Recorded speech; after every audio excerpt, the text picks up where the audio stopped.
easy. They And do you can this shit do to it right. you. I mean, you just If you click the little if 3 dots and report. Boom. Yeah.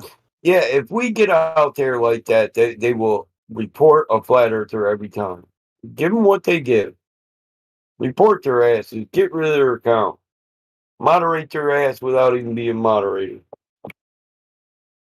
And laugh, knowing your kung fu's better than theirs. Anyway, live chat's back up on my channel, so. I used to go to Glober live streams and report every derogatory comment. I'd be reporting 30 comments in 5 minutes. I used to watch motherfuckers get banned off YouTube, Helio, and laugh. I never made one comment in the stream. They didn't even know I was there.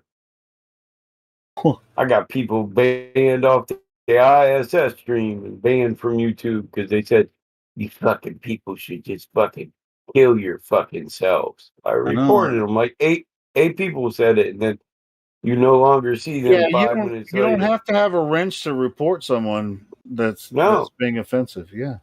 If you see somebody being offensive in the chat, like just like rude, guys. I mean, don't report someone unless they're like just so like. Go ahead, Roger. Who do you want to talk to, Roger? Yeah, unmute him. Yeah, new perspective. Are you there? Yeah, I'm here. What's up? You want to talk to Robert again? Sure. Yeah. What's up? What's up, Robert? How you doing? Robert, what's up? Welcome back. Oh, thank you for unmuting me. Thank you. So you got out of your truck and you went home and did some research, and now you're back to tell us what you found, right? Well, yeah, I'm parked at a truck stop now and just kind of relaxing. Oh, okay. Yeah, I drove like 900 miles today, so I'm wiped out. Yeah. Time goes by though when you're on here, I bet, huh? Dude, I was literally in the channel with you guys the entire way from Knoxville, Tennessee, all the way here. I went all the way past Dallas, Fort Worth. So, well, I'm glad we can entertain you while you drive, bro. Yeah. Well, until I got muted and I couldn't get back in, and I'm like what? Come on. What? I wasn't what the fuck? I wasn't disrespectful to anybody. I wasn't disrespectful. Well, I don't know. No, but you were contradicting yourself over and over and then denying that. That's dishonesty, it's okay, right? Because that's just kind of the way I think. Either it's just the cognitive dissonance kicking in. We all had it. Well, some of us got Dunning-Kruger on top of it, so we just think we're the shit for no good reason at all. Well, this guy was pretty nice. I have to say, Robert's a pretty nice guy. You think we're hyper intelligent while everybody else is stupid. Yeah, I like talking to you guys. I really do. I enjoy it. I like having a good conversation. Without having to call names and stuff like that. Yeah, there's no reason for that. Be on the defense. Put it that way. People make you have to be defensive here, and we get that. At least I do. Wait a second, Robert. You did call New Perspective a kid, right? Because he was pressing you on his premise. And you did call him a kid, right? But see what he was. I remember what he was doing though. He kept doing the. Maybe sometimes he just kept repeating himself over and over and over. You know what? But let's without repeating it. Just to revisit what actually happened was that you said maybe sometimes you would have to account for Coriolis effect when you're landing a plane. Right. And so, I was just going to ask you maybe if, let's say, you said you flew a Cessna, right? Sure. Yes, I have. Yes. So let's say, you're planning on this trip with your friends. You're going to take them to this special place for, a little getaway. And, the wife of your friend now has heard the conversation we had earlier, and she really wants to know, do you maybe have to take the Coriolis effect into account when we land the plane? Or do we not? Because, now she's scared to go with you. and you have to convince her that it's safe, that you really do know if you have to account for it or not. Like, Okay, I'll do be the honest. research to figure out what a non-inertial reference frame is compared to an inertial reference frame. Right. And then really do like the objective analysis that you can do rather than just accept what they're saying, which is totally contradictory, or what a lot of places will say. Totally contradictory. If the bullet takes it into account, then for sure a plane would, because it goes a lot further across the latitudes than the it goes a lot further than the bullet would, and so it would have to account for those adjusting speeds when it goes against the Earth or with the Earth and all those kind of things. You can't just say it's just as if it were stationary, exactly the same, but then it's totally spinning at the same time. You understand that that's a contradiction. I just feel we're going to go right back down that rabbit hole, and I really don't want to go there. No, I'm just suggesting that you do the research for your friend's wife to make her feel safe. Well, what I'm saying is the 6 times that I've flown a Cessna, I have not taken Coriolis effect into consideration. Okay, because Earth is stationary. That would be impossible because there is no Coriolis effect. There's a slight one, yes, but only at higher altitudes. But anyway, I don't want to I don't want to rehash. But you don't understand the Coriolis. Yeah, Neil deGrasse Tyson is wrong, right? Football. Yes. Remember that? He's wrong. Yes. Yes. He doubled down on that, Robert. Why is he allowed to spread lies on national television, Robert? Fox Sports quoted him. Why is he allowed to spread lies, Robert? Because he was joking. No, he wasn't. Even if he was joking. Even if he was joking, it doesn't matter. I know people believed it. The Coriolis effect would happen on the ball. That's why they have to say it's part of their. Can you read his mind, Robert? Can you read his mind? I just know that Neil deGrasse Tyson tells a lot of jokes and he does a lot of things. He wasn't joking. Okay, right? You know that for sure. I'm sorry. You're That's not even the point. Right? It's about the fact that you would have to take it into account. How could you say it? It treats every runway the same. Do you realize that? You don't have to. I mean, if you really want, if you're exploring this, you could just say, "Well, I'll look into it," instead of acting like you've already got your mind made up that you're right about it not mattering.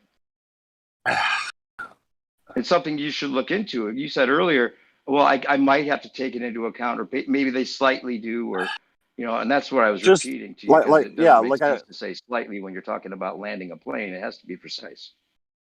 Yes, I understand it has to be precise, but I also understand that there is slight deviations, but you really don't have to take them into consideration. You realize the bullet sense, right? Slight deviations. If it has to be precise, but there's slight deviations, but you don't have to take them into account. You see those 3 different contradictions right there. In one sentence. Those aren't contradictions. You're saying it matters, but it doesn't matter at the same time. And the bullet, right? Bullet, we need to take account for the bullet. So, yeah, we do need to account. And then the airplane, no, we don't. Then the football, yeah, we do. And then... no, we don't. So Neil deGrasse Tyson is lying on national television. I just said that he was wrong. Yes. He's lying. Double down on it, right? Oh, sure, he's lying. You want to hear me? You want to hear me say he was lying? Sure, he was lying. Fine. Why doesn't matter? What was he lying about? What was he wrong about? I don't get it. He's saying that you have to use the Coriolis effect into kicking a field goal on a football field. So obviously, you don't have to take. You don't. That's what I'm saying. That's why it was a joke. He was only joking. It only makes a difference for bullets then. Some people take that into effect. Some people don't. Some people do. It's like a favorite thing. Like, oh, I like to, but he doesn't like to take it into account. But I prefer to take it into account. I'm either better or worse than this guy. I don't know. It doesn't matter. No, it depends on your shot. I might take the Coriolis into account when we land. Yeah, but I'm not sure. So just feel safe no matter what, because it doesn't. It's an easy concept. It's an easy concept to understand. I don't. I mean, you're having trouble with it. It's okay. No, but see, that's what I don't like. Because when you turn it around and say I'm having trouble with it, when you're contradicting yourself completely, you're saying I don't even realize it. You're saying I'm having my comprehension level. That's the problem.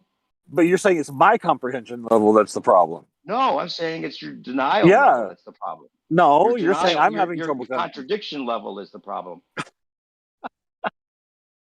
Listen, yeah, you're saying it doesn't matter, but it might matter. But it does. But maybe I'll take it into account. Maybe some people like to do it. Do you realize it can't be a vague thing here? Do you understand what it means by it's so insignificant it doesn't really matter?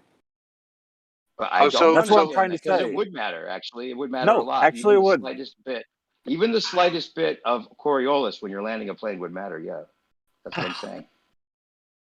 Because I'm just like I'm trying to think how what you're thinking of. But see, is why when are a plane you struggling to defend it? Why are you struggling to defend something when you obviously haven't done the research to really be sure about what you're talking about? Just go look at it. There's inertial and non-inertial reference frames. Your side of the argument admits that the plane is in a separate reference frame, and you couldn't even do that earlier. The thing is the Earth does not spin out from underneath you once you leave the ground. It just doesn't. But that doesn't account for all of the things I'm asking. Even if the Earth doesn't spin out from you, even if you have your conservation of momentum that lasts eternally somehow, we'll give you all that. But this is the argument that you can't get out of, because even if we give you the conservation of momentum, and when we let you say it lasts forever, you're still going to have a difference between the plane's speed when it goes against the Earth and the Earth spinning sideways towards it. And if it goes at an angle, how's it going to land on that runway? That means it'd have to actually be accelerating sideways with it would. It would. Really doesn't. If it's a north to south runway and it goes east to west, and the plane is traveling against the speed, then somehow when it lands, it's going to have to accelerate sideways to be able to land on that strip. But it's necessary for that to be the case, and it doesn't ever happen. So that proves it's not a ball. And I think that's where you're just like panicking. No, it really doesn't. That's the thing. Okay, well, then you have to be able to explain it to all of us here. And if anybody else is confused, please chime in. I'm just saying that there's no difference when a plane takes off from a runway and it re-lands on that same runway. It doesn't have to account for anything. It just re-lands on the runway. It doesn't matter that the Earth is spinning, because the plane and the atmosphere and the ground, they're all spinning at the same speed. The speed of the Earth has nothing to do with an airplane taking off and landing again. Absolutely nothing. And the only way that would be possible is if it was stationary.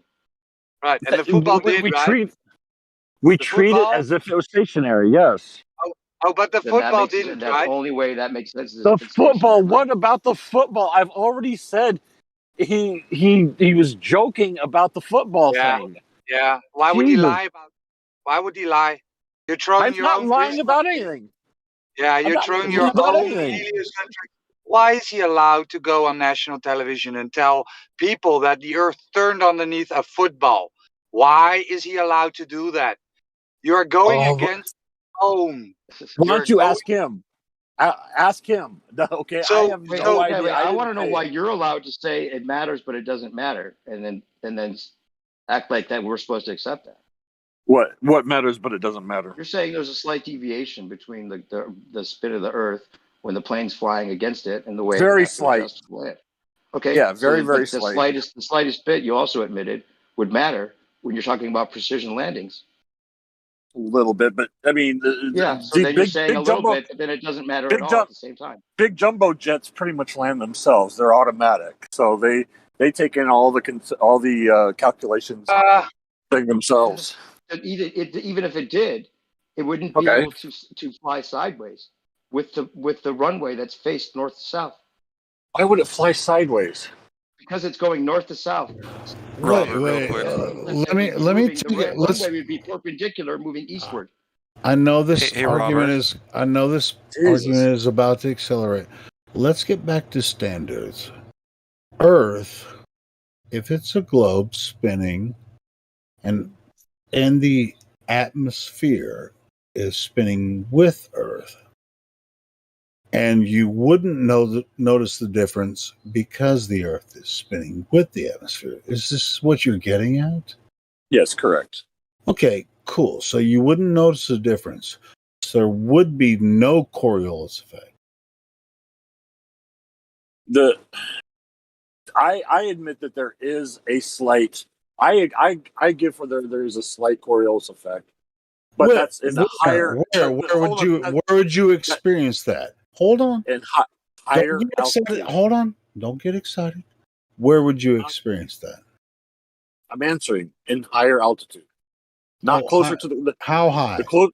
The closer you are to the ground, the least you're going to experience Coriolis effect. The higher you go, the more you'll experience it. Based on what?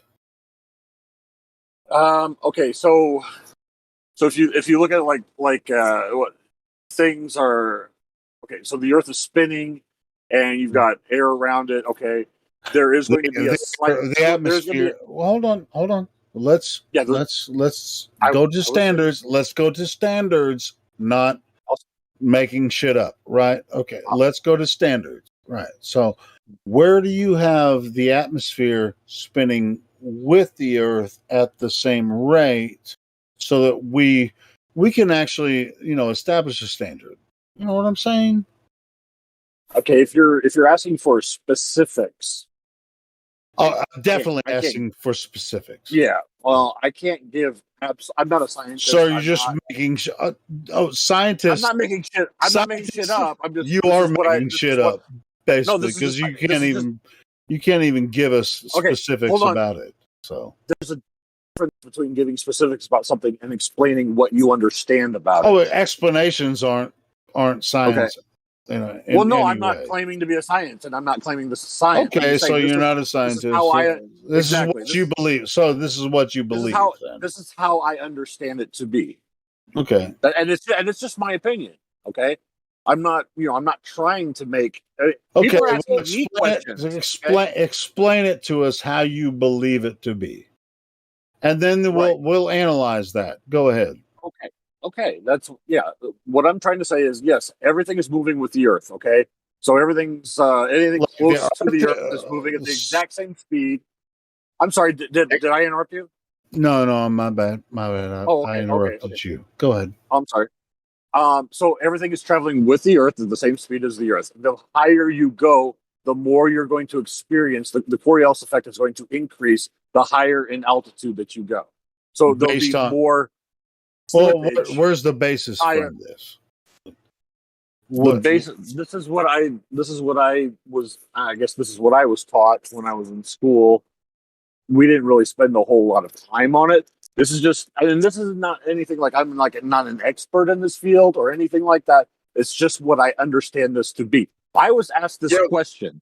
I'm just trying to answer it the best that I can. I'm not making any. This is fact. This is how it is. Well,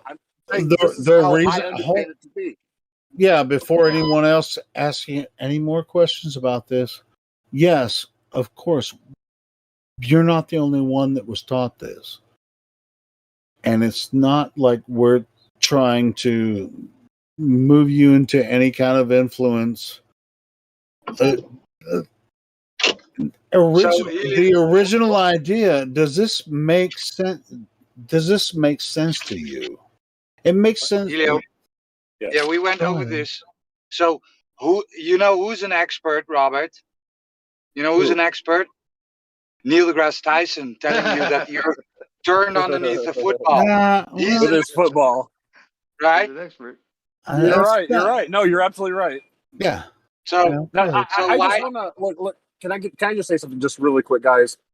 Like I said, I said this earlier. I really, really do like talking to you guys, but when I'm asked a direct question and I go to answer it, and I get 7 people screaming at me, and not even letting me finish. Hey, this time is two. Me and Roger. Yeah, nobody else. Nobody else responds. Well, it's actually more than that. But in their defense, they were just trying to be heard over another, bro. They didn't really mean to yell at you. I'm just trying to help you solidify your argument. Sure. I know. So we can analyze it. Question. Robert, why you repeat what happened to new perspectives getting around 2? Roger set it up for round 2. Yeah, I kind of want to hear it because I heard round 1. I will give my spot the news perspective, please. News, well, I mean, I was just hoping that you wouldn't. You said just now that you said I'm not saying this is how it is, like as if you're completely sure. But then you were saying it doesn't matter. It wouldn't matter. The 1,000 miles per hour cancels itself out. So treat every runway the same. So I'm trying to. Sound like you're I'm trying to convinced answer of that without even considering that there's a contradiction. That's the problem. Well, the thing is like, look, we're basically split into two camps here, right? And I am just trying. Like, I came on to just talk and ask a couple of questions, but then I get questions asked of me. So I try to answer. How about you answer? No. How about you answer the question instead of try to defend your point? Why don't you just answer the question, bro? Well, that's what I try to do, but I always get stopped. Okay, oh God, you're doing it again already. Okay, it's okay. I just thought you might actually look into it instead of deciding that you already know before you look into it. Because it seems that's like what I'm doing. Okay, we've presented a contradiction, and you've actually stated contradictions, and now you're still confident as if that never happened. The thing is, if I answer a question and then you tell me why I'm wrong, please just answer the questions that we have. Please, just Robert, if atmosphere rotating, does atmosphere rotating together with the air? Yes. Yes. Okay. No. I'm sorry. I'm sorry. Say that again. I'm sorry. Say that again. Does atmosphere rotating together with the air? Yes. Okay. Which is reference to the rotation? Which is? I'm sorry. What is reference to that all that rotation? Okay. The only way that the Earth and the atmosphere rotating together, that is from a reference point outside of the Earth. To us here on Earth, we don't see that. We don't see movement, and we don't. What is the reference for that rotation? Well, on that point, so that's assumed, right? Would you agree with that? That's assumed. I'm assuming somebody can stand outside. No, I know you're assuming. Listen, I'm taking control of this. Fuck, if I can't. Only that question. What is reference to that rotation? Both atmosphere and red, they are rotating. Okay, but what is reference to that we can prove that? Well, the reference point would be outside of the Earth. You can't reference of the air. Okay, that means that what is outside of the air? I'm saying if you were able to step off of the Earth and look back at the Earth. Where? Out in space. Outer space. Okay. Where is the border of the? Where is the border of rotation of atmosphere? The border of rotation of atmosphere. Like how far out does the atmosphere keep spinning with the Earth? Yeah, because you said that atmosphere is rotating together the air, and reference frame is out of the space. Okay, we are now out of the space. Where is the border of atmosphere rotation? With that vacuum. Well, I don't know that. Okay, you're saying that somewhere there in there somewhere in outer space there is air rotating east west. In outer space, no. Bottom line. Hold on. Let me. Can I surmise this point? Really but just wait. Let me just finish up because I'm gonna step off the whole subject with Robert. If we can enter some other ones with him.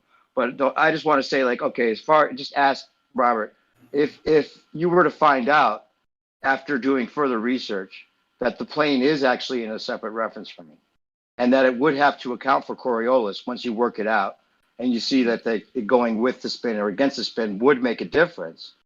And you then, if you actually realize that it would be impossible for the plane to land in the way that it does, and that would be one of those things that you would have to realize makes your globe beliefs impossible, right? Absolutely. Okay. Absolutely. Then we'll see you when you get back from your research, I guess, about that subject. Because you're not going to find anywhere that anyone travels across the Earth using Coriolis ever. It's not. That's not the way people travel. Yeah, they would have. If it goes from 1,000 miles per hour latitude, then it goes down to 700 miles per hour latitude that it's flying against, or then 500. There's going to be a difference in how it treats the landing because it's going against the spin. Yeah, maybe you still I don't get the logic of it. And no, I do. I understand. No, I understand what you're saying. I'm just saying it doesn't work that way. But yeah, okay. Well, no, since it doesn't work that way, why don't you give us the information that contradicts what everyone experiences? Why don't you go ahead and get? We will send the information to me. I'll share it. Here. Yeah. And again, I find it funny that you're so confident you know how it works when you've contradicted yourself all day about this. I know. Yeah, and the funny thing about Hey, Robert, the funny thing about the rotation of the atmosphere being locked with Earth, we can observe right here on Earth that cloud patterns go multiple different axes of travel. And the only way they can do that is propelled by the winds. So we can see that the winds are not locked in a uniform manner. We look at... Michael, winds are different. Winds are different. Wind is the atmosphere. What are you talking about? No, it's not. No, it's not. It's air. Okay, what makes Listen, dude, I don't need to fucking debate two of you, dude. Why are you such a contrarian every time I speak? What? No, who you're talking to, man. Well, winds are the atmosphere. No, they're not. No. Well, give me a citation. Prove to me. Give me the science that the wind is not the atmosphere moving around. Do you know I couldn't believe either one of you would be asinine enough to say it. Do you know how winds work? Yes, I know how high pressure and low pressure works. I know how Hadley cells work. Ferrell cells. That's all it is. No, it's... Air moves from high pressure to low pressure. If the air was locked rotating in one manner, then high pressure wouldn't be able to fight against that. 1,000-mile-an-hour wind in one direction, but high pressure and low pressure can move that around. Are you serious? Yes. If all the atmosphere is all moving. Are you serious? He is serious. If all the wind, now, really the amount of pressure you need to fight a 1,000-mile-an-hour rotation. What makes up the atmosphere? Are you zealot? What you are? Wait. I want to know what makes up. What are the elements of the atmosphere, Robert? What's included in the atmosphere? The second I'm going to talk, I'm going to get interrupted. Okay, let him answer this. What is it that makes up the atmosphere if the winds aren't included in that? Yeah, go ahead. I think Michael should answer this. Helio, come on, let him answer. Wind is different than wind is a part of the atmosphere, but it acts. It's not okay. Oh gosh, how do I explain this? Okay, I'm just trying to explain this. Okay, you have the whole system moving in one direction, but in that movement, you can have other movement as well, high pressure to low pressure. That's your wind. Okay, even though everything is moving the same direction, okay, you're still going to have wind. It's kind of like you have climate, but you have temperature variances all over. You have climate, but different. Man, do you know what you are saying now? You are saying this now. You have the blue ball, Yes. But you are using the red ball. So we have blue balls and red balls now. Is this what you're saying? What the? Wait, let Robert continue. Continue your explanation, Robert. Continue explaining what makes up the atmosphere, how the winds go the opposite but the same at the same time. All right, I know there's somebody in here that agrees with me. What I'm saying is, doesn't matter. When the one person said, "How can you have wind if blowing in different directions if everything's going the same way?" And I'm trying to explain that yes, in a system where everything is moving the same way, just like in a car, you can have different movement forward or backward when you're in the car. You cannot compare you're in a system. You cannot compare. Why do I even try? Why do I even try? Cutting him off. Continue, Does Earth is going linearly like that? Sasha, can you just let him complete? Because otherwise he's just going to complain. Yeah. Yeah. Ahead, Let them talk, right? Because this is the tactic they do. They want to spout their beliefs, and then when we cut them off, because it is a belief, Robert, you don't have anything to back it up. Then you're gonna complain, right, about you not being able to spout your beliefs, right? So let him spout his beliefs, give him some rope, and then we can cut it off at the knees. Okay? Yep. Yeah, I'm with Roger on that Go one. ahead, Robert. So you're saying the winds go in every which direction, even because it's part of this bigger system that moves all in one direction. But within that bigger system, they can all go in separate directions, just like a plane can move with the Earth and not have to worry about Coriolis, even though it goes against the spin.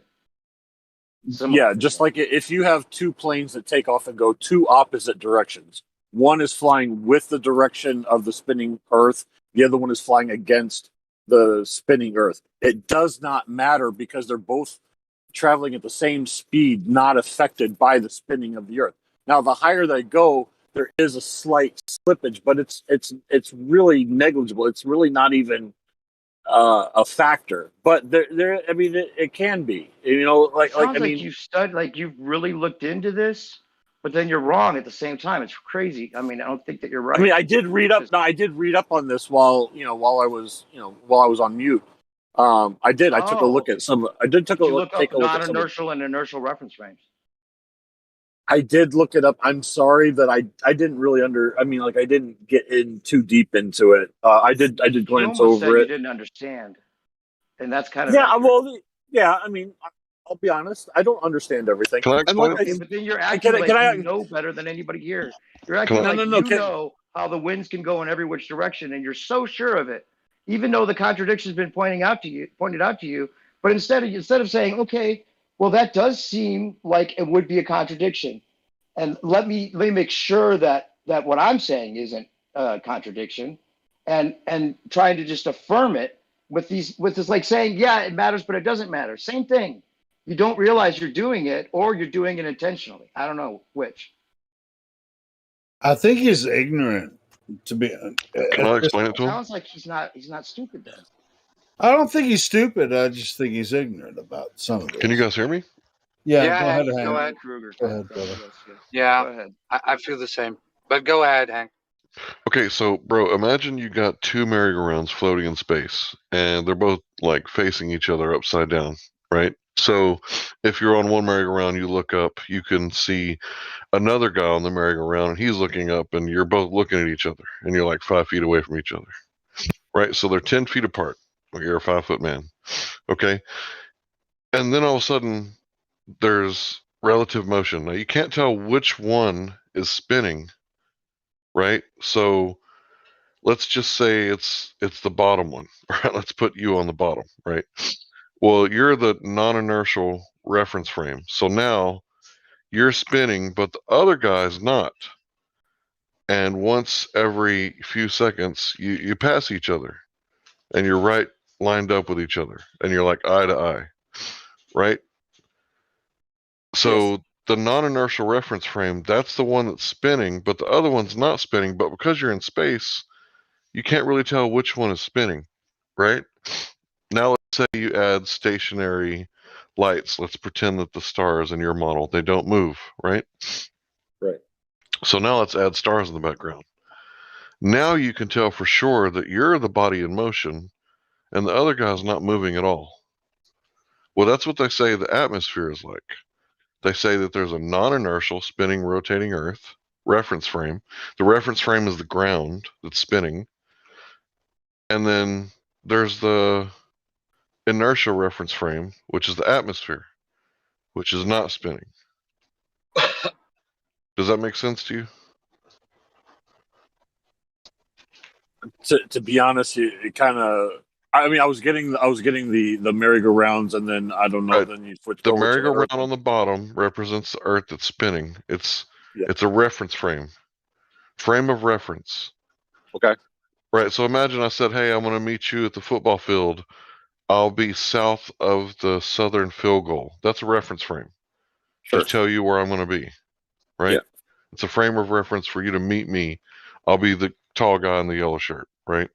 So the merry-go-round that's spinning and floating in space, the one that's spinning is the one that's like the Earth, right? And the one above it, it's not spinning. That's like the atmosphere.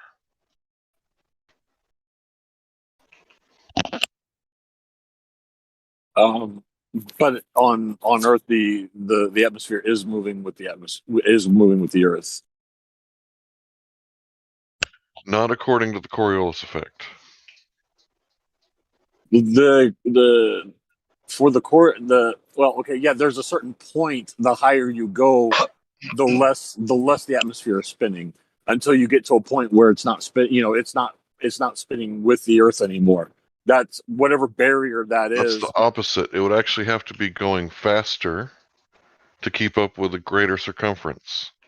So if you're on the ground, you're going to have a smaller circumference, right? 24,901 miles. If you go higher and higher above that area, the circumference is going to grow. 902 miles, 903 miles, 904 miles, right? So that atmosphere up there would have to be spinning faster. Look, in reality, there is no Earth Coriolis effect. In reality, snipers don't account for it. In reality, in your model, it has to be there because it causes toilets to flush backwards in the southern hemisphere, is what they used to say. They don't say it no more. And it causes the hurricanes to spin counterclockwise and clockwise, whether you're on the northern or southern hemisphere. And it has to account for the difference between one latitude and another, and a projectile that's crossing over from one end to the next. So you know how they say that the pendulum proves that the Earth is spinning? Foucault's pendulum? Right.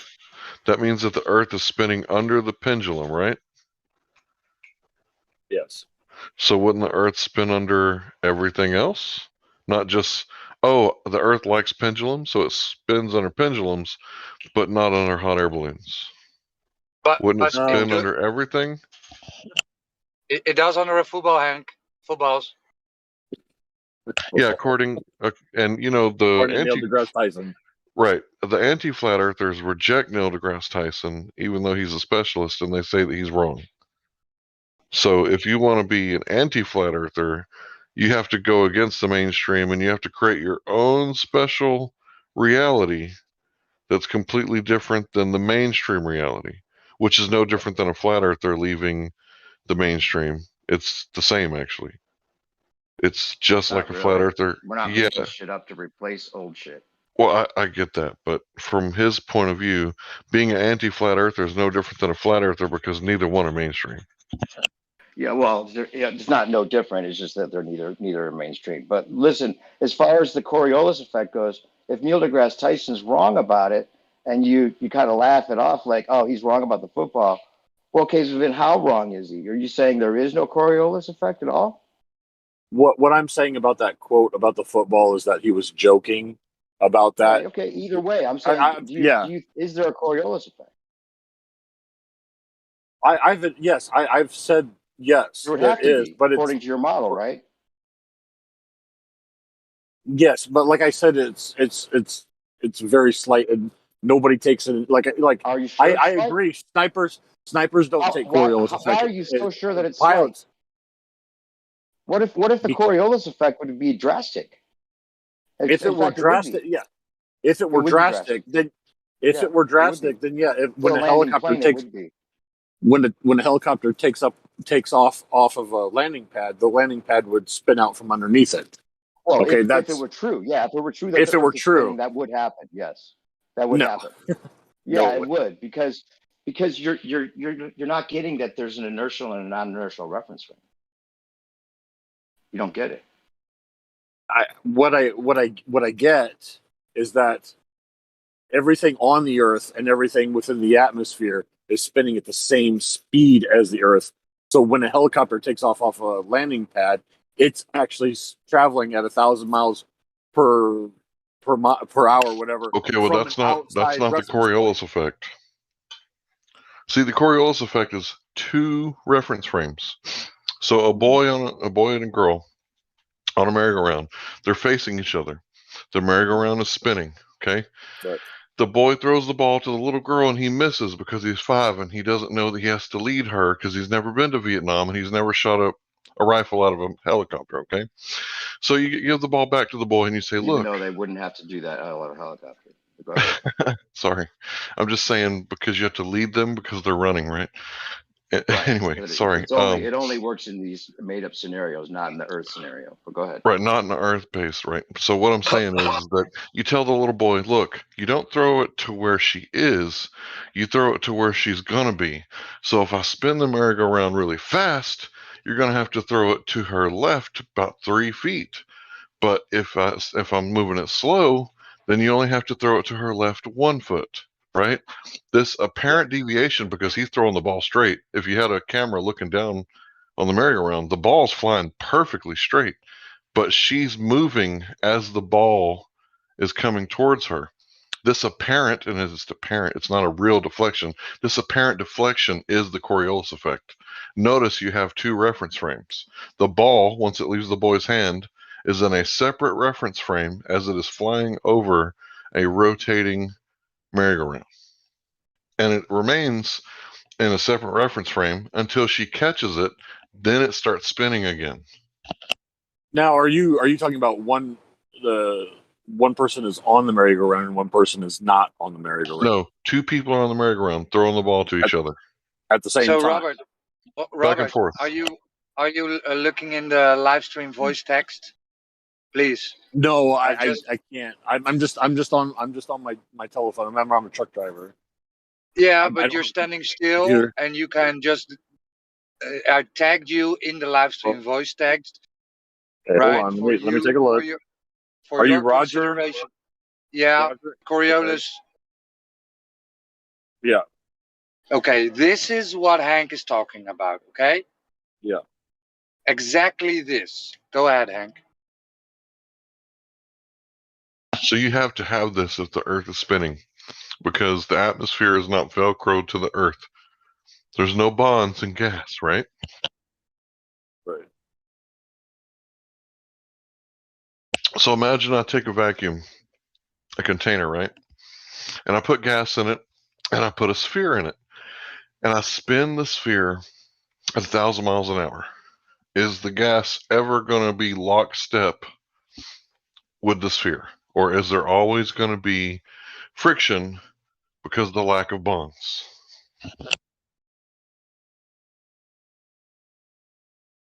I didn't understand the question. Can you please repeat? You take a ball, yes, and you spin it. Okay. Okay.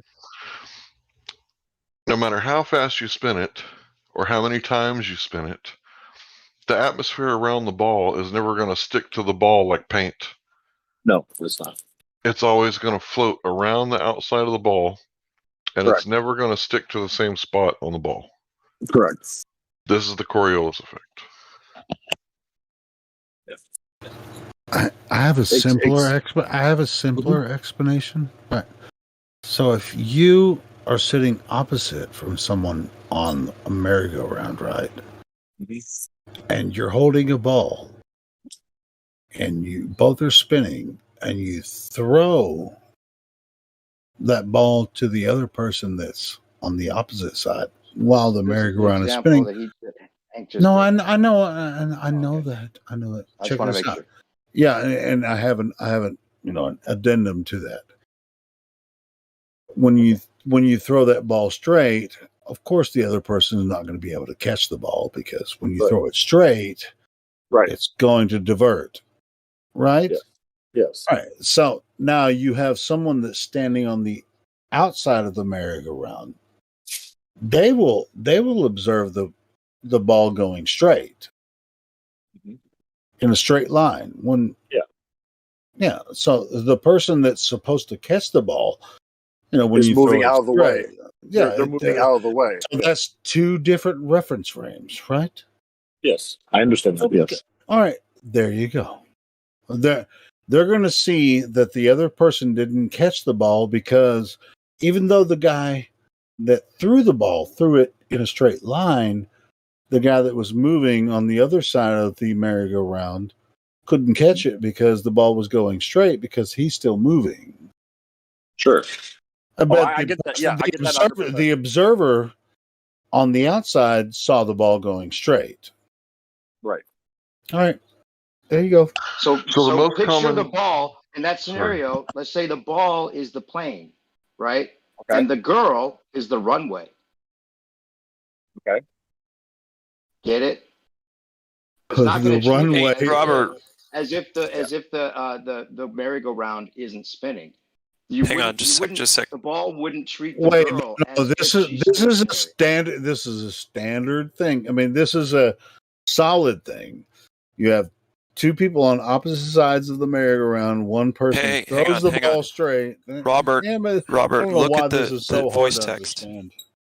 Sorry, Helio. Look at the voice text, Robert. You guys go, man. I just wanted to point that out. He totally understood it this time. When you put it on the ball with the girl, he said, "You're right. It would deviate. She wouldn't be able. She'd be out of the place where he aimed at. Right? You get that, Robert? Right? Yeah. Okay, in that scenario, in that video, why is it when a plane aims at why is it when a plane aims at a fucking runway after it's going against the spin of the Earth and the conservation of momentum doesn't mean anything? Even if it did, doesn't mean something. It would still be at a different speed than the Earth. It would miss its target. It'd have to aim at a runway that's not quite there yet. Yeah, but I was talking about two people on a spinning merry-go-round. I was talking about a secondary observer from the two people. He got it. All right, Go ahead. Glad flow, please. Yeah, I see the video is very. I was just saying. Sorry, Robert. Real quick. I'm so sorry. I was just saying, Robert. Keep vigilant on the voice text, live stream voice text. We're posting a lot of very pertinent stuff. Yeah. And if you're not driving, it'd be cool for you to kind of keep up with that as we go along. Thank you. Oh, absolutely. And I definitely am. I'm reading everything, and I'm going down to the very bottom of the Discord, and I'm checking all the. Like, I see where you have everything listed. Like, basically all talking points are all listed right down here at the bottom, and I'm going through all of them. Do you think time that zones, you know that you live on a globe, or do you think that it's a belief? At this point, do you think it's a belief, or do you think that you really do know that you live on a globe? No, if I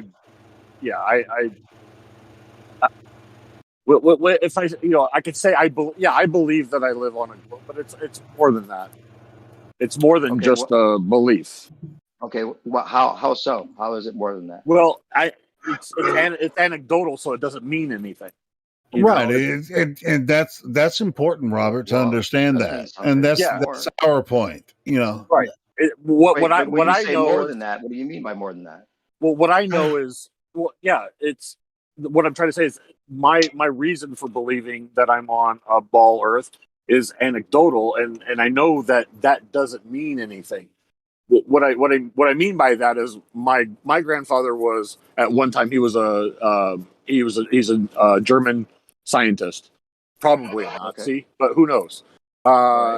He was brought to the U.S. After World War II, right? Operation Paperclip, yep. Right.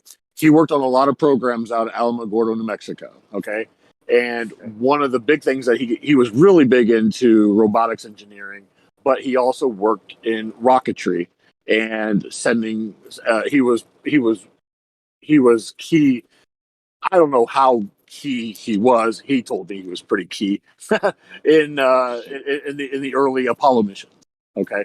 Hey, you're not the first person that's been here that said that they've been have family members. Go ahead. That's okay. It's okay. I mean, it's not, to be honest. Robert, continue. At the end of the day, it's not. Continue. Yeah, I want him to continue. Yeah, go ahead, brother. Please. I mean, I did say that this was anecdotal, and it means absolutely nothing. Right. But to me, I don't believe my grandfather would lie to me, and I understand there is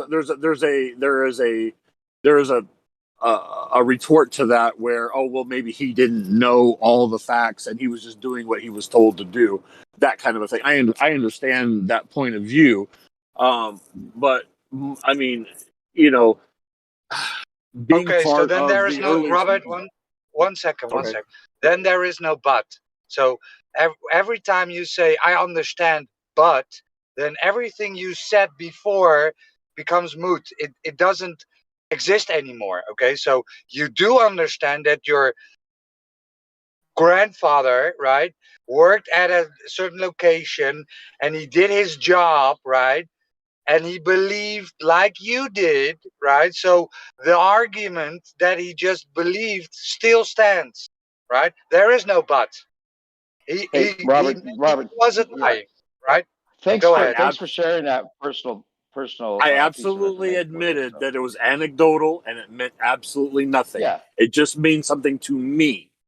Right. Okay. I understand. And hey, as a consolation, just in case you do find out, or you're willing to find out that he might have known, he might not have told you because he was protecting you.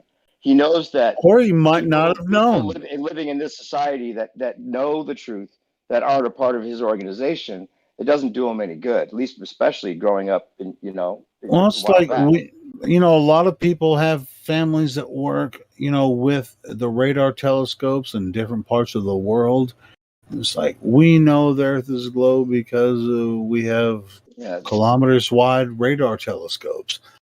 But, if you look at the information, those telescopes don't really tell you the shape I of got Earth. non-disclosure agreements that really they can't tell you. Even if you are family, they can't tell you. And they would be doing you a disservice by telling you if you're not in the position to know that information.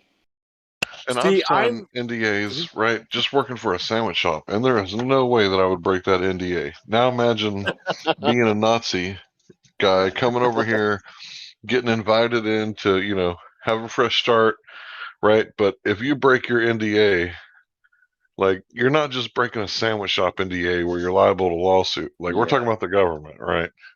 They don't play. So ignorance is bliss, really, in this situation. To be honest, he's probably thinking of it that way. Now that's like that's one example, and then I also got to think you guys know John Glenn was the astronaut he was the first to orbit the Earth. This guy was he was an Eagle Scout, he was a Marine, he was a very religious, devoted Christian. To think that this guy is just out there lying to everybody. I find that hard to believe. I find that hard to accept that he would just go out there and lie. Yeah, because Christians don't tell people stories about Santa Claus, even though they know it's a lie. Oh, obviously Christians lie. I'm just saying. I was a Boy Scout, Cub Scout, Eagle Scout, and a Marine myself. I was raised Adventist. You think I'm a liar? Yeah, you're damn right you're a liar. You're damn right you're a liar. John. You lied, John Mike. I lie, but I try not to lie. I want to hear it because if not, he just gave authority to religious combat veterans, and I fit in that category. Can I add one thing? John Glenn was a 33-degree Mason. Oh, okay. I don't fit in that category. I bet it's probably not even his real name, but I mean, whatever. I'm still waiting for an answer now. Am I an authority in your mind or not, Robert? Oh, you're telling me that you're military and a Christian? Do I think that you're incapable of lying? No, I don't think you're incapable. I was also an Eagle Scout. Those Scouts honor, bro. I wouldn't lie to you. Scouts honor.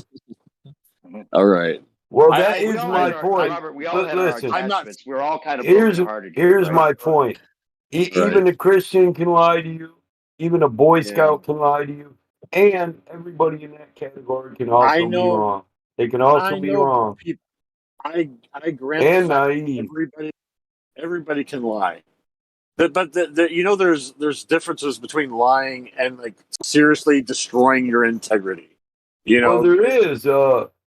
Listen, they could be people who just hold subcategory jobs in something. We know everything. No offense. Everything in the military is categorized where you do only your job, and that's it.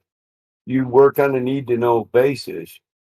So they wouldn't know anything. No, he might not know. He wouldn't know. He's naive enough to believe that just because I work in my category and do my job, that means everything we do is true. but it really doesn't. I'm not saying that about everybody. And I'll give an example. Hold up. I'll give an example. My cousin's a naval admiral. As working up through the chain, he was a HARP operator. He worked at HARP Industries. He worked on naval destroyers. He worked on aircraft carriers. He was also a satellite controller, like air traffic controller for satellites in space. I asked him, hey, man, do you know for a fact there's satellites in space and do satellites prove a globe? He said, well, Mike, the only thing I can confirm is that I looked at a computer screen for 4 years in the Navy and I adjusted things on a computer screen, and my computer screen told me everything was okay. Could I verify they were sent up to space? No. Neither could the guy that built the satellite. He couldn't say, I built a satellite, so that proves space in a globe. The only thing it proves is he built a satellite. My cousin's more honest than any glober that I meet in here, and he's still a glober. He doesn't, he's not willing to participate in belief of this either, because he just doesn't want to go outside of the mainstream and have.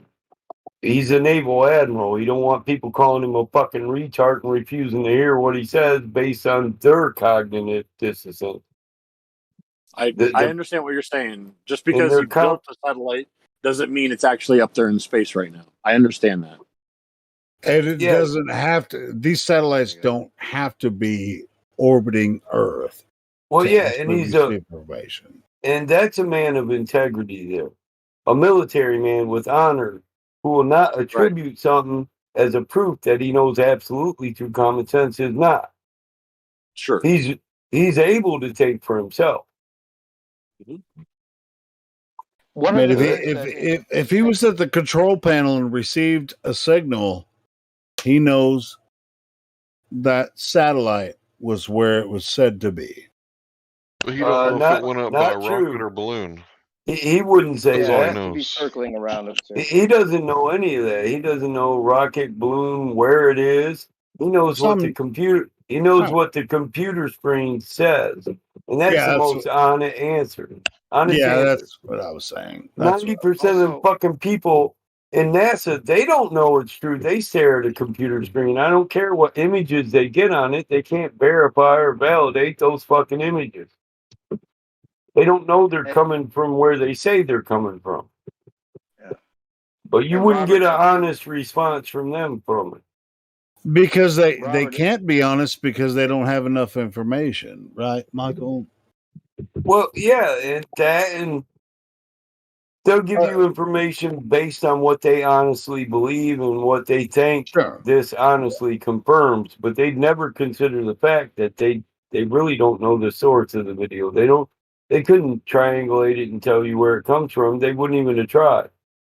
They wouldn't want to know that maybe this source for this video feed comes from right here on Earth. They wouldn't want to know that.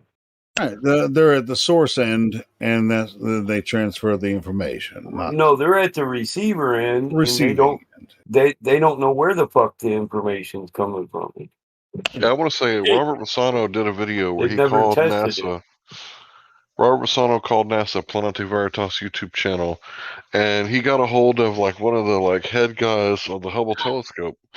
And this guy was like a project manager. He wasn't no lowballer guy, right? He was a higher up there guy. And in the video, he admit that he never actually seen the Hubble telescope. He's only gotten information, data, but he's never actually laid eyes on it, and he couldn't tell you where it's at. And in the video, Robert Massano, he goes over the descent path, and if the descent path was held steady for that many years, he said it should be at the bottom of the Marianas Trench because it was descending every year and nothing was up there to hold it up. So you can watch that video yourself, Robert. Sure. His name was Robert what? I'm working on finding the video. I'll get it to you. Okay, great. Robert, real quick, as far as your grandfather's justification for quote unquote lying or not lying, these guys probably, you never know what kind of psyop these guys had in their head at the time, or still do have, about their justification for this. They could be convinced that the truth is much worse than this lie, and that they're doing a service to people by perpetuating it, because if they knew the truth, they would be devastated or unhappy or whatever they're in their heads that they have to go through the gymnastics to justify, not being honest. There's lots of noble lies, and sure, some I are grant actually noble and some are maybe just thought to be, right? I grant you the possibility that that is a possibility. Yeah, I have to. I mean, I have to be willing to accept all possibilities, and that is. I mean, you brought up a point that could have explained it, and I have to be honest and say that you're right. That he could have just been lying to protect me or whatever. I understand that. Of course, that makes sense. But that's exactly why I said, this is anecdotal evidence. That's the only. I mean, it's only to me. It only matters to me. I'm not trying to use it as a justification. Yeah. Right. And it makes more sense why you're here and adamant about being here all of a sudden, or now, or however long. I mean, it would make a difference if somehow you were able to convince us that it's a ball, and then you might have less doubts about what your grandfather did or didn't tell you, right? Well, and that was never really my intention to try to convince you guys that you're wrong or the Earth is a ball. I mean, I'm just saying this is my view. I'd like to ask a couple of questions. If you have any questions for me, I'll answer them. But I'm not trying to convince anybody. I'm saying, and I'm not an expert in anything. This is how I understand. You're asking, when you ask me questions, I'm going to answer you how I understand them. Not that this is fact, not that this is the way it is, and there's no other answer for it. You know what I mean? It's like, hey, you know what's really cool about that, Robert, is that nobody here is trying to convince you of flat Earth either. So yeah, ask your questions and we'll answer them in kind, because all of us used to be globies, so we know all of the globe answers. So yeah, so this is why we have questions about flat. So it's not like we're trying to convince you that the Earth is a globe, because hey guys, there's almost no chance it'll ever put us back on the globe, So well, I tried to. The one thing I was trying to tell somebody earlier is that we can have this back and forth, but no matter what I say, no matter what you say, we're not going to change our positions today. Really? Well, not conversation. Today, no. Yeah, conversations aren't going to change. Well, I mean, why are you here then? Why are you here then? I mean, do you really think that there's a chance that maybe you're going to say something that will put somebody that's a flat earther back on the globe idea? I mean, where are you at? I mean, when it comes to this argument, do you have a full perspective of the argument, or are you just kind of he totally does. He was listening, by the way. Yeah, I can tell he actually knows what he's talking about. So and also there was an interesting point in the conversation earlier where you were saying that you can't choose what you believe, right? And that got argued a little bit. And what it was we got heated about that. Figured once you realize you can't prove what you believe, and if you can prove what you believe, that's no longer a belief. But it was interesting because you don't have any good reasons or any evidence for the globe, and so you're but you're choosing to deny some of the evidence. So you kind of do choose what you believe if you're choosing to not look at certain things. Yeah, and on that point, I'm going to say this really quick and then give your response. Why did you come to talk to us here about this? Right, that's exactly what I was going to get in. I came to this channel because I literally want to know. Look, I believe this, and I have been taught this. You guys have a different view and different ideas, and I want to know why. Because if I'm missing something, I want to know. Exactly. Yeah, Robert. I mean, just like I just said, we all were taught the same thing. We used to believe it. So. Anyway. And every time I've come in, I've explained, to the room, I'm not here to do it. I gotcha, or to, you can't. Exactly. Oh, I'm not here to do that. I'm here to learn. You can't do that. And I'm definitely not a troll. I'm not trying to sparked fights or anything like that. I mean, typically it's me against like 7 people, so you know what I mean. I'm trying to hold my best, and yeah, and I'm no, I'm Hey, and here. I'm here to learn. kudos on that. Kudos on that, man. I mean, yeah, coming against a room full of flat earthers. Yeah, kudos on that. So I've been 9 against 1 against Globers, right? And I started out in 2015 looking at this stuff, going, "WTF is going on?" Right? And I memorized all the flat Earth arguments, and I went and challenged people to debates, and then I was debating for like a year, like nonstop, like not 24/7, but like 18/7, right? Literally, like no exaggeration, for like a long time, right? And there was a moment to where I didn't understand the Southern Star Trails, and then I was on the fence for like a year and a half, 2 years maybe. So if you show me evidence, you can definitely change my mind, right? But then as my understanding grew, I then began to understand the Southern Star Trails because I'm a northerner. What do I know about Southern Star Trails? Took me a long time to figure it out. But my point is that we're willing to change because we've already changed our minds. So as far as everyone else, like, they're the bigots, right? Because they're not willing to change their minds when they're presented with new information. Now, unless you do change your mind, like if you say gas pressure without a container, okay, that is a problem for the globe because that's a no-brainer. Or water is flat, that's another no-brainer, right? Water is always level. It's always flat. Yeah. Or how about there's no scientific evidence for gravity, right? Because there's no hypothesis. So how could it be scientific? Right? Or there's no scientific evidence for the Big Bang. If you can't like say yes to any of those things, then you're quickly becoming an anti-flat earther, which is someone who denies reality to keep their model. So if you could say yes to one of those things, which one would it be? Yes to which? Oh, pick one of what you were saying and talk about it, or No, I'm saying that one that makes sense to you, like water is always level when it rests, takes the shape of the container, has a level surface. Absolutely, it does. Yeah. Okay, cool. Even if that container is the Pacific Ocean. Correct. Okay, right.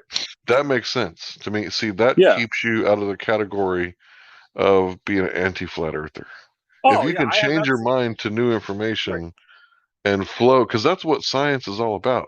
Science is not a religion, right? You can change the tenets of science with new experiments and new data. The minute you refuse to listen to evidence is the moment you turn it into a religion. I think, because people who are very religious, they don't want to hear anything that will burst their bubble. Like, they have no interest in listening to anything, any kind of dissent. And I think also in this arena as well, the minute you refuse to hear evidence is the minute you've basically admitted you're in the religion. That's just my personal view on that. You can make anything a religion. We gave you the evidence, right? Gave you. Yes, and I'm not like refusing to hear it. You see the difference? There are people who will say, "Shut up! I don't want to hear that." They'll stop you from talking. Like, I was stopped 1,000 times from talking because you are contradicting, Robert. Well, contradicting. New perspective caught you many, many times now, and you don't acknowledge your contradictions. You just said, well, no, you don't understand. That is what you do. So you gaslight new perspective by saying, no, you don't understand, but you are the guy that is contradicting yourself. Okay. All righty. All right. Okay.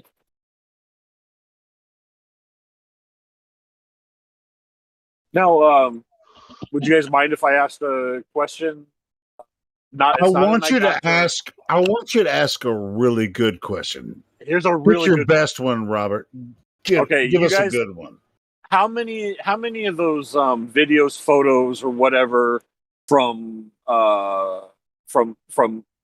balloons or rockets that have the GoPros or the Hold on, that's really obscure. I want you to ask a better question. No.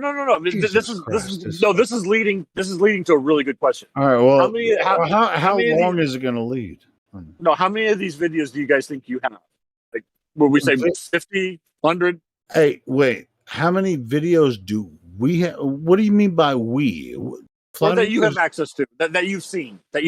Shit, we've seen shitloads of videos from NASA and SpaceX, right? So, what are you asking? What are you asking specifically? What are you asking? I'm talking more about the amateur stuff, right? Amateur, or which are you talking about? SpaceX?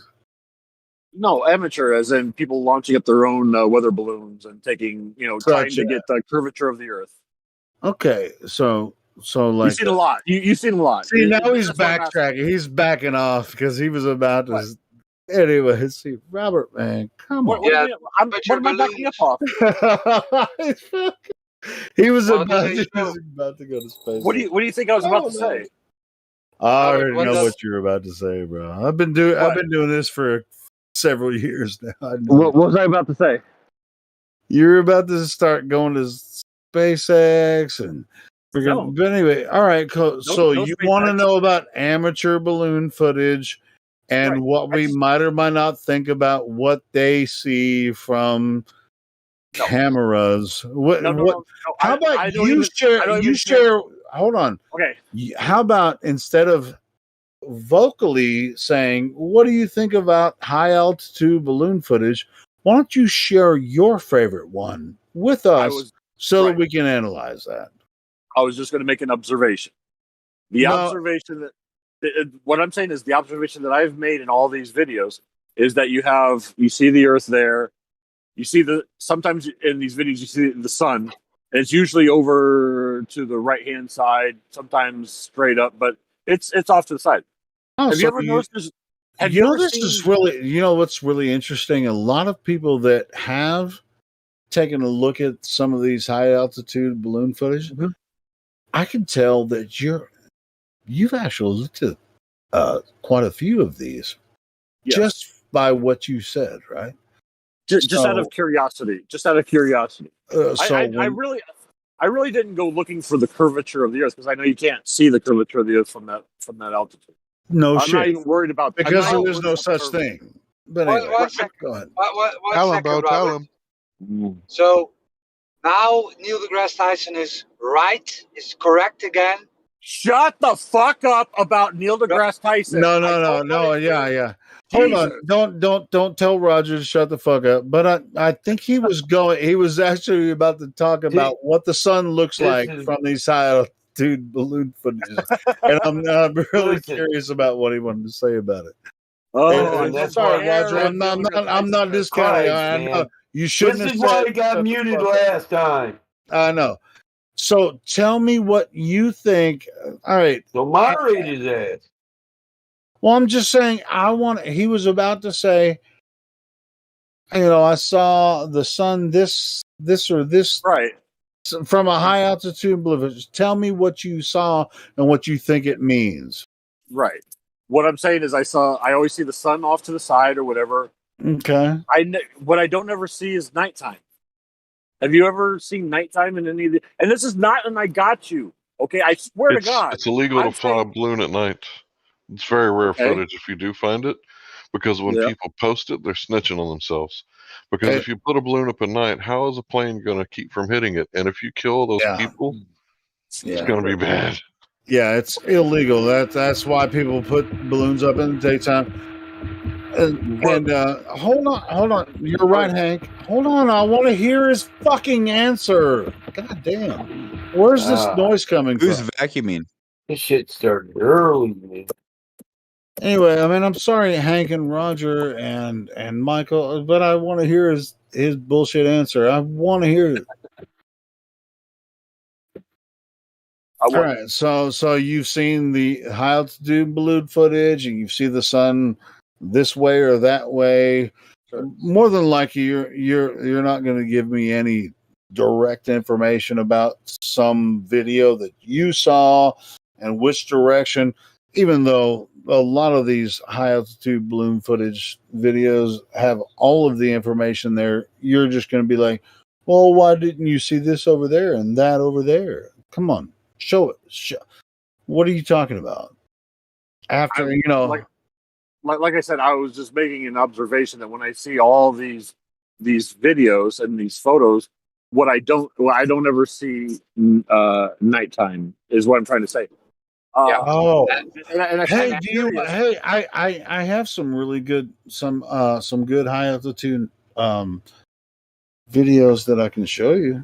Hold on. And gave you an answer. Hey, yeah, and you should drop this because I'm about to fucking explode it. But anyway, go ahead, Roger. Yeah, Hank gave you an answer, right? Yeah. There are a few nighttime balloons. There are a few, very rare. Yeah. Hey, can I say something or can I ask something? Go ahead. Sure. I'm new here. Hey, bro, is that Hank Hill himself? No, I'm just kidding, bro. Anyways. Yeah, go ahead. Hank Hill, are you the famous Hank Hill? Bobby, damn it, Bobby. Anyways, so in a sense, I'm not saying I don't believe you. I'm not saying I do believe you. I'm just trying to figure out what you guys believe in. So, the Earth flat, moon, the sun non-existent. What are they doing there with the rocket ship? Who said they're non-existent? Nobody said they're non-existent. You Somebody think I don't told feel me the sun burn me? I live in Texas, bro. And Dude, why are think you I don't coming? know about the sun? Like, so somebody told me sun is just like a light. The moon's a conductor. Okay, here's the deal. If you got cancer, Capacitor. listen, bro. If you got cancer and the doctor picks it up on the X-ray and you say, "Is it malignant?" and the doctor's like, "Yeah, we're gonna have to remove your penis." Are you gonna want to get a second opinion? He didn't even take a biopsy, right? True. Okay, so you're gonna go to the doctor, and he's gonna take a biopsy of the cancer, and then he's gonna do what? He's gonna send it to a lab, Right. right? Have they ever sent any part of the sun to the lab? No. So what's it made out of? Fuck if I know. That's an honest answer. See, we can work with that, right? Hell yeah. If you look on Google, they will tell you exactly how much mass the sun has, how much it weighs, how much Jupiter weighs, Oh, how so much you're saying Venus weighs. But how do they know that? Exactly. So there's a difference between a measurement, right? I can measure your shoe size, right? Or I could build your house with a square and a tape measure. Or I could get the, guy from the circus that guesses weight for a living, and I could build your house by guessing, right? And no measure, no tape measure, no square. Which one do you want? Do you want the square and the tape measure, or the circus idiot I mean, calculating? the obvious answer would be the square and the measuring tape. But so, what exactly are we dealing with then? So you're taking precise measurements. They can't do that with space. See, here's the thing. Everything you've ever been told about space, it's not scientific. They can't manipulate the variables in space. Do you understand how the scientific method works? Like where you have a theory and then you test the theory out, and if it's wrong, then it's wrong, and if it's right, it's right. No. It's a hypothesis test, right? So it's about cause and effect relationship. So let's say a caveman finds some water boiling and he's like, "Hey, I wonder if the heat causes that." His hypothesis is enough exposure to heat over a long period of time and a high enough heat will cause water to boil, right? So he goes add heat to water and it boils. He stops heating the water, it stops boiling. He adds heat again, it boils again. He's manipulating the independent variable, right? And he's ruled out all other variables that the heat causes the water to boil, right? Right. So how do you manipulate variables in space? You don't. You're here on Earth. Okay. So then what everything you've ever been told about science and space, it's not science. But that's my name. Yeah, and science, they even admit it, right? So we have Michio Kaku, right? Michio Kaku, sorry for my pronunciation. So this guy is a high-end heliocentric priest, right? Usually in science, if you're off by a factor of 2 or a factor of 10, 10, we call that horrible. We say something is wrong with that theory. We're off by a factor of 10. However, in cosmology, we're off by a factor of 10 to the 120th. This is 1 with 120 zeros after it. This is the largest mismatch between theory and experiment in the history of science. No, Okay, science. Sorry, Roger. Oh, go ahead. Yeah. Can you see the video that I just posted in live stream voice text? Live stream voice text. Well, you know what Neil deGrasse Tyson says about that, right? Are you talking about this? Okay, yeah. No. Yeah, can you put us on mute and listen to that video? It's like 13 seconds or something.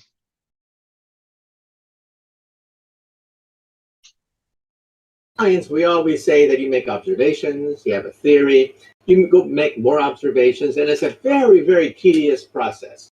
Wrong. Nobody that I know of in my field uses the so-called scientific method. In our field, it's by the seat of your pants. It's leaps of logic. It's guesswork. It's guesswork. It's guesswork. Now, do you know what a leap of logic is? Did you guys hear that? I played it. Do you know what a leap of logic is, science? Oh, I guess he's listening. He told him to put himself on mute. No, mute means mute your mic and listen, not deafen. Sorry. I'm a dumb. No, you're not the dumbo. Mute means just like mute your mic and listen, you know. Well, he might have taken you literally. And hey, you guys want to hear it again? It's only 23 seconds. I can play it and I can turn it up. It's pseudoscience. Hold on, here it comes. I'm going to play it really loud. That's a good one, Hank. Science, we always say that you make observations, you have a theory, you can go make more observations, and it's a very, very tedious process. Wrong. Nobody that I know of in my field uses the so-called scientific method. In our field, it's by the seat of your pants. It's leaps of logic. It's guesswork. It's guesswork. It's guesswork. He almost said understands. I want to point out, do you know what a leap of logic is, science? No. So it's a logical fallacy, right? So one logical fallacy is a loaded question, like how long have you been beating your wife? So the argument's built into the question, and it's a bad logic because it assumes that you beat your wife, and however you answer it, it's going to be incorrect, right? Another logical fallacy would be like straw man. So when you came in here and you said that we said that the sun doesn't exist, we never actually said that, right? So that would be a straw man. That would be another leap in logic, right? So do you understand what a logical fallacy is? Yeah, I get. You should have let him answer, bro. I wanted to know how many years you've been beating his wife. How long? Well, I've been beating my meat since I was like 15, so I don't know. Does that count? Oh, that's your wife? Yeah, it might as well be, right? Well, you get to do her 4 sisters, you know, without conflict. So Rosie Palm, right? Rosie Palm and her 5 sisters, right? So point is science. Science isn't hairy a group. hands. Science isn't a group of people. It's a method, right? It is how we know things, how we can experiment with the physical world and know stuff, not guess or point and declare, but experimentation is how we know stuff, right here on Earth. Right, and it's science means knowledge, right? And I think the reason they use the word knowledge for science is because after you eliminate all the variables and then you manipulate the independent variable, which is the cause, and as you manipulate the cause, you see the effect, like turning on a light switch on and off in a brand new house. You're like, okay, this light switch goes to this light, right? And when the light goes out, right, and you start looking for the cause, you start then wiggling the variables, much like trying to diagnose the problem with your car, right? So it's not the cord, it's plugged in. The cord's not chewed in half, okay? So it's not the switch. Okay, the bulb is good. So I've checked all these different variables. And then you're like, what about the breaker box? And you check the breaker box. And finally you go outside and see that nobody on your street has power. That's when it becomes knowledge. When you've manipulated all the variables and you say, okay, this is the one variable that's left. There's no other variables. And at that point, it's knowledge. So that's how you went from natural philosophy to natural science. So if you look at how the scientific method works, it's make a natural observe the natural world, right? Observe a natural phenomenon. For the Big Bang, nobody was there to observe it. Dark matter, nobody can see it. Dark energy, nobody can see it. So these are like layman's theories. In fact, I wouldn't call them theories because that's the ambiguity fallacy, right? So the ambiguity fallacy is the one word means two different things, and you're using it to confuse people. So instead of calling it a theory, I'm just going to call it a postulation, right? Or guesswork. Guesswork. Remember what he said? Guesswork. Right.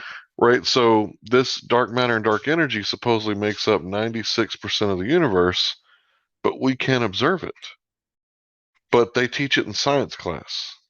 You see my problem here? Yeah.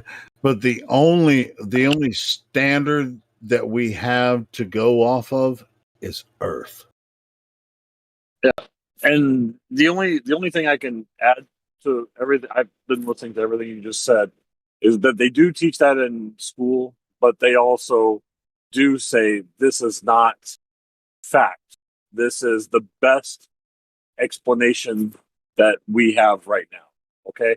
Yes, we cannot do the scientific method in space because we cannot manipulate any variables. But what they are telling us about space or about dark matter or about the planets that rotate is the best explanation that they have.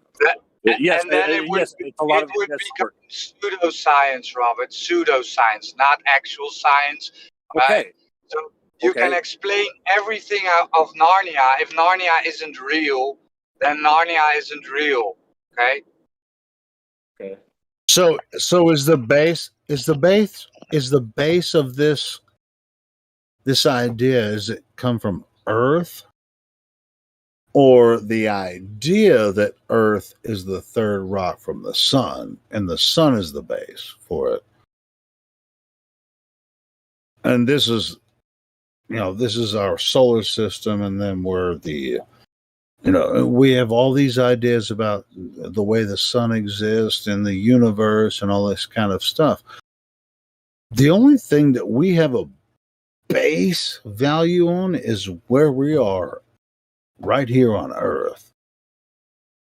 This is the only thing that we can study physically is right here or on Earth.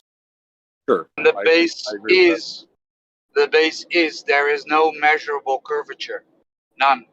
Yeah, that's a positive truth too as well. Go ahead. So if the Earth was a ball with the radius of 3959, then every distance to the horizon cannot be further than 1.225 times the square root of the observer height in feet. So at 1 foot observer height, the horizon must be at 1.225 miles. This is the geometric limitation of a ball Earth with the radius of 3959. So when you're at the beach and you're laying on the sand 1 foot above the water and you're seeing objects beyond 1.225 miles, you're seeing horizons way beyond 1.225 miles, it's not a ball. That's the funny thing.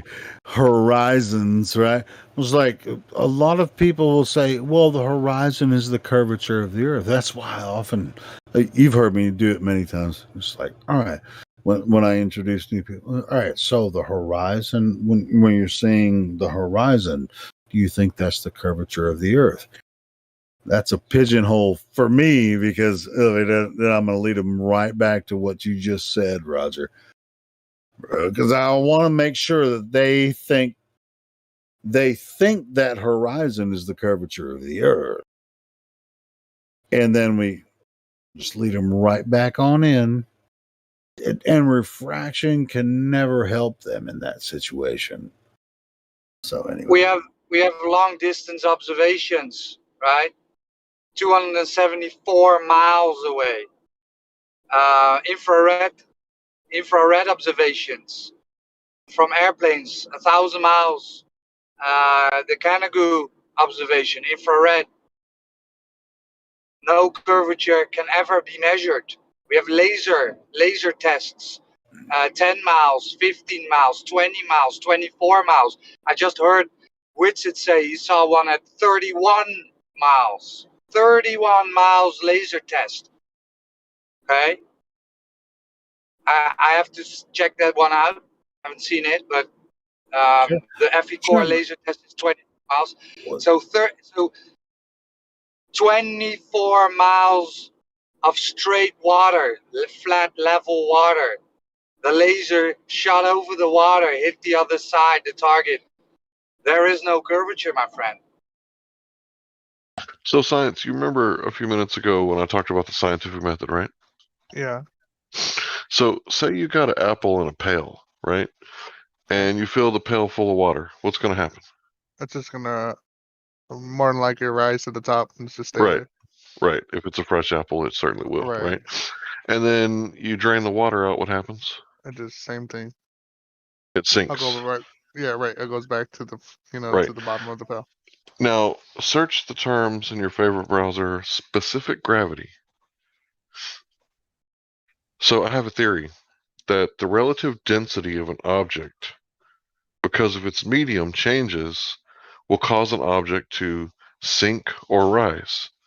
Now, in nature, this is what happens every single time an object falls down or rises through the air. Now, there is, synthetic things like rockets and airplanes. I'm not talking about that. I'm just talking about natural science. So I observe a rock sink through the atmosphere or through water, right? And I observe a beach ball sink through the atmosphere but float on the water. And then I see a helium balloon float through the air, never touches the water. So my theory is that if you manipulate the density, you can cause the effect of things falling. So I take the water out of the pail and the apple falls. I add the water, it rises. I take the water out of the pail again. So I manipulated the medium, right? And this medium caused the effect that everybody calls gravity, which means weight. Gravitas, it means weight. Right. So the relative density is what makes things fall. And this is called specific gravity. So there's other types of gravity too, right? There's Newtonian gravity, which was debunked, right? And then there's Einsteinian gravity, which was never proven because you can't manipulate space-time. It's a mathematical concept. Think about trying to bend and warp my concept of liberty, right? As a free man, my concept of liberty, you can't warp it or bend it. It's an idea. It's a concept. Well, space-time is the same way. You can't put space-time in a jar and manipulate it and see things rise and fall. You can't manipulate space-time because it's non-tangible. It's not physical. In fact, it's metaphysical, kind of like God. If that makes sense. Yeah, Hank, I know this might be semantical, but would you attribute causation to those, or would you just more attribute it to the natural function of reality? I would say that the reason your cell phone drops and breaks on the ground is because the atmosphere wasn't dense enough to hold it up. Well, I wouldn't say that the reason something falls is caused by relative density. See, this is where some of the terms really get kind of vague with me, just personally. But it's just the natural function. Hank just explained how you can use the medium, the water, to make an object float and sink. Right? This even works in a vacuum chamber. You take out all of the air, so you manipulated the medium again, right? You can make an anvil float in mercury. So sure, I get it. Yeah. but at the same time, I guess, I mean, yeah, maybe I'm, like I said, it might be semantical, and I apologize if I'm interrupting. So this is what we can test through the scientific method. We definitely, yes, exactly. We can actually use those. Yeah, we can use the mediums and test that and prove that. Yeah, exactly. So, I'm sorry for interrupting, but yeah, I get that. I get it. They slipped in the G, right? They slipped in the G, called it an invisible force with Newton, and then an effect later on with Einstein. Okay. Well, the reason I have an issue with it is because everyone's looking for a cause of something, where I don't think anything causes anything. I mean, this is the way it was created, and there's definitely a relationship between buoyancy and density of objects, in their medium, but nothing causes it. That's just what it is. Yeah, the same question could arise when you ask, why does hot always go cold, right? Exactly. It's just like people are asking for a reason for gravity, which gravity is a made up term that doesn't actually exist. It's just like, what causes gravity? Nothing causes gravity because it doesn't fucking exist. So anyway. So again, what causes the cell phone to go down? The density of the object. The cell phone's made out of minerals, rocks, right? Stuff we pull out of the earth. So it's going to fall until it reaches equilibrium, just like the second law of thermodynamics, right? Which is basically the entropy law. If you got two batteries, one is charged and one is not, you hook them up. The next day, they're both going to be halfway charged. The high charge is going to go to the low charge. Same thing with a hot cup of coffee. You put a coffee down in the room, eventually it's going to cool off and cool off. The hot's going to move to the cold until it reaches equilibrium, right? It's the same thing with pressure. High pressure always goes to low pressure until it reaches equilibrium, like a propane tank. You open it up, it's going to spew out until it reaches equilibrium, right? Yes, every time, no matter what. But why down?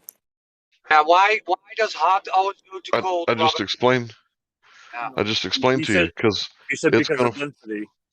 Right. No. It's when it hits the ground, it can't fall any further unless you drop it in quicksand. Right? Maybe it'll fall further if it's denser than the quicksand. But what I'm trying to illustrate to you is that if you look at how the scientific method works, manipulating the independent variable, which is the cause, in this case the medium, right?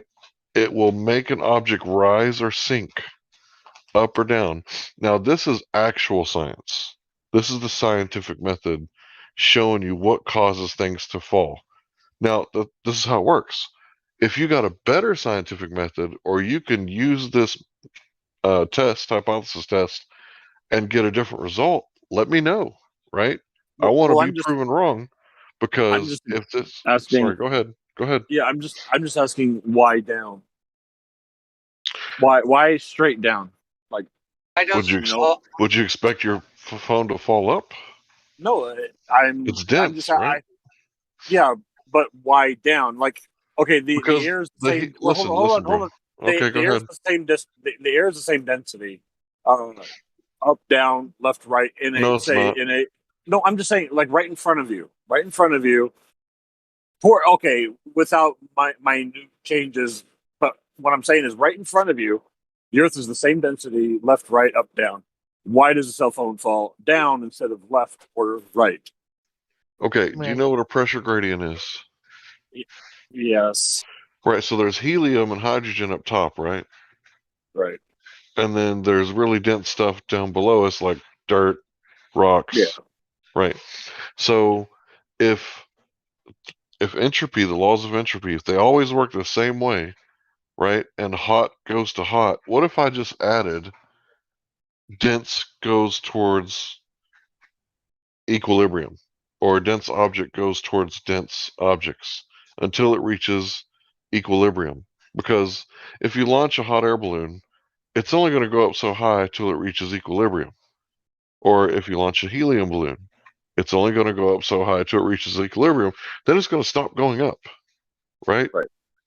And then if something were to happen and the temperature changes to that balloon, then it's going to reach a new equilibrium. Well, when your cell phone drops and it hits the concrete, it's reached an equilibrium where it can't sink any further. Or if you were to drop it in quicksand, it might go a few inches down, right? But think about I understand Felix the ground Baumgartner. stopping it. Yeah, I understand. Think about Felix Baumgartner. He jumped out of a perfectly good balloon, right? And he didn't have enough atmosphere to stabilize, so he started spinning, right? And he was falling at a really crazy rate, and then he hit the atmosphere, and then he reached terminal velocity. So he started slowing down because of the medium. This is also evidence that the medium affects things rising and falling, because the 9.8 meters a second stopped when he hit the atmosphere, and the friction caused him to fall slower, which is you reach a speed that you can't fall any faster. It's called terminal velocity.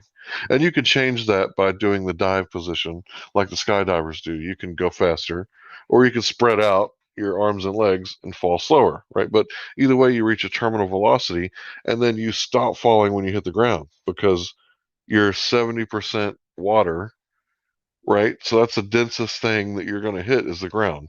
You can't fall any further. If you fall in the ocean, right, if it's salt water, you're going to float.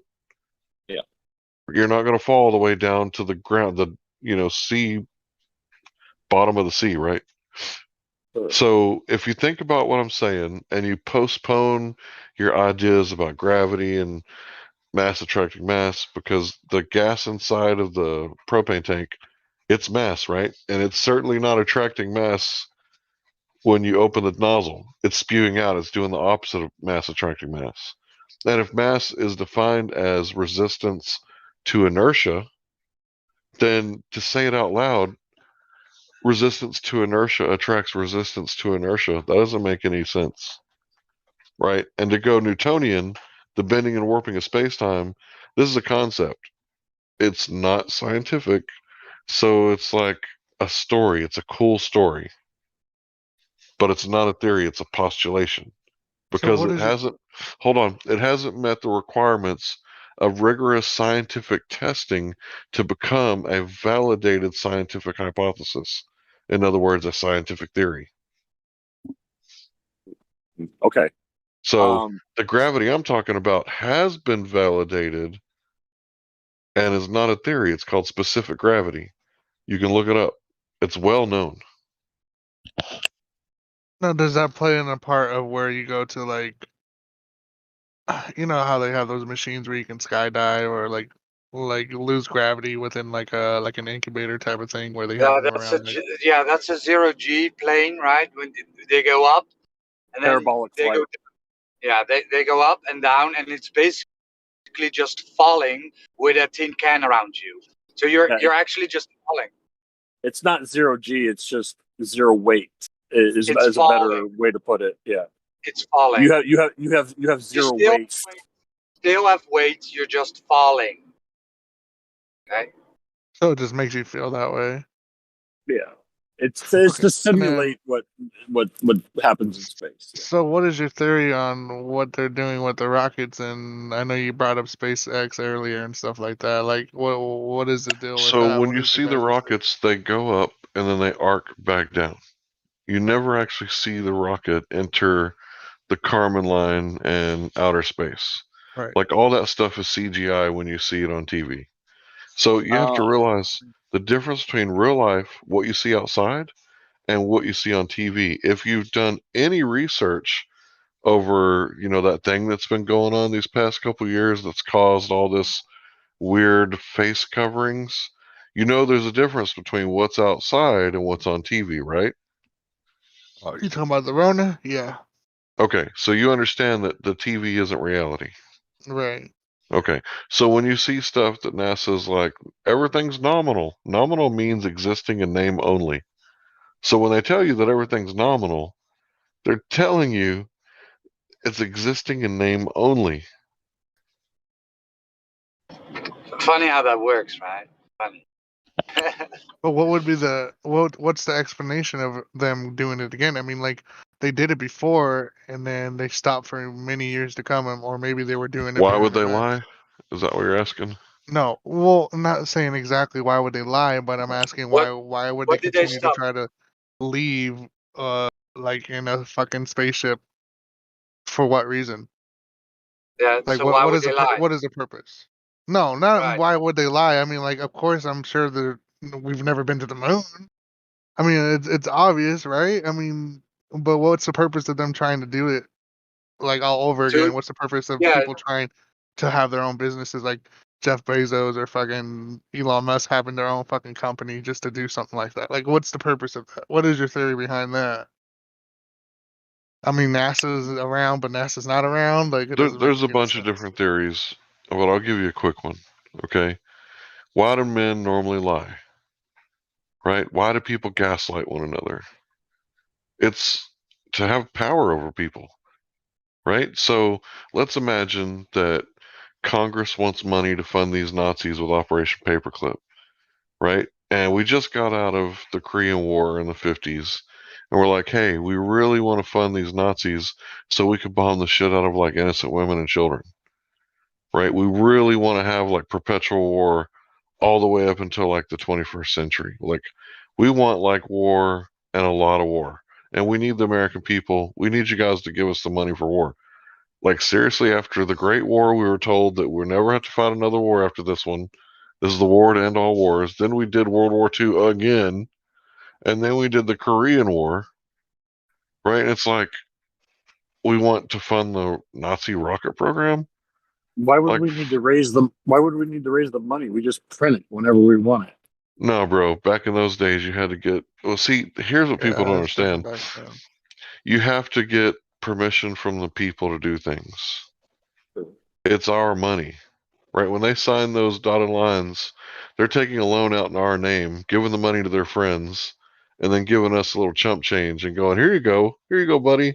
Here's $1. All my friends got like tens of thousands of dollars. You really think they ask permission for money?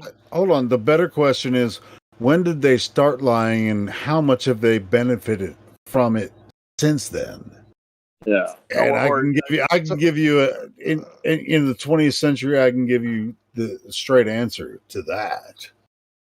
And just like Hank was saying, is all the fucking world wars. So what does Warner Vaughn have to do anything with this? Iran. What? I didn't bring up Iran. What I was saying is not Iran. Yeah, Warner von Braun. Yeah, dude, I thought we were talking about space and how all this. They wanted money. We are, but now we turned to Nazis. They wanted. Okay, listen. They wanted money, right? NASA. But they had to say it like, we're going to go to the moon, not because it's easy, but because it's hard, right? But what we really did is we funded a Nazi rocket program to go to space, right? And then we got the first picture of the globe from space. And before this time, people were still debating on whether the Earth was a globe or a sphere or flat.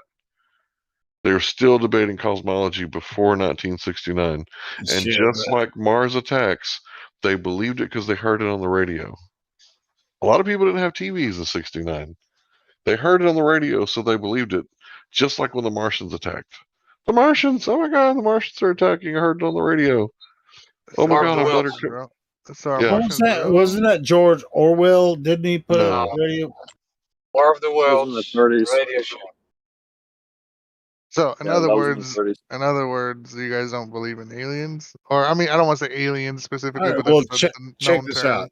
Here, hold on. Anything. I know the alien theory comes from the evolution theory. So yes, we don't. Or I'm not going to speak for everyone, but yeah, I think that's for me. That's been a ridiculous concept for long before flat Earth for me.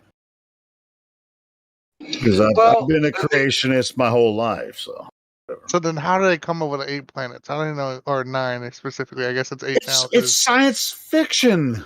That's where they came up with it, and that's why I was saying, this whole fiction idea came up, in the early 20th century, and it may have been promulgated in the late 18th century, from certain authors and influencers. into the evolution theory and everything. Yes, all of this came about because this is what they wanted, is to their idea is to figure out how Earth could exist by itself, came out of nothing from nothing, and this was their idea. So what This is exactly how are we they. then? Okay, well, shit, that's for you to find out, bro. That's obviously bullshit because the Earth cannot make it have come from nothing. So, Okay. I mean, so there's something then they're not telling us. Then. In other words, there's a shitload they're not telling us that a lot of them The know. head of the CIA in 1981 said that you'll know that our disinformation program is complete when everything the United States people believe is false. So if you think that there's something they're not telling you, there's actually a lot they are telling you. You're just not looking for it. Right, Operation Mockingbird, which tells us that it's perfectly legal, right, for them to propagandize us by giving us fake news. Yeah, it's like you can't sell a lie without an element of truth. So, yeah, I mean, rats don't eat pure poison. Well, that's they a know given. that it's That's poison. a whole given. That's a big. Yeah, given. just look at Fox News. I mean, they do that every day. Yeah, I don't really look at the news or social media outlets or anything like that. Yeah, it's good. I don't watch them much either. So anyway, yeah. I don't watch. I can't stand television. Oh, I don't ever watch television. I actually get sick to my stomach if I watch any type of Fox News, CNN, MSNBC. If I get sick, okay. Well, maybe the last question I have. I know I'm asking a lot of questions, but sure, go ahead, man. Going as far as back as ancient history and like Romans and fucking Greek gods and stuff like that, and they have like things to prove it. What exactly is that? What have they? So let me first address history, right? So every ancient civilization knew that the Earth was flat, right? Every single one of them depicted Earth as flat, stationary, with some sort of dome over it. Okay. But why a dome? Earth. So yeah, that will be going into the technical part. No, here's the technical part. It's the path of the sun. All right. It's not even that technical. Well, yeah, that's where we get our calendars from. Path of the sun and moon. We calendars. Know that. Yeah, we know that gas pressure needs containment. So we will now. Earth needs containment for gas pressure to exist. Your next part of the question was the Romans. What proof did they have? Well, they assumed Earth was a ball. They assumed the distance to the sun, and then they took two sticks, one stick and a well, right? That was the and Greeks. Then they calculate. Yeah, but I kind of assumed he meant because this is what the mainstream is saying, right? So then he calculated the circumference, right? But if I assume a flat stationary Earth, and if I assume a small and local sun, we can then calculate that the Earth is flat. The other way around, if you have a light in your room, right, and you have a pen, and you put the pen right underneath your light, it will cast no shadow. And if you put another pen a meter or 2 meters away from that pen, then that pen that you put away will cast a shadow. So now we can calculate that your room is a ball, right? So that has nothing to do with direct measurements. It's only assuming, right? And then calculating. Do you get where I'm going?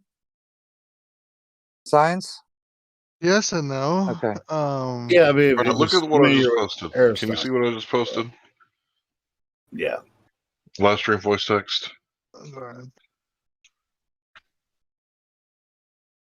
Meme actually did a freaking real test. So in a sense, okay, I'm getting there, but okay, so just say, and I'm not saying it is because I know what you guys think. If it no, was, we're not. Hey, keep in mind, we're not trying to convince you. We're just I know, and that's the point, and the reason why I'm here. I'm trying to, I'm interested in what you guys believe, so I want to see. Well, check out what I'm posting. You guys do. Right, I'm looking at it right now. So let's say, in the sense of if it was a sphere, the water is basically incompatible of keeping shape of sphere, right? Especially the only way that a ball can exist, third rock from the sun, is due to curvature. We talked about gravity earlier. Gravity would be the only thing that could cause large, huge bodies of water, oceans, namely, to display convexity, right? And so this is what the only thing we have to go by is what we experience on Earth. Otherwise, we're going to have to believe the space agencies and say, "Oh, we've been to space and we saw the globe Earth."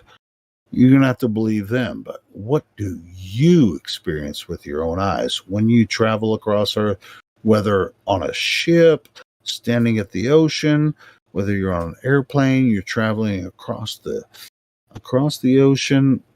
Shit looks flat, man. I mean, there's no curve. They don't even navigate that way. We talked about that for hours on end. Like all week. I think we've been talking about that. So can you guys see what I posted? The Kuhn cycle. Like, this is what's going on right now. Right now, we're looking at the heliocentric model, right, or the acentric model, right, and we're saying that this isn't working out. Like, we need a new model. So what we're doing is we're going back to the basics. Number one, the scientific method. Not everything fits in the scientific method. It's kind of like a school thermometer. It's very accurate at measuring between 95 and 105 degrees, but you can't go home and bake Jiffy cornbread muffins with it, right? So what we have to do is everything that doesn't fit inside the Is that scientific Texas vernacular, Jiffy cornbread? Yeah. Ain't you got cornbread where you live? That's fucking me. So my point is that the cycle is completing at this point. We're in a paradigm change. And what we're doing is we're saying, wait a minute, we can't measure curvature. We keep trying with lasers, making observations. It's not a scientific question. So if someone says, oh man, all the science proves that the Earth's a globe, they have no idea what they're talking about, because you can't manipulate the cause of the sphere, right?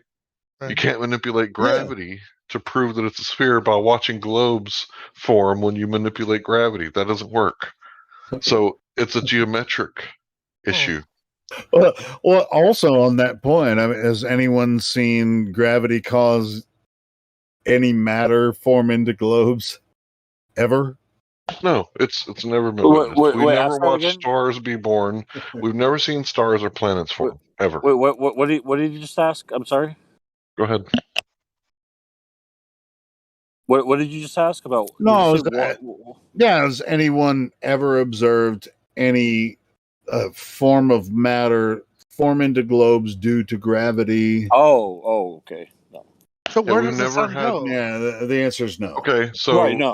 if you have a cell phone in your backyard and you turn on the light and you walk in a circle around the perimeter of your backyard, the light is local, it's close by, right? And it only illuminates so much because of the inverse square law. And this is a simple thing to understand. Every time you double the distance, the intensity of the light decreases 4 times.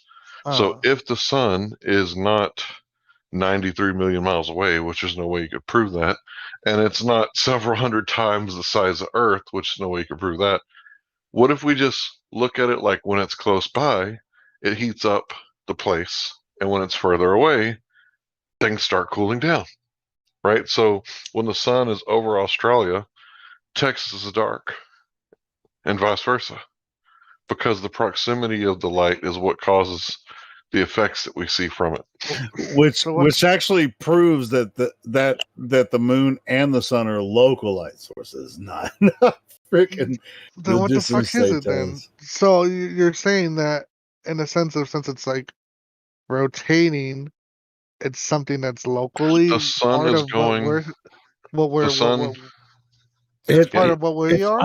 It's almost the sun is a part of the Earth, just like your house wasn't built for your light. The light was built to light your house. So your kitchen light, it's really good at like lighting up your kitchen, but it doesn't light up your whole house at once. But you could put, your light on a cord and light up your whole house like piece by piece. Isn't it almost like the sun and the moon were created for signs and seasons? I'm just saying. Hunting looks like it was created for hunting, right? Because if you make a really good kill, right, during the full moon, you won't need a really another good kill until the moon comes back around. Because you can preserve a mammoth with salt, right? Dude, I walked out to smoke today, and there was a deer standing right in my driveway. I don't know if it would be legal to kill it or not, but it was like right there. Are you saying your perception of the sun and the moon would be equal to the image that you guys have for the Discord channel? You know what I'm saying? Well, that's a concept. Not necessarily. Yeah, that's a concept. That's It's not a model. Yeah, right. It's not a model. I know you're not. You don't want to be. What? Hold on, Robert. Let me ask you. Yeah, we're not married to that. Exactly. I was just asking. Hey, but check this out. You can go stand outside your door and watch the sun, moon, and stars move above your head the same way. You can build your own freaking calendar. All right, so like I said, we're going back to the basics, right? Yeah. Science, observation, we're collecting data. Flat earthers record sunrise at different places all around the flat earth, right? And we record it, and we're not trying to record it to make a model. We're just recording information at this point, and we can't find curvature, right? We've tried it over and over again in different places. I couldn't find curvature in Corpus Christi. There's a 10-mile stretch of land on North Beach. Right, I could see the houses on the other side of the water, 10 miles away. They weren't 6-story houses. There should have been 66 feet of curvature between me and those houses. Like a pregnant woman's fat belly on a flat table, she can't see her toenails. She doesn't know what color her toenails are because her husband's been painting her toes for a couple of months now. You get it? What I don't understand about and I understand what you said. You don't necessarily accept that as your model, but on the image portrayed by the Discord channel, the Earth circling above the equator like that, it would be impossible to have a 24. I'm sorry, the sun. Well, yeah, the sun and the moon, right? Correct, going over the equator. Yeah. You said the Earth. I just wanted to be Robert. Oftentimes, one second, Helio. Yeah. It's just because you said the Earth. I just didn't every time you say 1 second, crack villain, you're like 20 minutes later. What I don't understand about that is how you would have a 24-hour Sunday near the. Oh, is that crypto? Near the well, I'm sorry, brother. What we say is Antarctica, or the south below the equator. There's 24-hour days. One day. Damn, cut the shit. That looks like my toes. So you're talking about perception of time, I'm guessing, right? Like how do we determine? Hey, I apologize to crypto. I want crypto to bring. Right, Helio, if you're going to apologize to me, can you not do it while rumpusing 2 other people, please? Yeah, he's asking about the 24-hour sun in Antarctica. We haven't seen that. We've been asking for those videos, and we haven't seen it, right? What we've seen is some speculative videos to where you can infer that the light you see is daylight, but you can't actually watch the sun. So what I'm going to post is a GIF from a video, and someone has added Mario to this GIF, right? But what it is actually 24-hour sun up north. And you can watch the video of the sun circling above the head of your head for 72 hours without setting below the mountains. So it's actually above the horizon for like 72 hours. And we can't see anything like this from the south, right? They haven't showed us anything like that. So we're still waiting on confirmation from 24-hour sun from the South Pole. And you would expect to see that if the Earth was a sphere. Right. Yeah, and the other interesting thing about the supposed footage that we do see from the south quote unquote South Pole, is that it's always there's something obviously dodgy about it. Like one of them where they've shown us, you can see that the cloud formation is the same at the start of the video and the end of the video, and it's like they've just obviously manipulated it and then run out of footage and then had to reuse it. It's like, what are the chances that 2 days in a row you have exactly the same clouds in the sky? Zero, right? So the fact that it happens in this video is like proof that it's doctored. And I'll go ahead and do the music for everybody in the live stream voice text. Dun dun dun dun dun dun dun dun dun dun dun dun dun. Okay, yes. Go ahead. Okay, I have a question for you. That's it. So here's another one. I'm gonna throw a little jab at you guys. So I don't remember what operation it was, but I remember there was a general who decided to take a trip to Antarctica and see what was on the other side of the ice. Exactly what is that? Look, is do you think the general just decided to go to Antarctica? And Come on, somebody. I just remember somebody was paying Admiral him to Byrd. Admiral Byrd, yeah. Admiral it was Byrd. Admiral Byrd, yeah. Jesus. I mean, so what's the deal with that? So all right, the deal with that. I mean, you can find his videos on YouTube, and most I've of them I are. already found some here. All right, cool. But so what do you think so far about? Is there land outside of whatever they're telling us? Well, I mean, you tell me what you think before we give you our opinion on it. The only reason why I asked is because I'm here because I wanted to learn what your perspective is. So I mean, I don't really know. If you guys are more deep into this than I am, I'll tell you what I think. Guys, the Norwegian or the Scandinavian people told the Europeans that Iceland was covered in ice. That's why they called it Iceland, but it's actually green, right? So nobody would want to go conquer Iceland because it's covered in green. So what do they tell us about Antarctica? That it's covered in ice. It's just a big sheet of ice. But we're not allowed to go there according to the Antarctic Treaty without special permission and privileges. You don't have the right to freely travel there. So the problem is how do we know that they haven't completely terraformed the place by irrigating hot springs and stuff like that, and that there's not livable land down there, like Bird said, that there's actually like land down there with lakes that are not frozen. So how do we know that they're not hiding land from us and keeping us trapped on this spherical model, thinking that if I go explore, I'm just going to end up in Japan, and if I keep on going, I'll end up back in California, and if I keep on going, I'll end up in Japan again. So there's no point of exploring. Hey guys, I just posted a video to the live stream of a 24-hour video. 24 What's it about? All right, before I click on it, what's it about? 24-hour sun, Antarctica. Oh, 24-hour sun, like similar to what you experience in the north? Yeah, similar to what you experience in the north. It's from this is from the outpost, the scientific outpost on Antarctica, and you can see it's All right, so what latitude? What latitude is this? Well, we have to look at the description. Hang on, if there's any description. I guess I'm gonna have to click on it. God dang it! I have to click on it. So at 20 seconds, the sun comes from the mountain. Pretty sure I've probably seen this one before, but anyway. And it's a time lapse footage. This is the scientific one thing you know about all these things base. is if it says scientific, then it must be. Yeah, I just want to point out it starts out with the sun setting.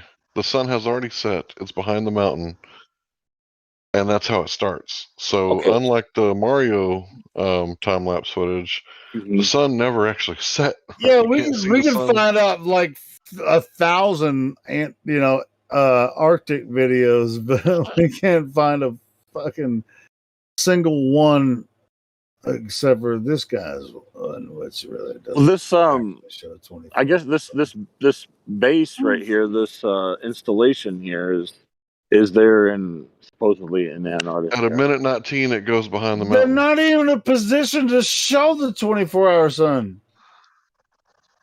at their location. It's bullshit. Come on, bro. I don't really see how that's 24-hour sun, because what they did is it spun around 360 degrees right one time. But it starts out with the sun behind the mountain, so technically it's set. Did it not? They're not well, it's just behind the they're mountain. not even in the right latitude, bro. Jesus, come on, man. Give us a better one. Come on. Can you find a better one? Well, I just did a quick search for you. Yeah, you're not going to find one, bro. I've been looking for that shit for years, so good luck. What exactly? Come on, man. Over there. Come on. Okay, what's this one here? I'm finding a lot. I mean, you of could probably find 1,000 videos of the 24-hour Arctic sun, but you can't find you can't find one of a real 24-hour Antarctic sun. Let's see. So, come on. I'm looking at one. I'm trying to see if it's good enough for you guys. Okay. Well, I mean, hey, spend the next 5 years like I did trying to find one and see what you got. Okay, this one's also from the Scott Base, Antarctica, latitude 77.51 south. This is in December. It still hasn't shown the sun yet. Hold on. No, they're talking about in the summer from late October until February. Dude, I'm not going to waste my fucking time. When you waste your fucking time trying to find here we go. Here we go. Now it's okay. Post it. All right. Now I'm going to post this one. This is good. Here, I'll post this one. Copy link. It's still not going to prove a ball Earth, but you know. But I mean, it's like if you want to waste 5 years trying to find, this real image of the 24-hour Antarctic sun. It says I've been punished for swearing. What? I've been punished for swearing? Well, fucking swear as much as you want. Well, it won't let me post because it says that I've been. You can swear in voice. No. Okay. What's happened yet is sometimes if there's like a link, and say the link just has like random letters, and it accidentally spells like a swear word, then the bot will still pick it up and it'll still put you in detention. Yeah, it's the bot. It's the bot. Freaking kick. Fuck. All right. Well, why don't you show us the real 24-hour Antarctic sun? That's what. Please show us. I'm trying to post it right now. It won't let me post it. Well, I thought you already showed us one that was the real Antarctic sun. You're just like, that was the best one. I got another one. I'll post it for you. This one is better. So you can send it to me too. I'll view it. Yeah, this one's better. Okay, post it to who? Hank. Anybody. All right, Any mod. All right, let me find you, Hank. It's like we've been looking for this shit for freaking 6 years, man. I mean, what the fuck? We can't find a 24-hour Antarctic sun. There we go. All right, Hank, I just sent you a DM. There. Working on it. His first one was subpar. This one's going to be par. This one's a little bit better. All right. Sweet. Cool. It's still of the same Scott compound, and it gives the latitude that it's shown in. All right. Cool. So it gives the latitude. Okay, cool. So just I mean, I can't actually see these because I'm driving. But just question. Let's just say that you find a 24-hour Antarctic sun video, and let's just say it's legit for argument's sake. But there isn't any curvature on the Earth. How do you account for both? Now, and there's no curvature of the Earth? Yeah, because we can't find any. How do you account for both? Well, the thing is, this wouldn't be possible. This wouldn't be possible on a flat Earth. Not asking about that. How do you account for both? You can't. Yeah. So. Yeah. Do you see why I'm struggling to believe that any of these videos could be legit? Yeah, jinx, right? Yeah. You see I guess game over. Game over. Like, I'm not on their level, and I understand that. Like, no, continue, crypto. Yeah. It's that's all it is. It's like videos are videos. I mean, I've seen King Kong smash the hell out of a dinosaur on movie screen. Videos are very easily manipulatable. So For me, I never ever use photos or videos as evidence for anything. Just because they aren't. But that's just me. Other people see things differently. Hey, Hank, but at certain points, you want to entertain people just to disprove their point, just to entertain them for a little while. Yeah, maybe it just you just have to pick and choose your battles, right? Hank, were you able to post that for me, Hank? I did post it. Yeah, I watched it. I'm sorry. And I'm already it's done the one with the yeah. watch. Yeah, I'm watching it right now, and that looks like a little bullshit to me, to be honest. Well, of course it does. Okay, not because I'm biased. Okay. Okay, well, I might be biased, but I am biased. I'm not going to lie about that. But this first part of it. So what's your story behind this though? What is this supposed to mean? Like, if this 24-hour sunlight in Antarctica isn't real, then what do you saying it's guys coming say? from a certain point, and I was wondering what latitude. He's like, oh, they give you latitude right there. They give you all the information. Yeah. And I'm looking at this. We need Indio here. One But what are second. you We guys need trying to say though? Indio. Like, are you trying to say it's not real? Like, there's no such thing as 24 hours sunlight? I think 1 second. like as Ilio, much as I'm by. Go ahead, Roger. Ilio, there's something with the watch. If you go to Indio's YouTube channel, he has a clip of this. Something to do with the watch. When there's one or two frames of the watch where it glitches out. Yeah, it's like first part of the video looks pretty good. Then when it gets to like third part of the video, just is like looks like a bunch of bullshit. Where did you post the video? Just relax for a second. Can we just go into Roger's point, please? My bad. So what do you guys think about this? Well, I'm so confused on the fact of what are you guys trying to get? What point across are you trying to get? Well, maybe Roger can answer that question for you. There we are. So is this a thing that doesn't exist, or is it something that does exist but we just don't have footage of it? What exists? Say that again. Hold on. The original claim is 24 hours sun. This is footage of 24-hour sun from Antarctica. That's the original claim. So even it doesn't really matter. So right, it doesn't prove the Earth is a ball either way, right? Well, it's not possible on a flat Earth. So what is your assumption? Why would you say something like that? This is even if this is a real footage, right? It works in reality, right? Reality shows that it is measurably flat, so it works then, right? So you saying it would not work is just well, right?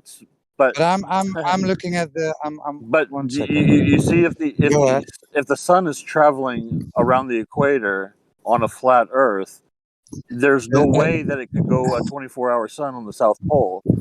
I mean, I'm not making this up. That's just how it is. I mean, that is your assumption. But if we're talking about flat Earth, the equator doesn't exist then, right? Well, the equator's conceptual the equator anyway. does. There is no such thing as the equator. If you only go by this video, and you can. Helio, relax. Shit. Please. Please. Thank you. The equator is just the conceptual line that we have in our minds that underpins the direction that the sun travels in on a certain day of the year, right? Okay. So there's no real actual equator. So that's the first thing to understand. But then, if the sun is traveling on that path on that day of the year, which is, so I've just woken up, so it's the midpoint of the year. Can't remember what the day is called. Quit laughing, Crypto. Sorry? Not funny. It's not funny. What's not funny? So.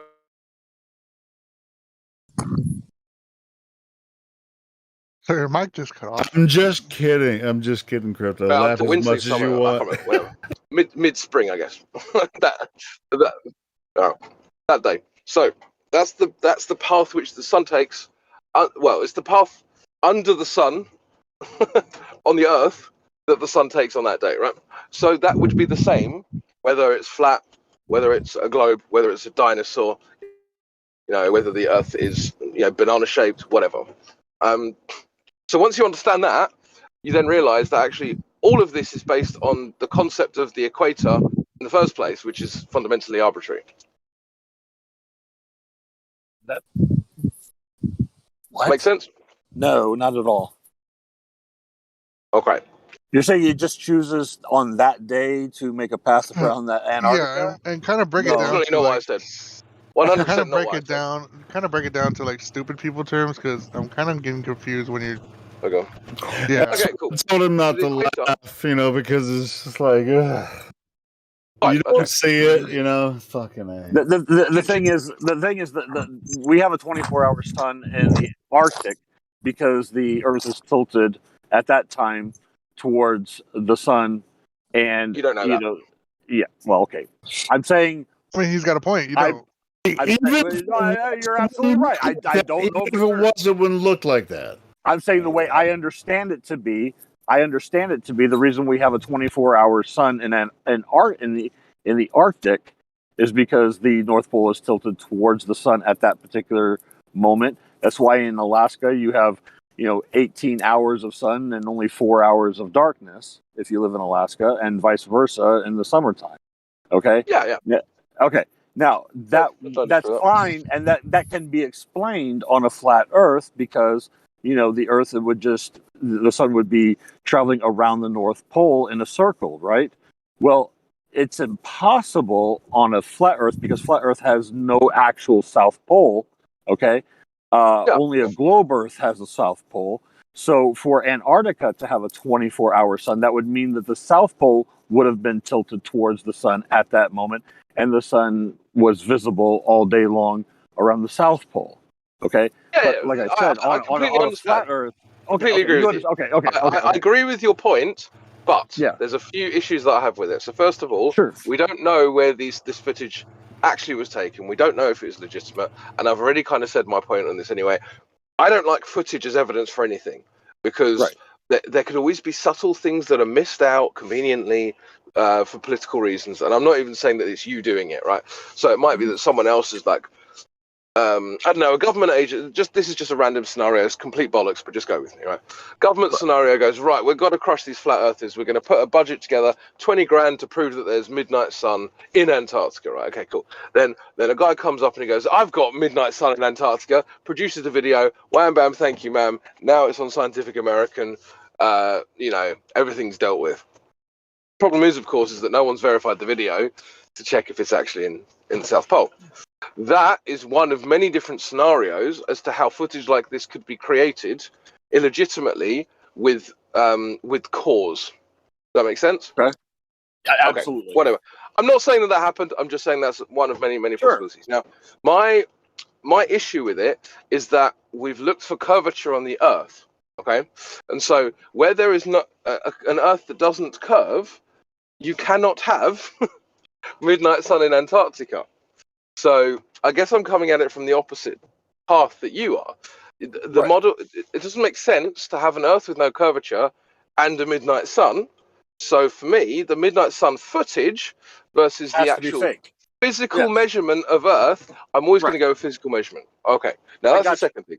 Third thing, sorry, I will be done shortly, I promise.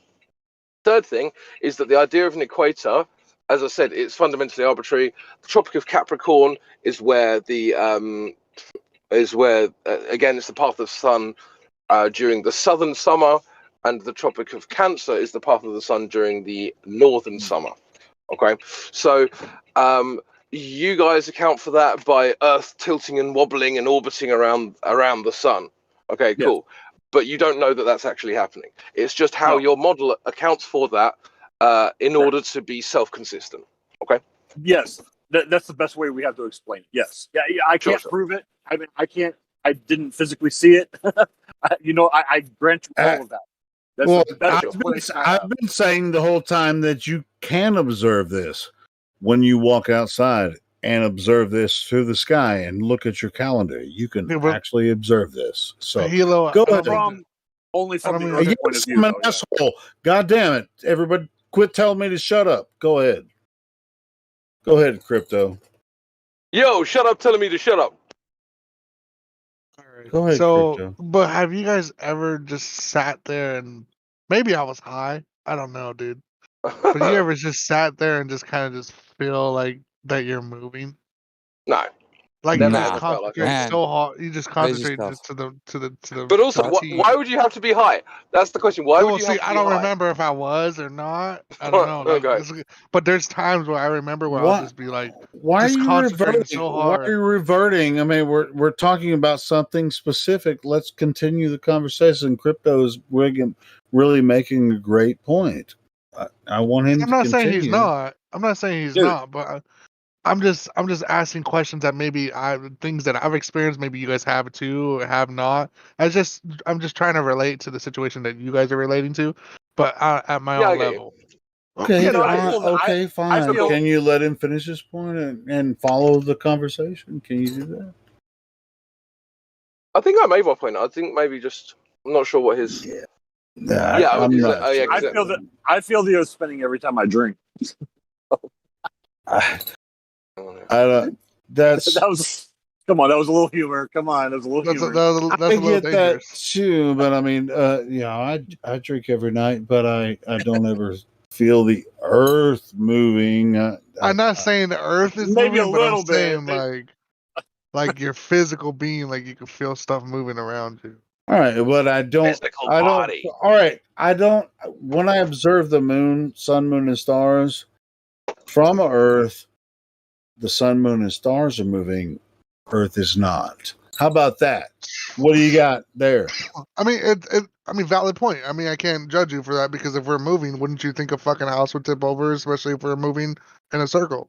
I mean, a house is just built over foundation Let me of ask you this: concrete. what do you think we do here every single day? Is try to not convince, but to you messed introduce. I said convince, but this introduce people to the idea that what they experience in real life is real life. They see the sun, moon, and stars moving above their head, and throughout history, the sun, moon, and stars have created,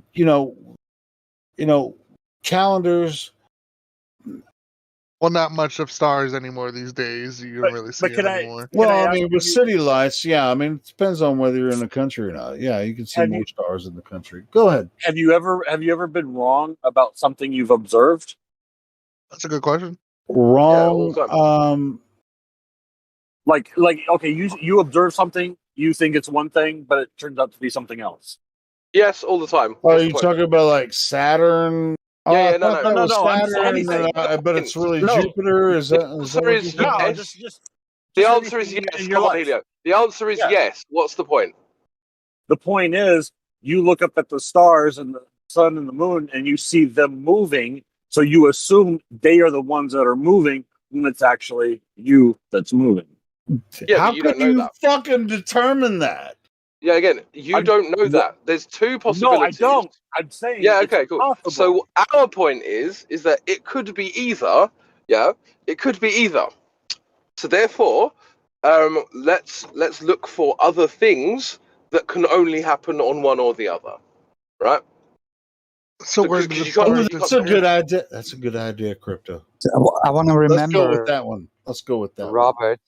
What Helio wants. So, Robert, I want to remember you that you were talking and advocating and telling us that airplanes are moving with the spin, right? So, yes, you are advocating for no spin at every moment. You are advocating for no spin. Okay, remember that. I'm advocating for no spin. Yes. You're what he means constantly by that? arguing for no spin. Yeah, what do you mean? Yeah. What he means by What that do is you mean? basically there's this necessary spin in your model, but then whenever we say, well, we can't detect it anywhere, then there's always this excuse as to why you can't detect it, why you can't feel it, why you can't measure it. And what he's saying is that you're always advocating for no spin whenever we ask for evidence of the spin. But because the spin is required by your model, you say it spins, right?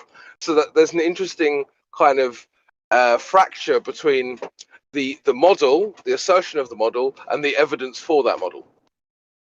I guess I'm just not good at explaining myself.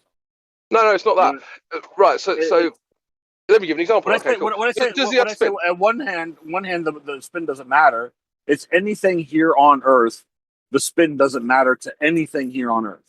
Okay, but does the so it's relative? Okay, essentially, it's relative. Go ahead. Really, ask this question. Okay, but does the Earth spin? Yes. That's what Roger's saying. He's saying that you have the assertion of the spin, but at any point it matters, then you don't want to prove it, right? Because you'll say something. Because he just wants to just be a. I'm sorry, Crypt. I'll shut up. Shut up! Because at any point he asks you for that evidence, you will then say it doesn't matter. That is Roger's point, and you're not getting it. He has a point. Okay, you're asking me for evidence of the Earth's spin, and I'm saying it doesn't matter. No, I'm not saying it doesn't. If you ask me for evidence of the Earth's spin, I'm not going to say, "Oh, I'm not going to answer that because it doesn't matter." What I'm saying is, for all calculations and relative to here on the Earth, the spin doesn't matter. If you're Roger's outside, point. That is Roger's point. Yeah, he's saying you're asserting that the spin exists, but at any time it comes to proving it, you're saying don't need to because it doesn't affect anything. That is the point Roger's making, and you're still missing it. Well, is it possibility? Yeah, I guess I just don't get what you guys are saying. I'm sorry. But is it a possibility? I don't know how you're missing it. I don't understand honestly how you're missing it. Well, I don't understand he's missing it either. But is it a possibility that that it could be just enormous enough not to be able to see the curvature? Or it could be flat. I mean, yes, and then no. But I'm asking a question to you. Maybe you could answer it yes or no. Is it possible enough to be enormous enough just not to be able to see the curvature? Yeah, that is possible. But how do you know? Well, I don't. See, that's the thing. That's what leads me back here, Again, and that's what leads me back to asking questions. So let's stick to things that can only be true on one or the other. Because when you come up with things that could be true on both, you don't get anywhere. I mean, it's the same way with this. I mean, it's just like Robert. Robert hasn't gone anywhere. He's asking 24 questions, and he still hasn't understand what you're trying to tell him. Amen. That was my point. But anyway, he doesn't want to answer anything. He wants to stay in the. I don't want to be. Yeah, you're right. And there's nothing wrong with you guys believing. There's nothing wrong with you guys believing what you believe. You've been hanging out here for an hour. Ain't longer, and made a solid oh yeah, sure, maybe longer than that. You haven't made a solid goddamn statement about anything. I mean, that's not a reason to hate the man, though. No, I don't hate him. I don't hate him. I mean, are you saying I hate Robert? What? He actually helped us No, you guys think I don't understand. I don't answer questions. I'm just wasting time. No, that's not true. Well, I mean, it's the same thing that Cryptic said. Like, I mean, I get what you're saying, but on top of that, like, how are you for sure that it's flat? Like, dude, how can you be here for a day and not understand our point? You know, fucking. I know you guys made some good points. I'm not gonna lie to you. Made me kind of reconsider what I'm thinking. It was you, Robert. I just don't know. Like you guys tell us, we don't know anything. So how do you guys know? I woke up one day and I was told what the word was, and that was it. Well, it's not like I said, we're not trying to convince people. Robert, do you have any, final statements before you get muted? Because you're just not making it. You know what? You know what? I would like. You know what? I'm not coming back. You guys just. I mean, you guys are cool, but you're also kind of dicks. Yeah, we are dicks. That's the point. Come on, think about it real quick. Hold on, just real quick, Think about it. Who's more likely to be the dick, right? The flat earther? Who's more likely to get the Rotten Tomatoes? Think about how many Rotten Tomatoes we've gotten over the years, right? Just trying to talk about cosmology, something that isn't even really science. It's more like philosophy, right? And then people come in here and they're like, no, it's science. And we're like, bro, it's philosophy. Like, come on. We're talking about cosmology. I understand you guys really, really believe this, and it's just like Believe? any dissent is any opposition is met with Dude, really I don't care what with opposition malice. you bring. Robert. I saw the buildings across the water Yeah, in Corpus Robert. Christi. If That you means nothing. That means nothing to you. If you I had don't care. something, if you had something to bring to the table, Robert. I mean, Now, I don't have anything to bring. I really don't want to talk to you guys anymore. I don't really really understand don't. why this. Everyone stop for a second. Everyone stop for a second. I don't really understand why this conversation is going in this direction. Like, we're not actually talking about the stuff. We're talking about feelings now. We're talking about people being upset, and all. We're not talking about the actual meat, right? So either let's just talk about the meat, or like I don't understand the point of the conversation, because I'm not here to talk about somebody's feelings. And maybe I'm a bit of a dick. Yeah, cool. That doesn't make the Earth globe, right? So let's talk about the shit. And look, man, I don't want you to be muted. I don't actually know why Helio said that. I'm not sure what the point of that would be, because I'm actually enjoying talking to you. So maybe we can just not mute people, and then we can just carry on. Does that sound good to everyone? Yeah. Can we go back to the idea of maybe the world's bigger than it actually what you perceive it to be? Yeah, So maybe we can it's explore possibility. that. It's a possibility that it could That's be. possible. Cool. How do we prove it? I don't know how we would prove it, because and then it goes back to the theory of where you guys say that there's ice surrounding. Like if we're flat and we're surrounded by ice, what if there's more land outside of it? Because I've already accepted 3, 4, 5 times that it could just be a really big ball. Cool. How do we prove that? And that's I'm really not even where it saying comes it's a down ball. to. For all we know, it could be a fucking square. I don't fucking know. It's just a massive It could fucking be a fucking fuck off size square. of Yeah, cool. It could be like a Dorito. I don't fucking know. Well, yeah, that's the point. Is that we say we measure the surface to be flat, right? So we don't know that it's not a Dorito either, but we measure the surface to be flat, and fundamentally we're pointing out that the globe model is impossible. That's really what we're doing. And if that's the case, we want to find out what the fuck it actually is. I mean, right. and it spirals down to the point where you guys do make a perfect good sense of, especially, I think it was Hilo that mentioned it earlier, how it might have been Hank, that the Earth, that the sun is actually part of the Earth, and it kind of made me think about that a little into that. Yeah, if you go back and look at the ancient cosmology, right? Like all of everything is the Earth, right? And modern cosmology, there's this thing called the universe where there's trillions of or billions of light years, right? Which is a measurement of distance.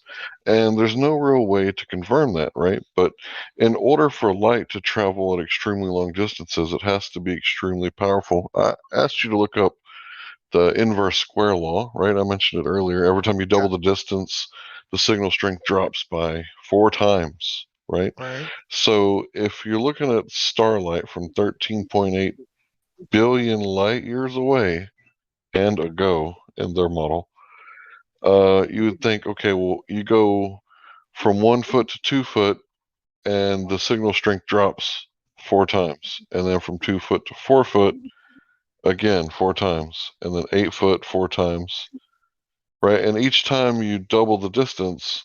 So now we're at 13.8 billion light years, and if you look at how many feet or how many miles is in a light year, it's a really big number.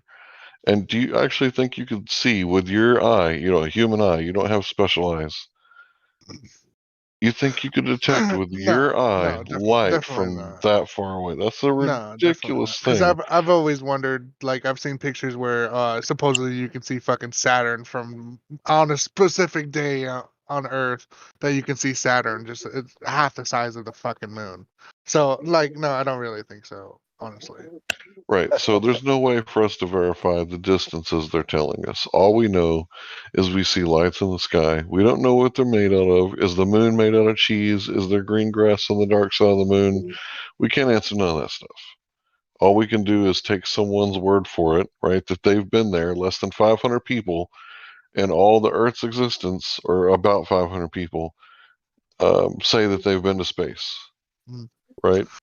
Right. So it's a very small community of people who are saying something different than what we actually observe. But as far as I'm concerned about space, it might as well be Narnia, because they say that it's a vacuum, a near perfect vacuum, right? And that can't exist without a wall in between us and the gas pressure and them in the vacuum. It's like you coming to me to buy propane, and I say, "Where's your propane accessories?"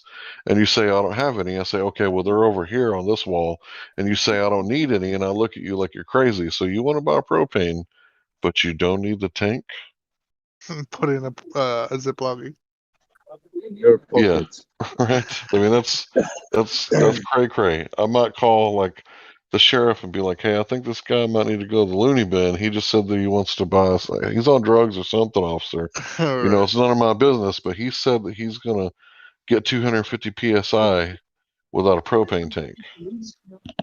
Okay, so don't take this the wrong way, but wouldn't you think, and this goes for both sides, not just yours, wouldn't you think like everything that you guys say and everything that they say is obsolete just because the fact that you can't prove anything? Well, we can. You can measure.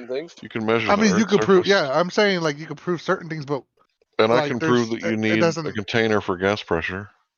and it doesn't add up to the point where like what's on the other side? Like where are we going No, afterwards? okay, Like, but do you get what no, I'm but trying what to say? you're asking questions. Yeah, but you're So fundamentally asking if they're obsolete for saying questions that that aren't space isn't real and stuff like that, answerable. then like it's the same Right, thing so with you guys. it's like,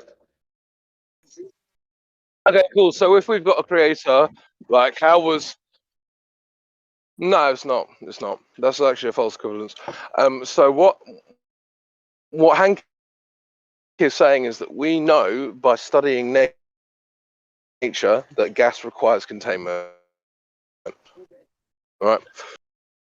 So any time someone claims that something exists where gas doesn't require containment, it is impossible, like by definition. Doesn't matter if they repeated it on television. Doesn't matter if what matters is that, right? That is provable. That is as close to fact as we can get, and they're telling you that yes, that is the case. Any logical person would say, hold on, that's retarded because that's literally unprovable and doesn't happen in nature. That's all we're pointing out. So look at the definition of gas pressure. It's the pressure, the force that the particles exert against the edge of the container. Right? In the heliocentric model, the globe is an open system, right, with no container. So how are you breathing right now? By definition, this Earth has to be contained because we have gas pressure. Okay, so you know what an antecedent is, right? Oh. You can't have the yolk without the egg, right? Okay. So the egg is a necessary antecedent for yolk. So if I say, go get me some yolk, you're not going to be looking around the world for yolk. You're going to go get an egg, and then you're going to get the yolk out of the egg. Right. Right. So the necessary antecedent for gas pressure is a container. There's no other way around it. Then how does that explain the stars and stuff like that? Like what exactly is that's that? a non sequitur. That's like what's the price of rice in China right now? It doesn't follow the Fucking nothing. conversation we're having, right? But Gotcha. try to follow what I'm Yeah. saying, right? You have to have a container in order to have gas pressure. It's like you're eating a steak and you're questioning the existence of a bull, right? No, You're like, I I don't think understand what you're cows saying. Yeah. exist, right? Yeah, like So I we understand. have gas pressure. We're breathing right now. Therefore, there's a container. I'm eating a steak right now. Therefore, cows exist. Right, that's Can like I ask saying him a like question which actually will help him get an answer to his question? You said, what are stars then? But my question will be, what is sonoluminescence in this case?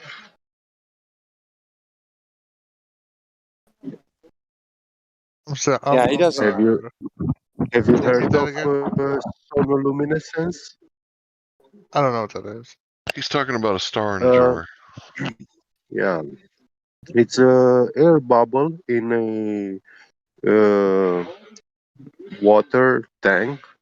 Yeah, and using sounds, they can make that little air bubble to sparkle, shine, light, just like a star, a, a very small star Cite inside your the jar. source and show him what you're talking about, Get Yeah, Me Get. He doesn't know about the star in a jar.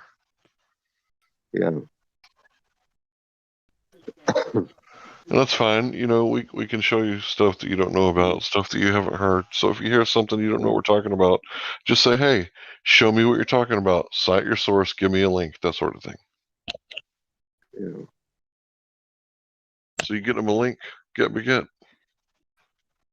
I don't have one right now, but All yeah, right, you I'll get can it for you. search on YouTube. Yeah, on YouTube, sonoluminescence, and yeah, there's a ton of videos about it.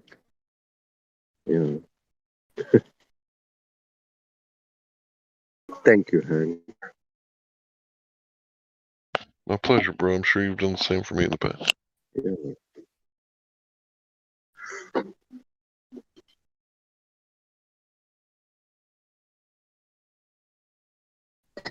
So, do you have any more questions, Science? Well, it might come up one time. I mean, so I mean, did we go the questions through happen just as far as when people ask, like, say things. So Sure. So did we go through the Black Swan with you? now, what is the Black Swan?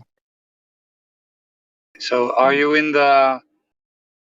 You're on the live stream, right? Voice text. No. Voice text live stream. Yep. So do you see that that picture with the two oil rigs? Yep, I'm seeing it. Okay. So basic model Stallings. If the Earth, if P then Q, and not Q, therefore not P, right? Okay. So if the Earth was so if the Earth was a sphere with a radius of 3959, then every distance to the horizon cannot be further than 1.225 times the square root of the observer height in feet. P, right? So the geometric horizon, and that would be, so imagine that you are an ant standing on a basketball and you have your friend with you. He's also an ant and he's walking away from you. And at one point, your ant or your friend gets blocked by the physical earth curvature, the physical ball, right? You wouldn't see your friend anymore because the ball is getting between you and your friend. You following me? Yes. Okay, so they told us how big the Earth was. They told us. So then we can calculate where the horizon must be, because Earth doesn't change sizes, okay? It is what it is. And they told us the radius. So at 1 foot observer height, the horizon must be, right? It cannot be further than 1.225 miles. This is the globe math, the globe geometric limitations. Well, When you look at these, as far as what yeah, you know, though, because like when you go back to what you Well, said, that's what they told us exactly. They told us that boats go over the horizon. Exactly. Right. So Right, but you get that you've been given a radius of 3959 miles, and when you type, the Earth curve calculator, you type in 1 foot observer height, it tells you the horizon should be 1.25 miles away, right? But when you look at the video that the still shot was taken from, I posted it. It's BMLSB69, right? He eliminates all the variables. He shows you that the camera is 1 foot above the water. He almost puts the camera in the water. It's pretty close. And he shows you with he turns around and shows you a landmark, shows you exactly where he's at, and he's actually looking at a bullseye. He's looking right down a path that if you look to the left or to the right, you can't see in between those two things. So he shows you this bullseye where he can only be at one place, looking at one place. He can't be anywhere else in the world, right? And he shows you on Google Maps where he's at. And he shows you that the horizon is more than 10 miles, which that's impossible. The horizon should be 1.2 miles away at 1 foot observer height. But not only that, if you watch the video, while he's zooming in, you can see the land to the left and to the right. And that land is actually 30 miles away, and the horizon's still past that. So it's supposed to be 1 mile away. It's supposed to be in front of these two oil platforms, but it's 30 miles away when you actually watch the video. And the interesting thing about it is that this destroys the globe model, right? Because without the radius, how do they calculate, how much velocity they need to leave the Earth and then go into orbit, right? And where you get the whole image from Earth was from them looking back in a porthole when they went to the moon, right? But we know they faked the moon. Well, if you click the video that I posted with Robert Simmons, he works at Goddard, and you can actually click the link to nasa.gov Center Goddard about people, Robert Simmons, right? And he tells you that the blue marble, these images that we see, they're Photoshopped, quote, it has to be. Well, if we got 3,000 satellites floating in space, why does it have to be Photoshopped? We can't just point a camera at the Earth and take a snapshot like a real picture? But no, this is a Photoshopped image where he takes a flat map, quote, and wraps it around a sphere and then adds clouds and colors the ocean the colors that he would expect you to think the Earth would look like.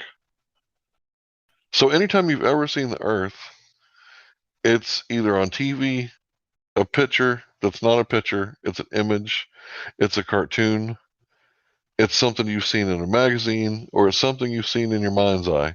But when you go outside and you actually look at the Earth, it's the difference between, like I said at the beginning of the conversation, what they tell us is going on the news and what's actually going on outside. It's two totally different things. When you go outside and you actually look at the dirt that you're standing on and you look around, your primary knowledge is what your senses are sending signals to your brain, tells you that it's flat and stationary.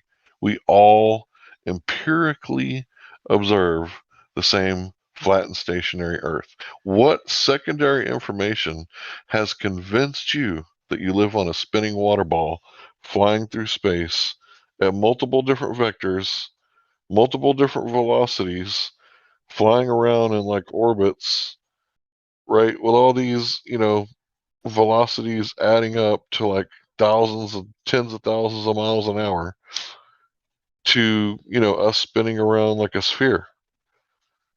And I'm about to post an image, well, it's a GIF actually, of what your model says that we're doing.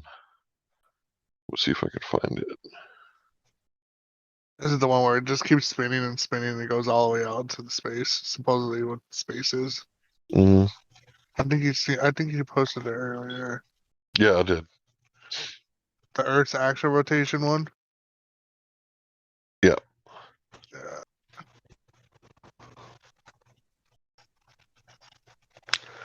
Well, I really got to scroll down for this one. Yeah, I don't know. There's a whole lot to take in.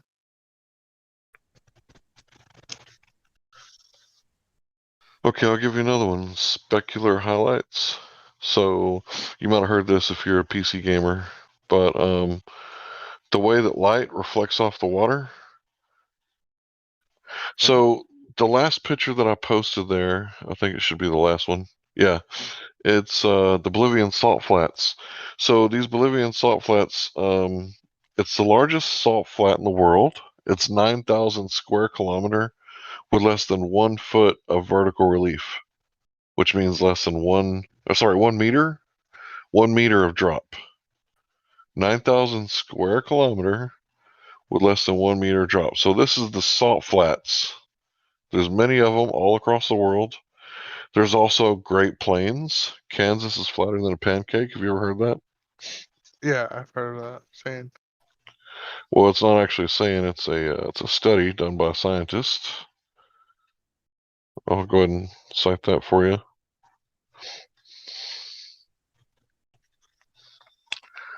It's really hard to type like this. Abyssal plains. Sorry, abyssal plains. Yeah, abyssal plains make up more than 50% of the Earth's crust. Right? Then you got the Great Plains all over the world. There's some in North America, of course, Canada, Armageddon and Israel, or outside of Israel, excuse me. All these plains in Russia, all over the world. But yeah, there's Kansas is flatter than a pancake.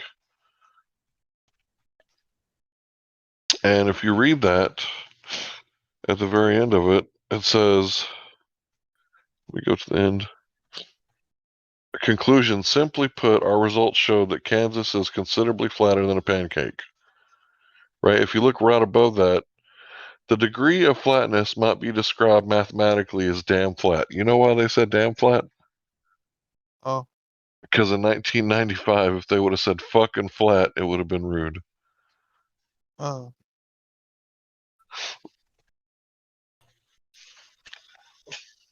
Huh. So this conversation's been going on a lot longer than people think and want to give credit for. Obviously, this was posted in the mid-90s.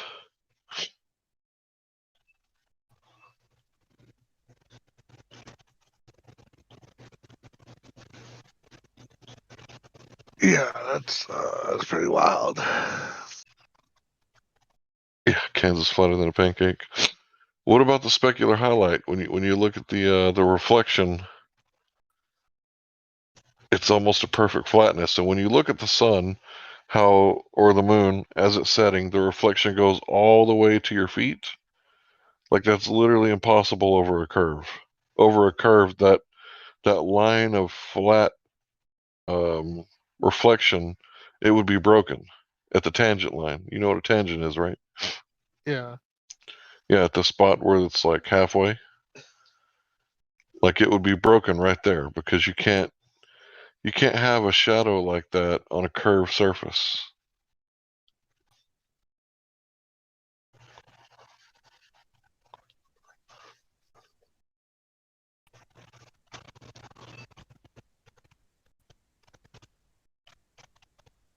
All right, let me get a good meme for you. And the beauty of it is, science, is that you can do this yourself, right? We're not here to convince you of anything, right? Oh, I know. I stumbled upon here myself, so. Yeah. Oh, awesome stuff. But you can do this yourself. You can go to a beach and repeat it, right? You don't have to be dependent on anybody. Just your own self, and maybe binoculars, a high-powered zoom camera, and you can do this. You can test the globe Earth and figure it out. So were you here earlier when I destroyed gravity? No, I wasn't. Okay, let me destroy gravity for you then.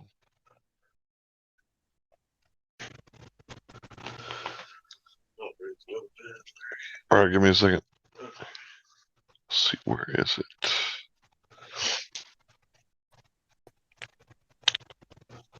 That's a good picture there.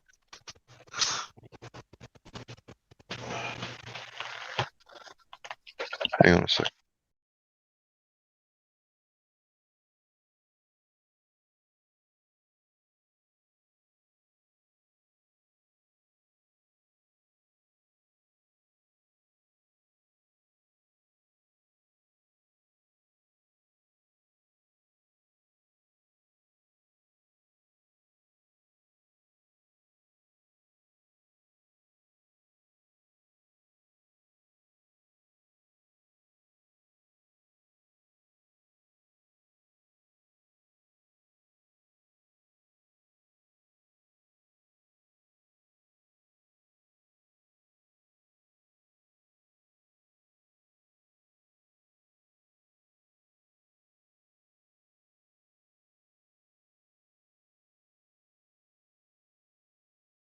All right, can you see what I posted?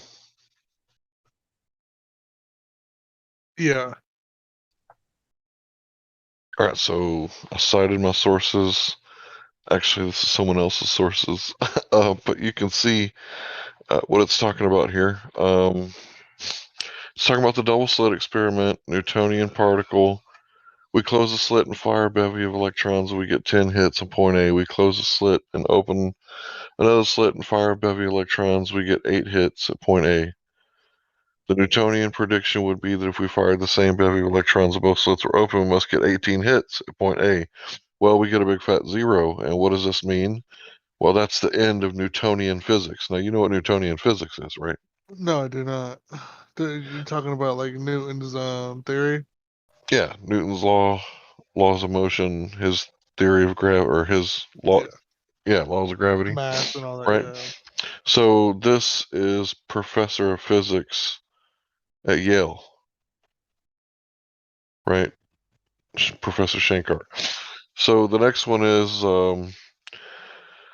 first I want to tell you what goes wrong with Newtonian mechanics. Double slit experiment is the problem that puts the nail in the coffin for Newtonian physics.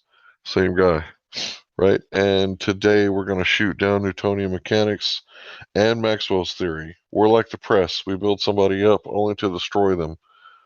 Build up Newtonian, shot down. Build up Maxwell, gonna get shot down. So what do you think he means by the end of Newtonian physics, the nail in the coffin, and shot down? Do you think we still go on with Newtonian physics? No. Yeah, I don't think so. But they taught it to you in school though, right? And teacher wouldn't lie to you. Right. Well, yeah, okay. I mean, you see what's going on here? They're teaching bullshit to the children.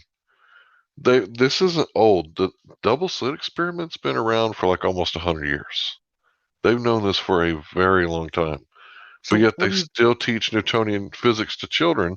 And it's like, hey, let's go play tetherball. Okay, I got the ball. Who's got the tether? Oh, we don't need one. We got Newtonian physics. Right. That's not how that shit works. You need a tether.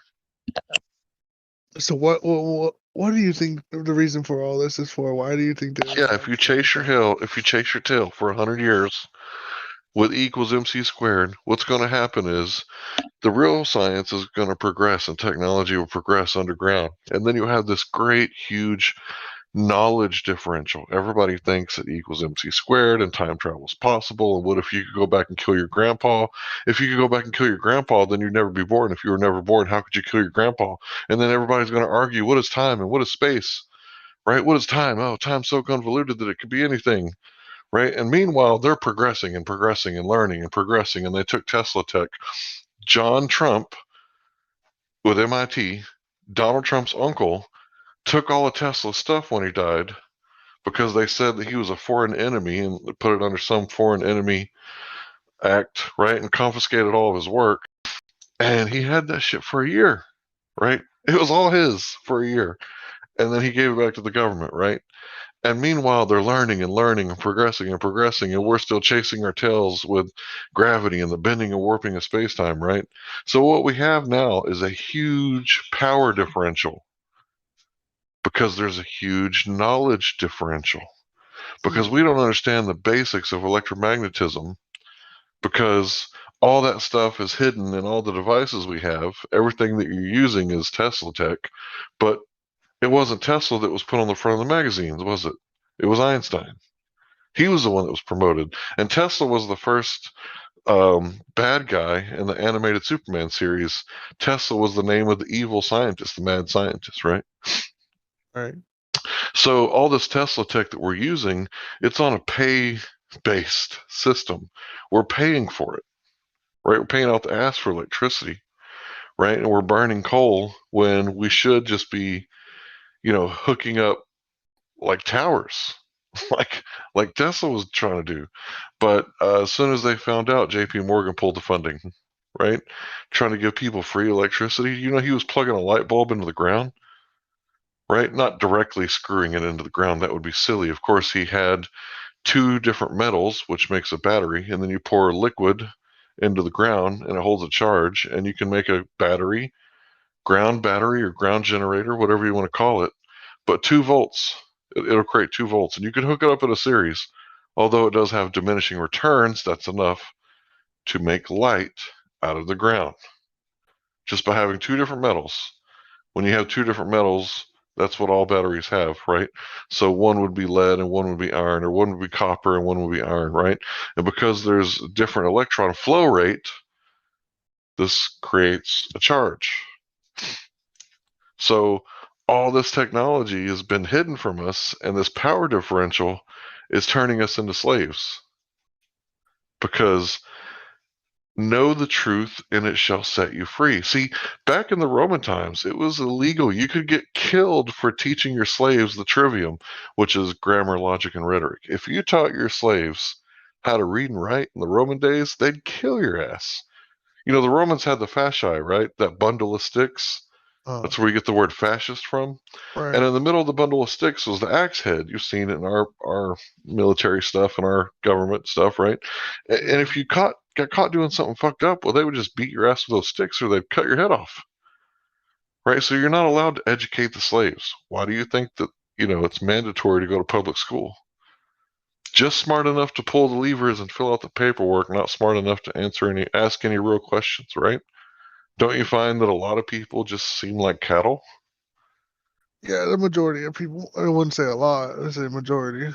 Yeah, I mean, half the people in desert, you could sell them sand. You know what I mean? Right. So here's the problem. We have to take over our educational system before it's too late, and we have to help people to understand that we have God-given rights and that we're not complicated rocks. Because the opposite of creationism, there's only 2 choices. Either there was a God that created the universe and we're all equal under him, or we just came up out of a natural way and it rained on rocks for millions of years and it washed the sediments into a pool, into a primordial soup, and life sprang up out of the rocks, which is very interesting theory. There's absolutely no science behind it. But that's the current theory. And what this theory does is it robs God from people. And if the state gives you your rights, well, the state could take them away. But if God gives you your rights, man might take them away, but he has no right to do so because God gave them to you. So it doesn't matter if you believe in God or not. But if you believe that you have rights, you might actually exercise them. And if you exercise your rights, much like muscle, you'll have less and less atrophy. And if you have knowledge of the way the world works with, specific gravity and electromagnetism and the scientific method, you might be able to educate your children and teach them how things actually work. And then they won't end up on the government's tit, right? And maybe they won't end up reliant on the government. Maybe they'll actually grow their own food. There's this cool technology called a seed, and you just put it in the ground and you add like water and sunlight, and it like works 24 hours a day for you, producing food for you. And all you have to do is make sure that it's in a comfortable environment. So that brings me to the terrain theory. I'm sure you've heard of the germ theory. Run, run, run. Germs, right? Well, the terrain theory, think about it like this. You got a battery, right? And it's got the little fuzz that grows on it and your car won't start. Right? So you clean your battery terminals on your car, right? And then they start again, but a month later it grows back. Well, then you hear from an old timer that you can take axle grease and coat your battery terminals and the stuff can't grow back. So this time you clean it good, you add the axle grease, and because the axle grease is coating it like honey, bacteria can't get to it and the fungus can't grow. So you can dump fungus on someone else's battery terminal all over your battery terminals, but they can't grow because the terrain isn't correct. So I guess if you're healthy and you get lots of, nutrients that your body needs and you have a healthy gut fauna, I suppose people could dump all the fungus on you that they wanted and it couldn't grow because the terrain isn't suitable. But, that's just a theory. Obviously, the germ theory is the prevailing theory. So we're going to do what Fauci says and we're going to get ouchies, right? So you see how this is working now. You're catching on. So here's the thing, man. We've been lied to a lot. And if you're not searching for the truth, I don't really know what the fuck you're doing with your life. Because everything that we see everywhere we go on TV is a fucking lie. Imagine this. Imagine I could go back in time 500 years and I could make the Native American people see things, visual hallucinations, and hear things at the same time. I could make them believe anything I wanted. I could make them believe that they live on a spinning water ball if I wanted to. Because most people, when they hallucinate, like the schizophrenics, they get audible or visual. They hardly ever get both at the same time. But the way that you really trick somebody is if you trick them with 2 or more senses at once, right? Like if I ask you, how many toes do I have? Well, you could look at my foot and say 10 toes, right? But if you could squeeze it and feel the blood flow and the heat and the tendons, right? You could get tricked by 2 senses. Like you'll know for sure that I got 10 toes, right? And this is how knowledge comes from. So if you could tell lie vision to the Native Americans or any human group, I guess you could get them to believe whatever you wanted them to believe, right? Right. It's pretty wild to think about. Yeah. So unplug from the TV, right? And start studying science. What we know. What is knowledge? What is truth? What is truth, sir? Can you tell me what is truth? Truth is that which is verifiable. Science is that which is falsifiable. If it's not falsifiable, if there is no null hypothesis, for example, if I add enough heat temperature to this water for a long period of time and it doesn't boil, then heat doesn't cause water to boil. That would be the null hypothesis. So it's falsifiable. But anybody who's ever had a kitchen knows that you can make water boil with enough heat. So that's knowledge. That's what we call science. Because you can eliminate all the other variables and isolate the cause that creates the effect. Just like when your car breaks down, your engine needs 4 things: compression, air, gas, spark. If it's not getting fuel, if it's not getting air, gas, or spark, it's not going to run. So what do? You start the process of elimination. You start diagnostics and you eliminate the variables. And when you get down to the last thing, you've already eliminated the other 3. Well, spark plug is the last thing. We're not getting spark. Check the distributor cap if it's an older car. If it's a newer car, I doubt that all of them would break at the same time. Seems unlikely. So Right. it would be the ignition coil, but you get what I'm saying. Yeah, I get what you're saying.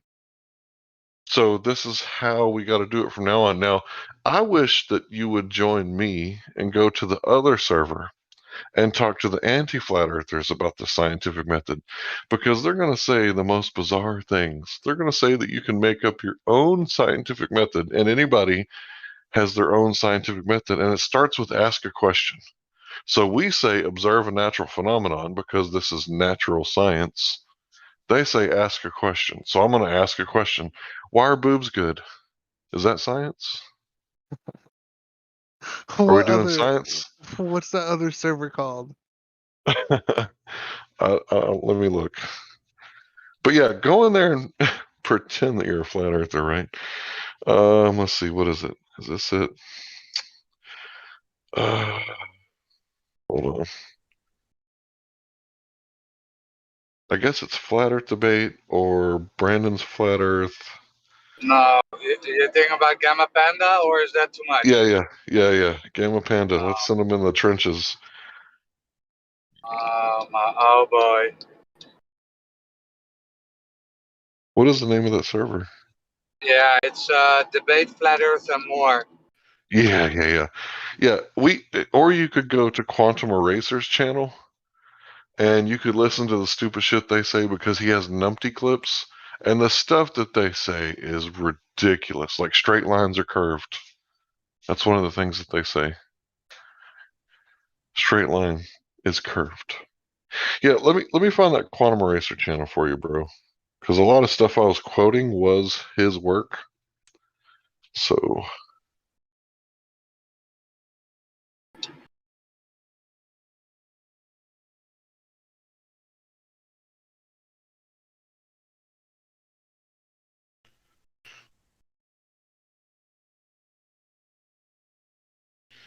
Yeah, and if you go into these debate rooms, you have to be. Let's see. I think I just posted it. Yeah, you have to be aware of tactics. Do you know what debate tactics are?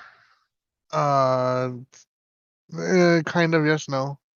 Okay, so you probably should watch a few logical fallacy videos, right? And a debate tactic would be like gaslighting. Like if you said the sky's blue and I'm like, well, you're colorblind, bro. You need to get some glasses. That's called gaslighting. You basically know that what they say is true, but you're making it sound crazy to make them look crazy to discredit them. Another one is stultification, right? Like, oh, you can't believe this guy because he's a flat earther. That's like saying you can't believe this information because it comes from mainstream media. Well, yeah, mainstream media can tell the truth. That's a genetic fallacy, right?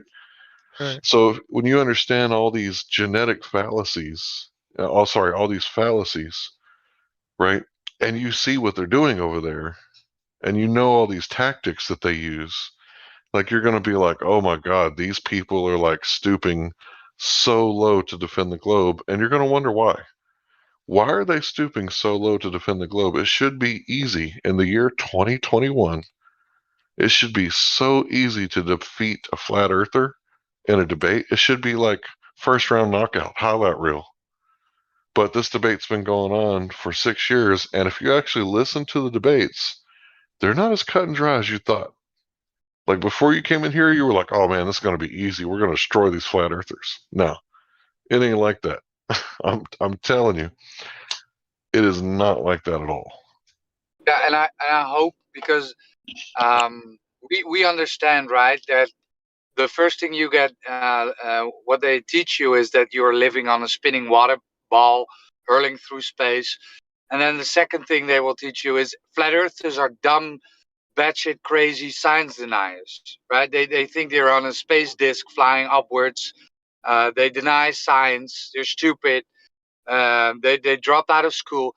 But I hope hope we made that.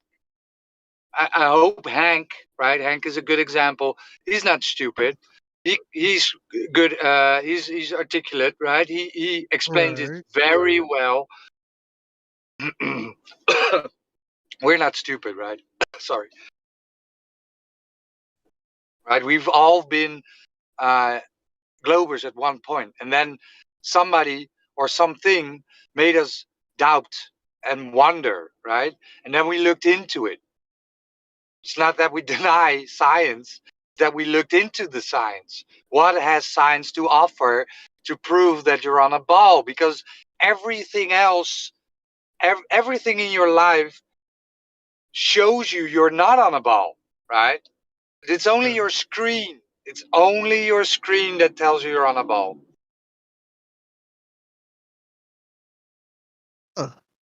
Well, very informative.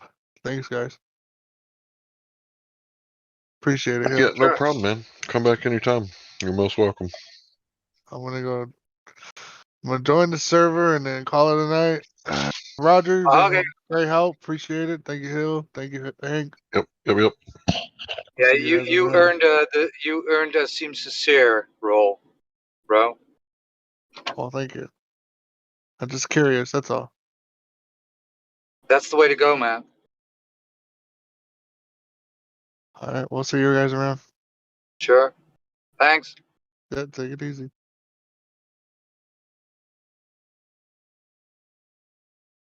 Right. Refreshing.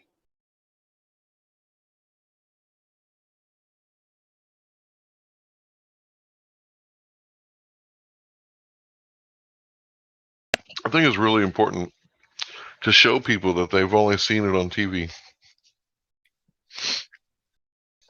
And that's the only reason they believe it. It's because they got tricked.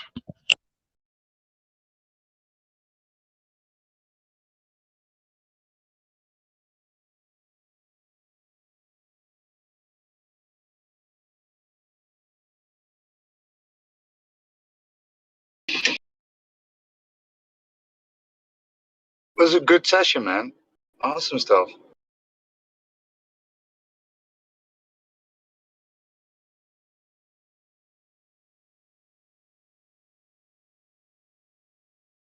I still feel like I'm hogging the mic. Oh, you're never hogging the mic, Hank.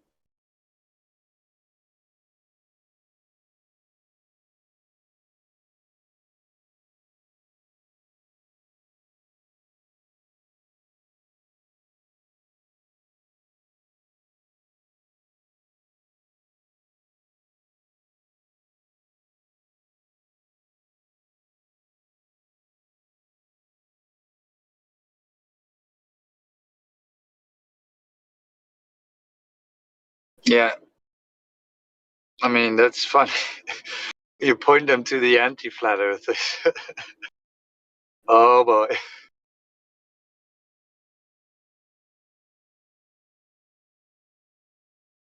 Dude, if you know the tactics, the stuff that they say, man.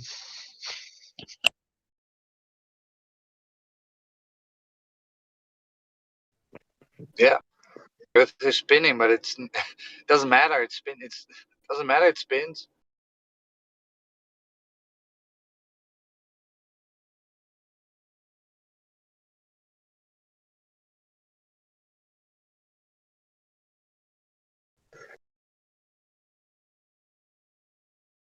There was yesterday or day before yesterday a young child in here, young man, and I gave him an example with superfluid liquid helium, how it's debunking the gravity. And yeah, someone said in the live stream, like, how does that disprove gravity, or but I didn't have time to address him. I was more focusing, explaining to the child. But it's funny, because yeah, when you have a ocean of superfluid liquid helium, the pressure inside that liquid is constant. No matter how deep you dive, the pressure is constant, almost 14 psi, just like the air we breathe. And yeah, it's weird. Why that pressure and not a higher one, Because they say, oh, gravity makes up all this mass, The more stuff you have on top of you, the heavier it will be. But not in the case of superfluid liquid helium, and this we can test it in the lab. Of course, the technology to test it, like building a vacuum and beakers, yeah, they are expensive, but they are not out of a man's reach. If you save up some money, you can buy yourself this apparatus. Well, I would start with good binoculars. Yeah. I mean, It is very good, the binoculars, but both cases work and they disprove gravity, And yeah, I mean, gravity cannot defend itself from any kind of point. It can be attacked from 360 degrees and it has no defense other than making up stories. yeah, belief. That's all. Yeah, yeah. It's all belief. Make believe. Yeah, it's a child's play.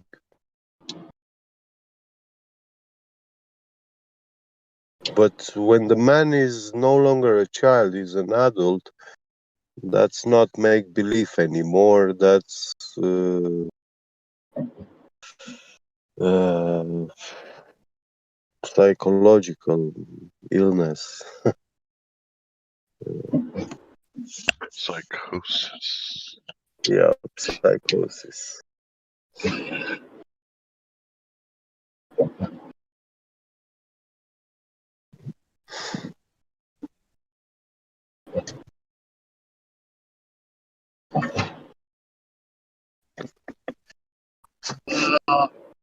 We have Min.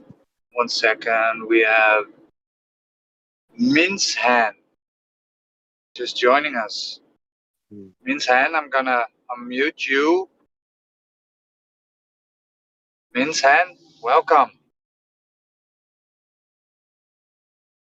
Min's hand, you're unmuted. You can you have control of your mic. Welcome to the server.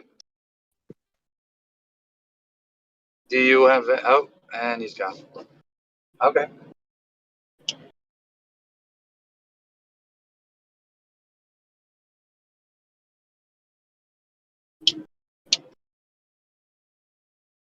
It's all fine. So I want to play something because I really like this one. It's like 10 minutes. It's really cool. It's Eddie Bravo talking about why would they lie, but it's really Yeah, you played it really for like me the last time I stayed up. yeah. It's really good. Yeah, I think everybody needs to hear it. I'm looking it up now. I'm probably gonna go find my pillow. Cool, man. It's been a pleasure. Peace out. Thanks, Hank. Thanks. 6:30.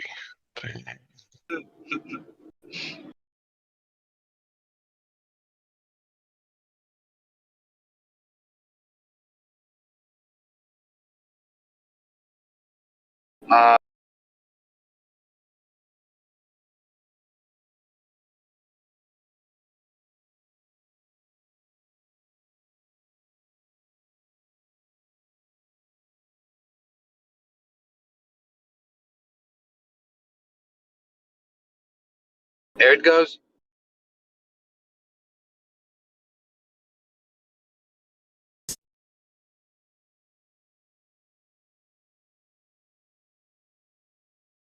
I'll tell the government right now, tell you right now if you're listening, NSA, CIA, I'm available, okay? If you show me all the real wreckage, I swear to God, I will make fun of that crap to the end of time. I'll make up stories. I'll lie to my mother. I don't care. You show me a UFO, I'll lie to my mother.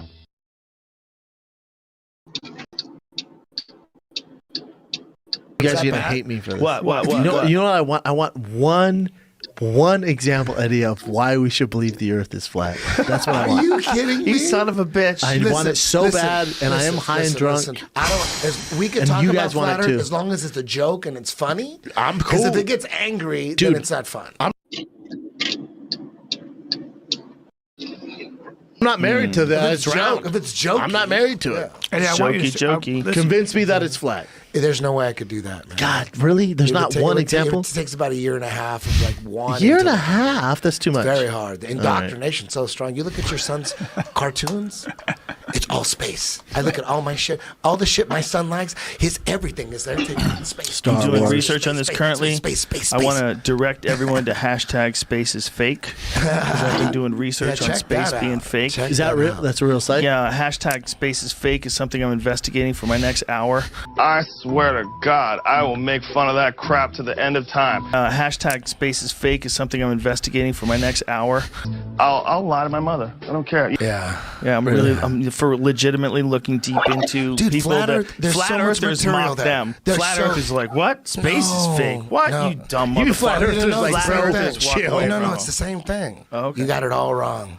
You got it all wrong. Well, Eddie, I've got to think this is not very organized. No, I've got to think this is not very organized. No, I swear to God, I will make fun of that crap to the end of time. What I'm saying is, I got to think I everybody that couldn't have it thinks- all wrong. No, There's everybody, way. anybody that thinks the Earth is flat, they totally don't believe what we're taught about what's above us. So when the people say sun? space Wait a is minute. fake, What about the sun? They mean all the stuff, information we're getting.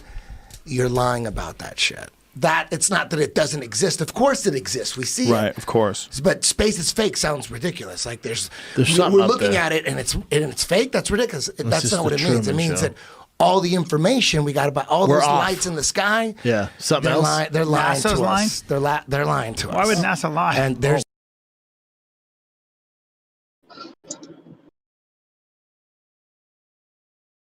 a reason, and Well, I why can sit wouldn't here they, and tell you, Brian? but you guys don't want to hear it. Hold on. So I don't want to talk Can you about give us the cliff notes? The cliff notes are, man. Have you studied any kind of a?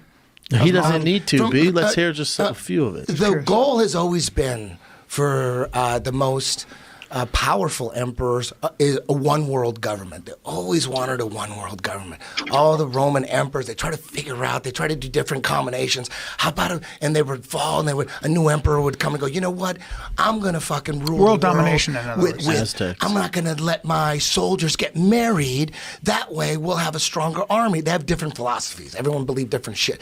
But they all wanted a one world government. There's no way to have a fucking one world government.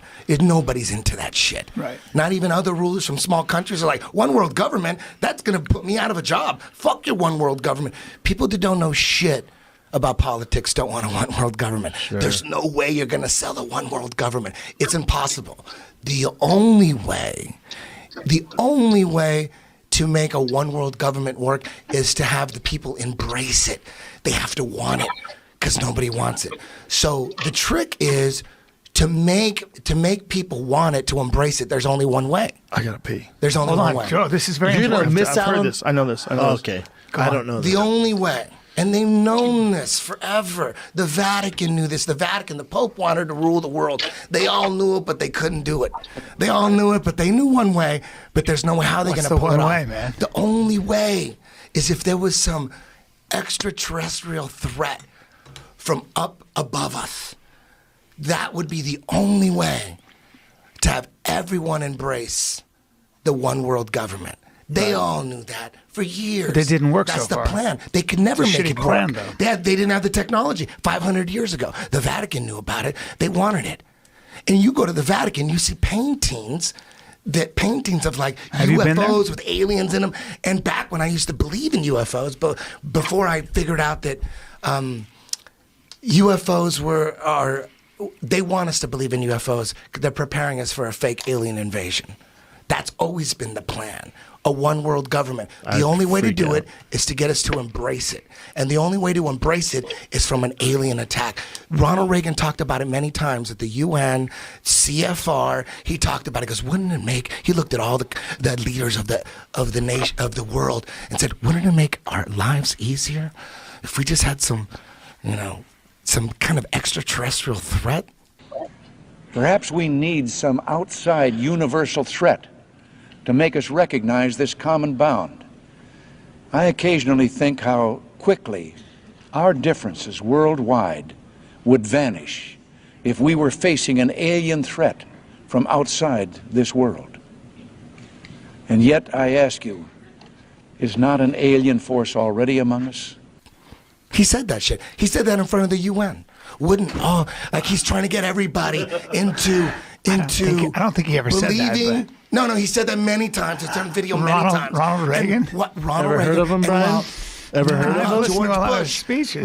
was vice president. Right. He was talking about, and there's many videos of him saying, what lies before us. He's in front of the nation doing a State of the Union address, saying what lies before us is the opportunity to forge a new world order. We have before us the opportunity to forge for ourselves and for future generations a new world order, a world where the rule of law, not the law of the jungle, governs the conduct of nations. When we are successful, and we will be, we have a real chance at this new world order, an order in which a credible United Nations can use its peacekeeping role to fulfill the promise and vision of the UN's founders. A world, an order, because he's talking about like Do you it's think time. that means the space is fake? Yes. No. When people ask me, why would they fake space? It's always been about a fake alien attack. You can't have a fake alien attack. I've never heard a politician ever talk You can't about have a fake alien attack without space. But I've never heard a politician You talk have to have about space first. So they always, you know who promoted space more than anybody? Who wanted Nazis. Who wanted Nazis? Russians. But before the Nazis, you know who wanted space? Aztecs. No, the Vatican. Mayans. The Vatican. They have all the biggest. They have all the astronomers. They're all Jesuit Vaticans. All of them. All the ones that are giving us this information about space. They all come from the Vatican. The Vatican has the most the powerful Vatican said telescope. that the Earth- You know what the name of the Wait a Vatican minute. The telescope Vatican is? doesn't have the most powerful Yes, telescope. they do. You know what its name is? What It is has it called? the most powerful telescope, the Vatican. And you know what name it is? I've What? done the research on YouTube.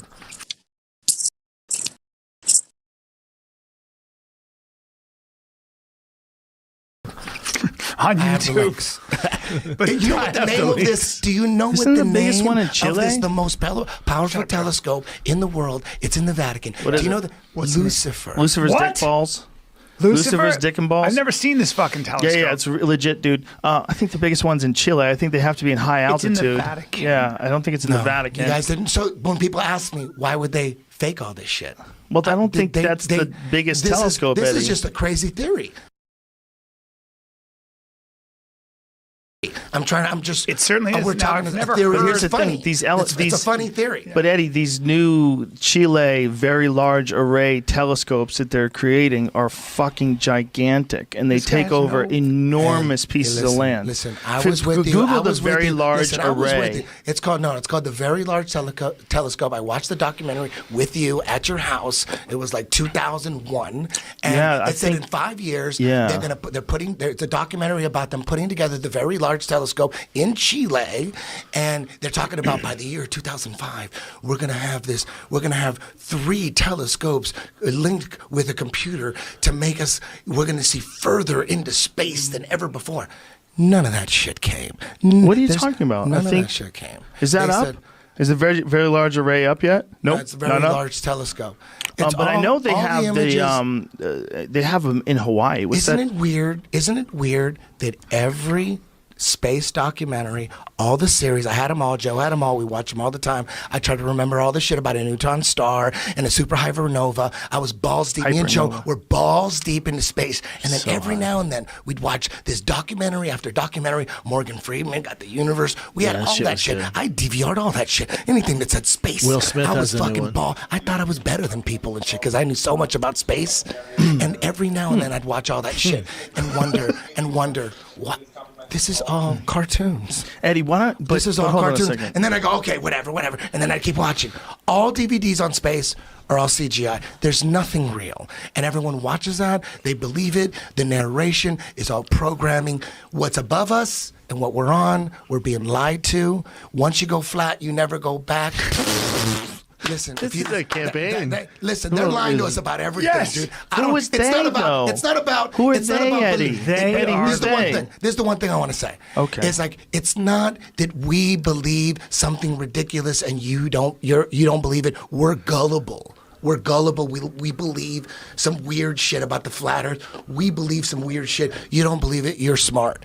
It's not about that. It's about we actually don't know what we're on, and we always say that. We don't know, but based on all the shit that we got by the mainstream, we don't believe that. Here's what you believe that. So think- it's not that we believe something crazy and you don't because you smell it, the bullshit. But isn't there a It's like scientific? you- isn't there a we look at scientific it different. tradition? We look Eddie, at it hold totally on. They different. told We you, look at it as Brian. you believe you use all this. the Hold shit on, from Bubba, NASA. you Hold use- on, and we don't Let me believe finish. any of that. Yeah, shit. but you use so that. We don't wait, believe wait, that Eddie, shit. you use that microphone. You use a cell phone, right?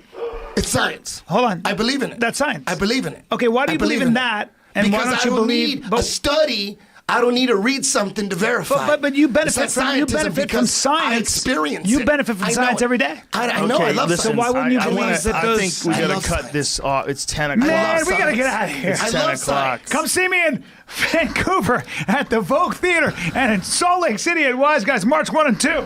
I love science too. I And, love science. I don't want to fight. I want to laugh about it. I'm an idiot. I believe in flat earth. I'm crazy. That's all you need to know.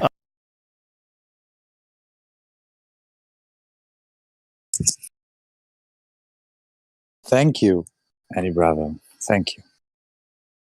It's not that we believe something stupid, right? Heliocentrism, that is a belief. So Helio just gave me something. I don't know if it's live stream worthy. Or let me see. YouTube. I hope YouTube likes it. Hey Roger, can you hear me? Yeah. Yeah, did you see that video? I was trying to use the bot earlier and it wasn't working for me. Can you play that video that I Yeah, posted? Sure, but I'm gonna mute my stream for a sec. It's only 3 minutes long, but I don't know what YouTube is going to think of Alex Stein. So.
Yeah, it's good stuff. Alex, balls of steel.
What is gravity? Okay, I have no idea. Okay, next question.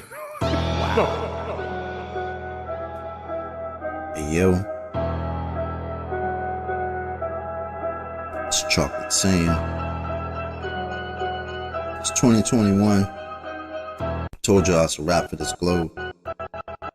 Check it out.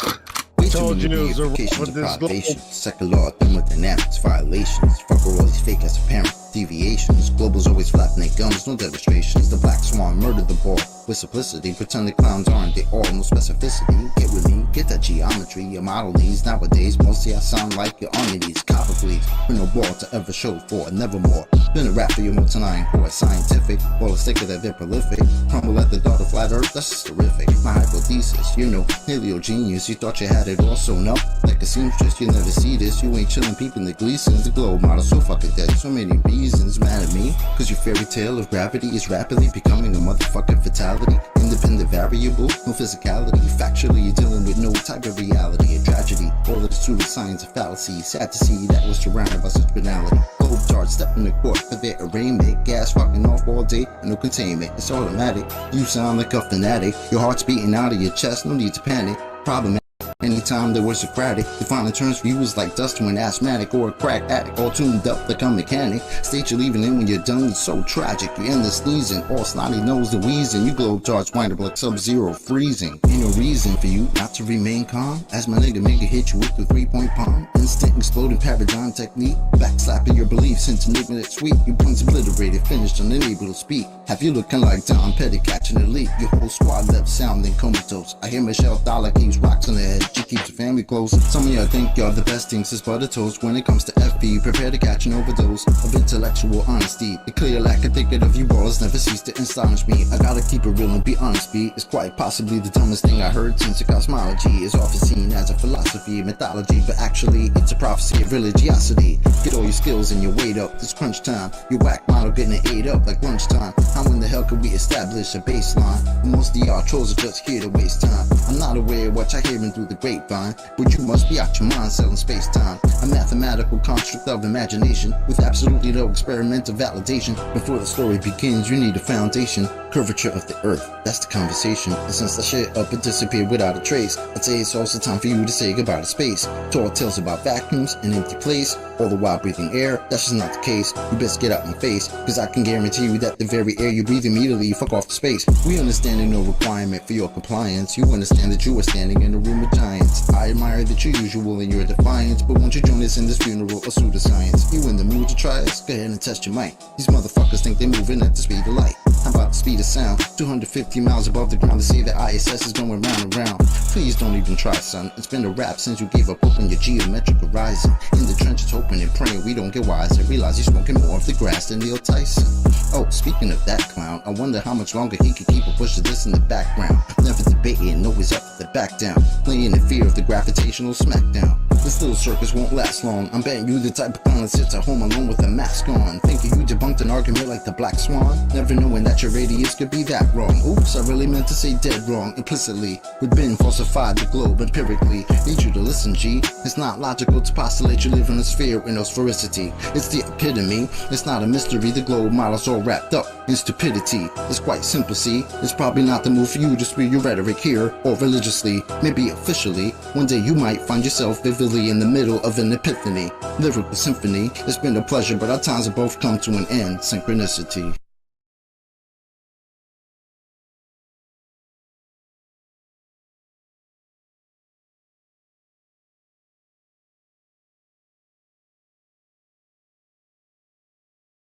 This shit'll work for me.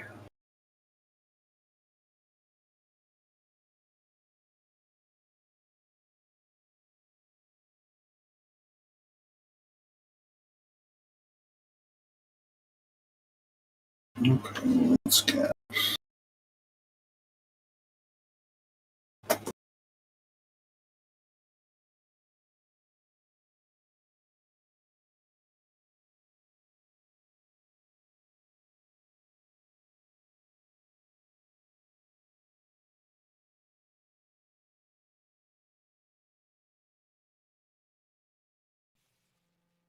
One, two, three, four. I told you so.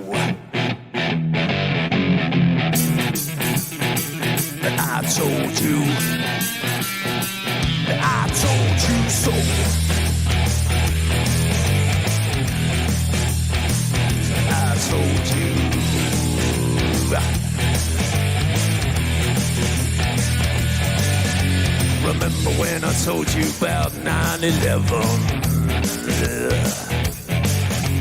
Remember when I told you about Building 7? Remember when I told you about the fluoride in the water? Yes, I did. Remember when I told you about the New World Order? Remember that? Remember when I told you about the chemtrails in the sky? Remember when I told you that NASA was full of lies? Remember when I told you about the ultra mind control? Well, I just want to say that I told you so, yeah.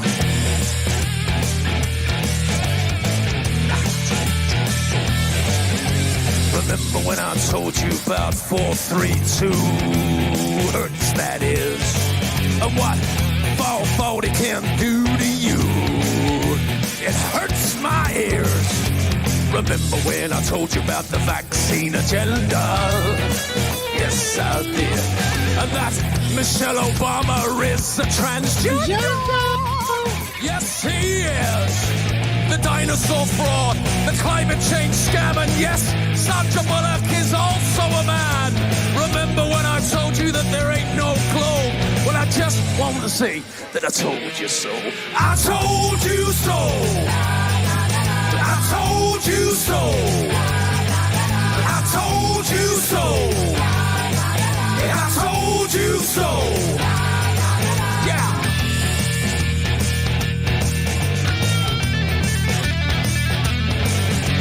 Remember when I told you about the TV flicker rate?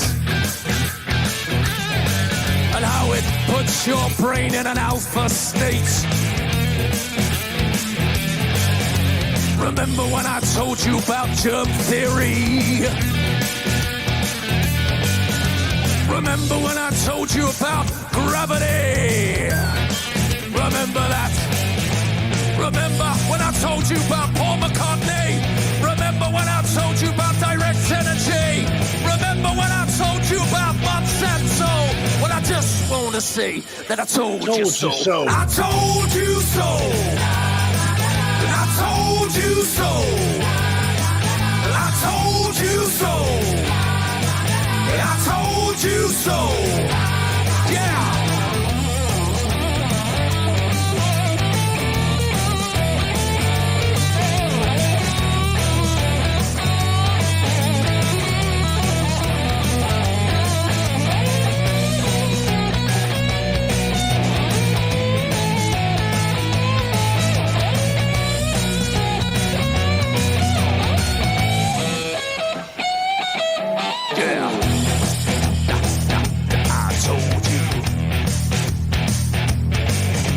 Remember when I told you about the mainstream media?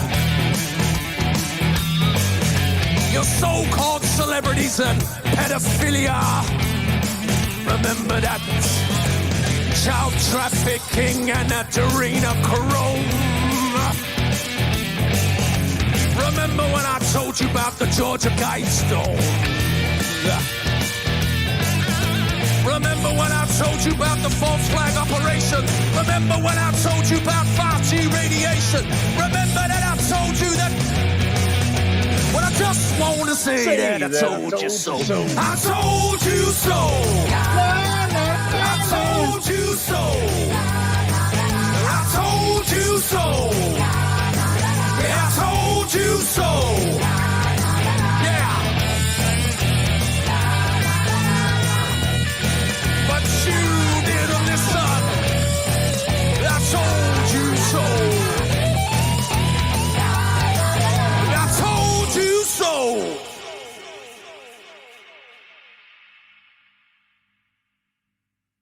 What's next, Roger? Yeah, let me look one up. It do what it do.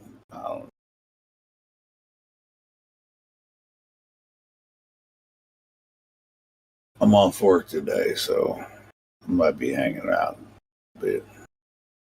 Here we go.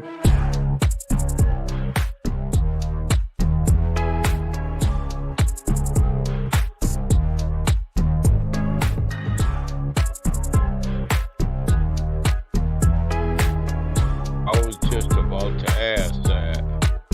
You ain't No, I want to, but I just can't get there because of reasons. Flat tire, you can't get off. Cars in the shop. No, you don't. You don't have to stop the music. I hear you. Yeah, just 1 second. You guys finished? John one of them Happy Meals. Welcome, John Smith. Hey. Silver Glober. Whoa. Hey, we got the Coriolis effect coming. What? Here we Did go. you say Silver Glober? You gonna ban me now, John Smith? Oh, I couldn't do that now. I'm only silver. Okay. I'm gonna continue. One Much distance is just so sick. They're so complacent. They worship six, and don't even flinch. It's just psychotic, chaotic, following false prophets. It's psychotic. Oh, who's this? The world agnostic, babe. What they gonna say right now? Oh, they really wanna hate right now. But I think they're just afraid right now. Got the heads in the clouds with a mask on the face like a clown. What they gonna say right now? Oh, you wanna be awake right now? Well, you better get real brave right now. Sounds Put your like knees God. on the ground. Gotta pray to the king with a crown. Yeah, that's kind on vocals, but who's that in the pictures I posted? We in the matrix.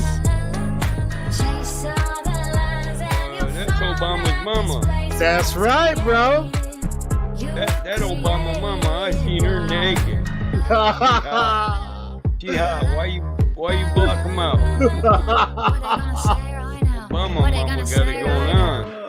You about to have a panic attack real quick. Like, sorry, the earth's flat, it's fact, no trick. Just look at the proof and the true measurements. Cause I've been winning arguments against the best physicists. But this, don't know what it is. Lately I've been going around in circles, but I do not for the spin. Oh, this, don't know what it is. But you gotta keep it like a secret, you can't even tell your friends. And if you tell them, they say, how could it be? Don't mean nothing to me, they're gonna pick up and leave. And if you tell them, they say, how could it be? Don't mean nothing to me, they're gonna fall back asleep. What they gonna say right now? Oh, they really wanna hate right now. But I think they're just afraid right now. Got the heads in the clouds with a mask on the face like a clown. What they gonna say right now? Oh, Hey, that's Obama's daddy right there.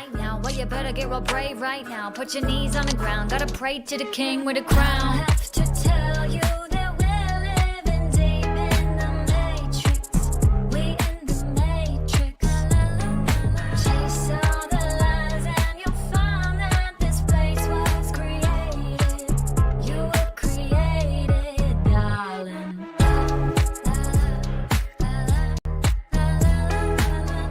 What they gonna say right now? What they gonna say right now?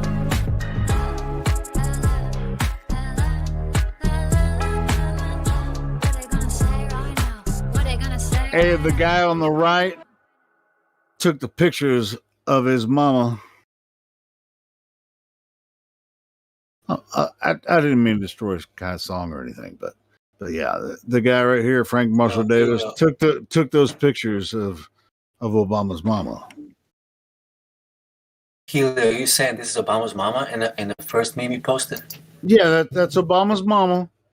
And the guy in the other picture, he took those pictures of Obama's mama and don't tell anybody. He's actually this man's Obama's daddy. Hey, it's all new to me, dude. this is new to you. I can send you. Hold on, I got. This is new to me, bro. I knew he had some birth certificate. I got the evidence. Bullshit. No. This ain't the birth certificate shit. I got a documentary film to show you everything you need to know about it. Hold on. This shit's on my archive.org channel. Hold on. I believe that. Yeah. Look, I mean, he looks just like him, don't he? That's funny. You said the guy on the right took them pictures. Yeah. That's Frank Marshall Davis. He's a communist. He's a communist from Chicago. Yeah, you know who he is. You already know Mike. Man. Go ahead. Yeah, I'm gonna put this archive.org. to my Wayback Machine. It's not Wayback Machine. This is to my channel. I got a link to that video, Dreams from My Real Father. You haven't seen this? Everyone here should watch this video. Video.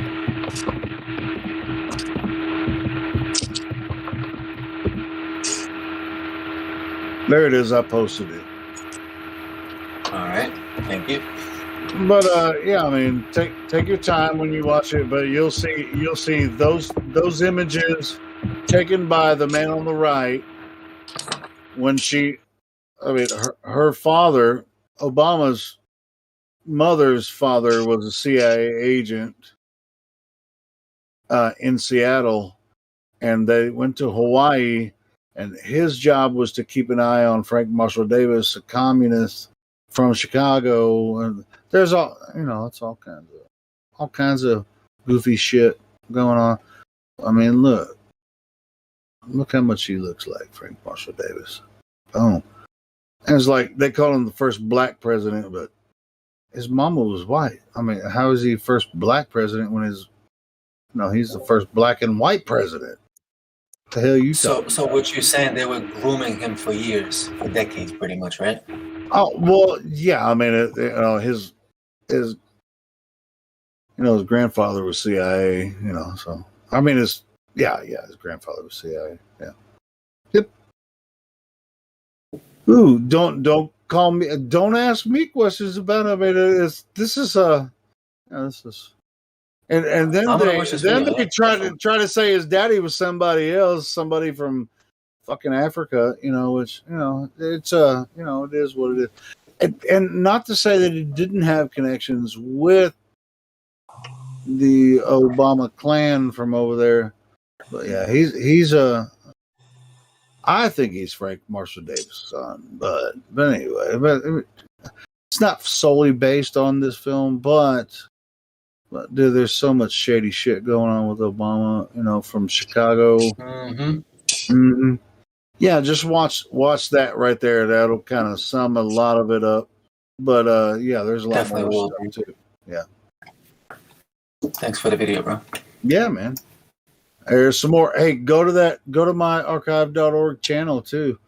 And there's some other stuff that you'll look at. You'll be like, that shit'll make you cry. I mean, grab a box of tissues when you watch some of my other videos.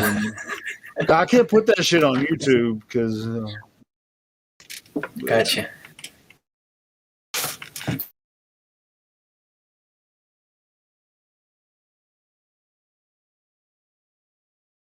That one right there, I can't put that up on my YouTube channel either. But archive.org, you can create your own channel and put all kinds of shit up.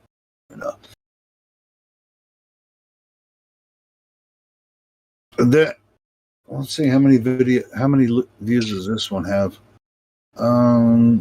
This one has bitch. Shit.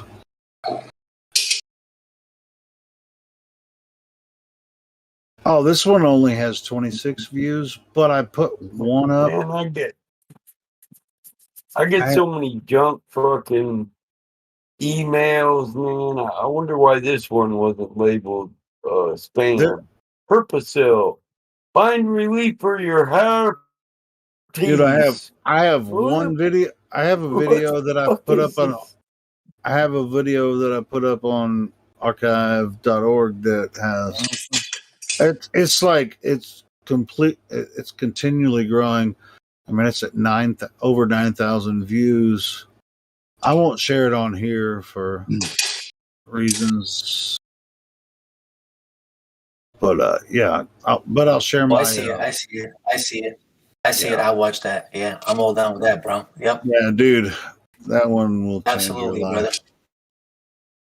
Brother. 100%. But I will never comment on that in this channel. Yeah, me either. Yeah, that's what I'm saying. I won't share it. But that Matrix Explained, Knowledge from the Abyss, that's a good one too. You got to watch that one. So how do I just hit favorite here to follow you? You have 5 vids, right? So there's no subscribe, so I just hit follow. I mean, favorite, right? Yeah, sure. I mean, yeah, it's easy to create an account for archive or whatever, and yeah.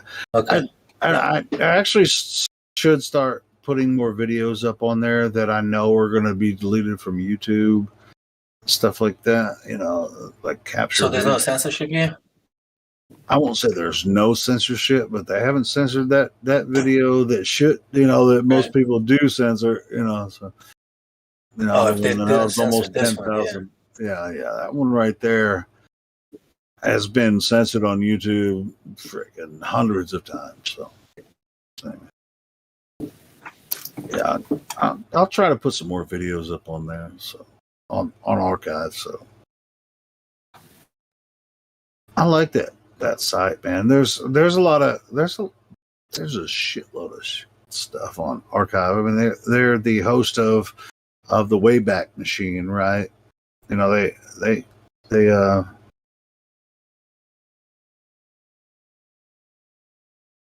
lot of people think that .org means government. No, that's not necessarily true. Is niet kapot.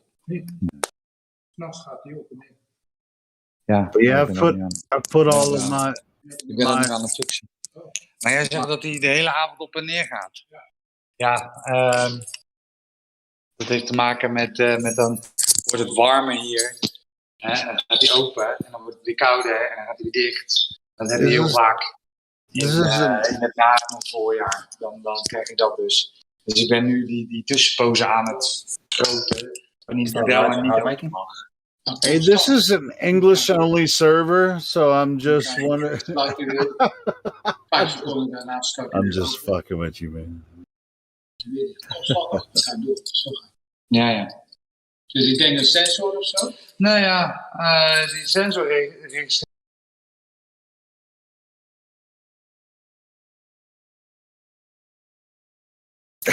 I got him. I didn't want him giving away any government secrets, so No, I muted sir. him. Well, I mean, I couldn't understand it anyway. So, but yeah, it's cool. Roger. Yeah.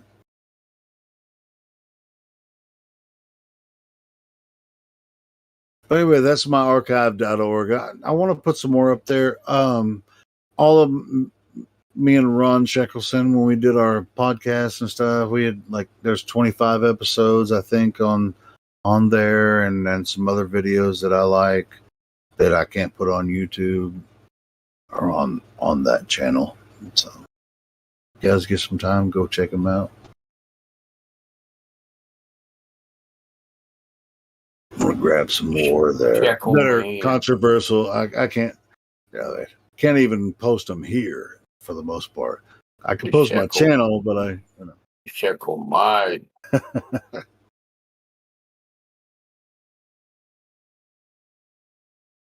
Ron be going deep on some shit.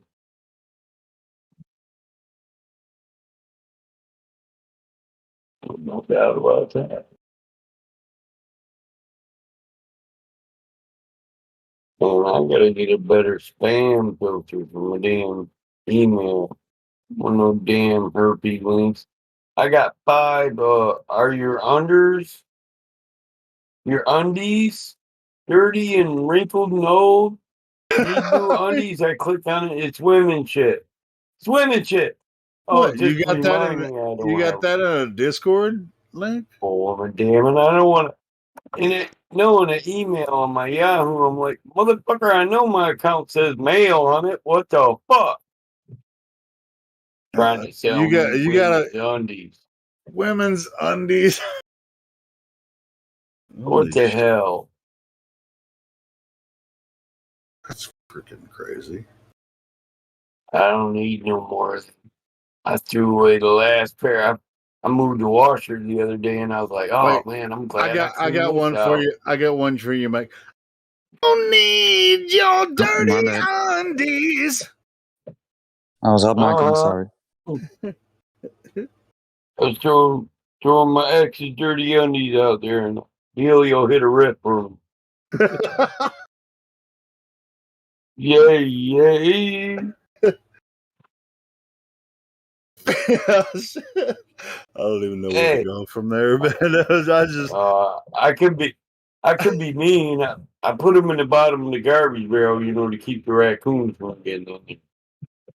Feed the rocks while it buries the. I don't fucking know, man. Whatever. Feeds the raccoons while it buries the squirrels. Feeds the raccoons while it buries the squirrels. Then it goes up in register there. Feed the rich while it buries the wool. Human growth be short, ain't that friends?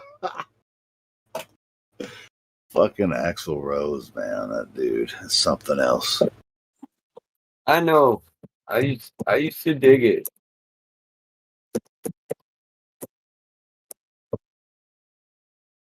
Dude, people get so pissed off because that some bitch would not. He'd show up to a show 2 hours fucking late. It's like all the opening bands would play, then everybody's just sitting around waiting for Guns N' Roses. That pompous fucking bitch would not. He would show up an hour, 2 hours late to a show and expect people to respect him because he's fucking Axl Rose. It's like, ow, I'm Axl Rose, bitch. Ow. I mean, no. I mean, yeah. I love your vocals, but I ain't gonna sit around for an hour and a half and wait for your ass to freaking finally show up on stage. You do enough heroin, Axl. Ow! I don't even know if he was high or what. Tight. I think he was high on his own fucking his bumping weirdness, lines, man. He's just like, I was doing something else. I'm just like, I mean, he's notorious for being like hours late for his own fucking performance. His addiction goes on with a brainwashed pride. I don't know. Maybe it does. I don't know if it was drugs or what. I think it was his own pompous pride. Oh, it was fucking drugs. He's a fucking dick, man. He was in the back room snorting lines. He's like, hold on, one more, I'll be ready. Let's do it. Shit, I think he was across town he was across town most of the time. I think he's like, I'll make the show eventually. He was at Macy's in the women's underwear section. Yeah, maybe. It's just like, opening act is done. And then somebody calls him on the phone. He's like, hey, bitch, get your ass over here, man. You're supposed to be on stage right now. And he's like, I'll be there in a minute, and an hour later, he's like, welcome to the jungle, bitch. Welcome. Yeah, fuck that. I never saw Guns N' Roses live, but I did. Was he late? No, not that time. Ain't too many motherfuckers late in Plymouth and Detroit. They'll get pelted on the stage. I'd be like, whole stage would be taken over. They'll wait there 2 hours. They'll be up there. What can I buy from this? Is it really fucking heavy? We'll play our own goddamn show. So give me 4 boxes of juju beans, and do y'all sell tape? I'm gonna put them all in one box. I'm gonna take that shit up and pelt his ass. Exactly. That motherfucker chose up. He fucked. I was like, I think they went on the Monsters of Rock tour back in the day, right? So it was like, yeah, it was like you can't. Axl watched Metallica get pelted for trying to play their new shit. We ripped the side up. We was throwing dirt balls at them and shit. What new shit? Black Album? Yeah. They was like, they said, Detroit, Plymouth, y'all stop. You won't let nobody grow as artists. We like, bitch, you better play Whiplash. You better play that shit. Kill them all, motherfucker. Ride the lightning. We gonna fuck you up. You won't make it out of Plymouth talking that yang. You got to make it to the parking lot to get your bus, motherfucker. Yeah. I mean, it's like it took me a while to actually, grow to love the Black Album, but yeah, everything before that was just freaking beautiful. And but everything after the Black Album, listen, kiss it was my a ass. Monsters of Rock tour. Monsters of Rock. And these motherfuckers Yeah, want you to don't come have in to play Master of Puppets. Master of play. Puppets, I'm pulling you straight. Yeah, they wanted to play a fucking melody at the Twisting your Monsters of mind and Rock. smashing your dreams. Money, you can't see a a thing. Just call Just call my name because I you you scream. Master. Master. Just call my name because I you scream.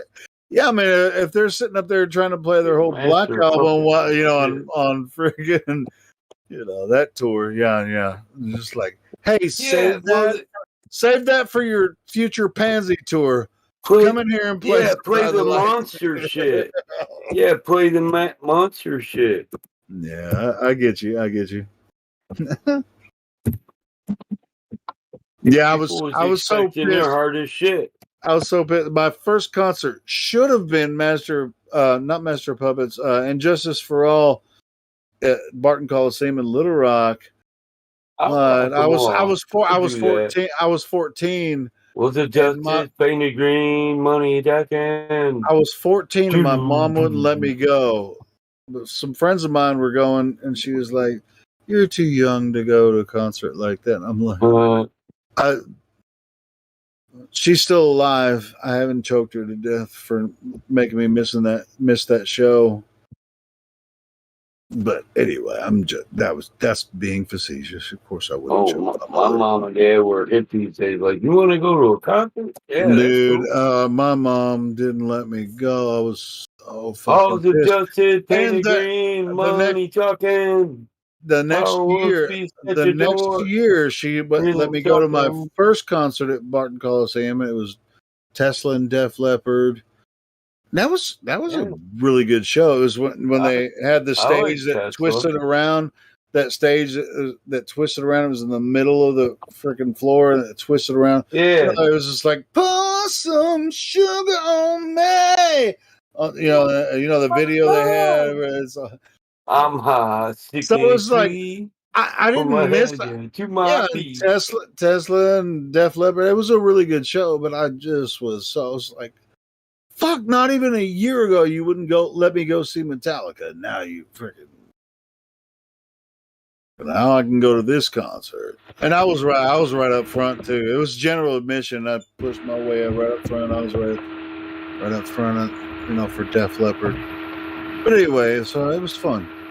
Step inside, walk this way. You and me, babe. Hey.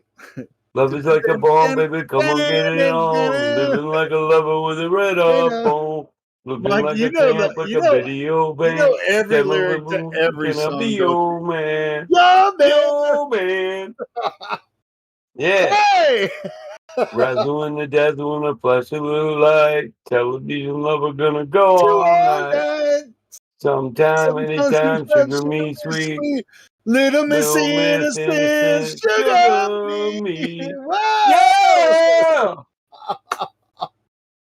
No! Hey, you know what? I saw Def Leppard a couple of years ago at Rocklahoma. So that was pretty cool. Man. Oh, I bet that was. It was cool. It was a good show. I gotta say it, man. I gotta give them their props. Pink Floyd was always been the best concerts I've ever seen. They got the best laser light shows. They're fucking entertainers, from their awesome ass music to the way they present it on stage, and they sound as close on stage as you can get to the album out of a production studio. I mean, really, yeah. A lot of bands can't do that. Yeah, it's important to them as long as they have the right production team. It's important to them. It's as important to them as it is to the production team, and you can tell that they're working together. Yeah. So I mean, that's what you want to see. That's what you want to see when you see them live. You want it to sound almost like the album, but something even more special. Yeah, a little distortion makes rock better. Yeah, Yeah. It's like you don't want to watch a Milli Vanilli the shit, right? You want to see this shit like right. as good or better than the album when you watch them live. And when you see their fingers move on the guitar, you want to know that they're playing it and their amp is going freaking hundreds of yards. This freaking wall of amps and freaking big speakers, art and everything. You can tell that they're fucking playing it and they're doing their shit right. Yeah, and even though a lot of like the later Def Leppard shit, just like the later Metallica shit, is so fucking cheesy. It's just hard to watch. But their old shit, when they did it right. And I saw Poison, a few years ago, and Poison fucking killed it. They killed their old shit. It's just kind of like, they kept their shit together, I guess, and really kind of. I watched the Aerosmith punk tour. It was all I right. never saw Aerosmith live. That was an elevator, living it up while we're going down. I've always been a huge fan of Aerosmith, but I never saw him live. But, yeah. You ever seen Nine Inch Nails live? No. Oh, I man. wish. Yeah, I saw them live. It was one of the loudest shows I've ever been to. It was so fucking loud. It's crazy.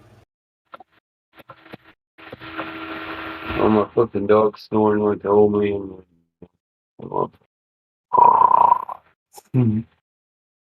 He cracks me up.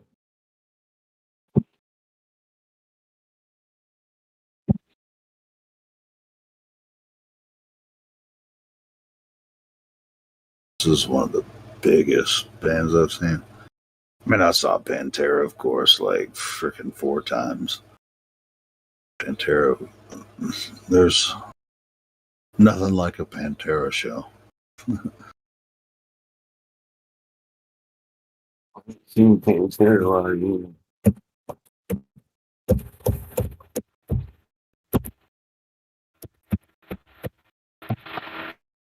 I'd like to.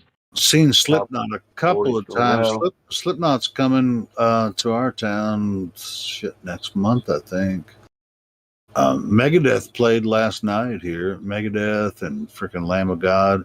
I wanted to go, but it was just couldn't. What? But I've seen both of them. They played it. Dude, Lamb of God. Have you ever seen them live? They put on a really good show. That's what people really piss me off. I send them a link to Walk. It's a good song. Listen to it, man. Pay attention. Walk on home, boy. Walk on home, boy. Are you talking about Pantera? Respect. Walk. What did Can't you say? I'm easily bothered by persistence. I can't even fucking do one step from lashing out at you. You want it? I can't even do Phil. I won't even. Get under my skin and call yourself a friend. I got more friends like you. What do I do? Is there no standard anymore? What it takes who I am, where I've been. Belong. You can't be something you're not. Be yourself by yourself. Stay away from me. A lesson learned in life, known from the dawn of time. Respect. Walk. What did you say? That's where you're flexing up. What the fuck did you say? It's like, with that song, it's just like, I don't think I want to fuck with those fuckers, man. It's just like that song is so bad. Oh, he's kind of ripped up too, their lead singer, Yeah, he'd Phil. be flexing. Yeah, dude. Well, I mean, to be honest, I think he backed up his fucking attitude. That wasn't just a performance. He was like that. Yeah, I think so. Yeah, I think he still is. He played. He's got a band called Fill in the something, whatever. He played in a club before the pandemic bullshit.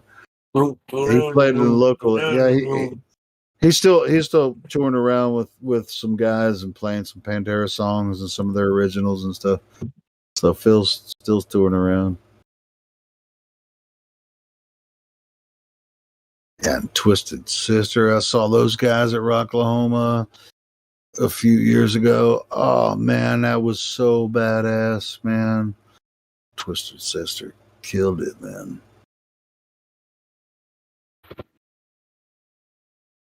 I don't know if that's not Twisted Sister, is it, old dude? I mean, it looks like, with the big blonde hair. It looks like what the fuck is the guy's name in Twisted Sister? Nobody touches us at all. No, shut up. Rock! One, two, rock! Isn't that Twisted Sister? Dun. Try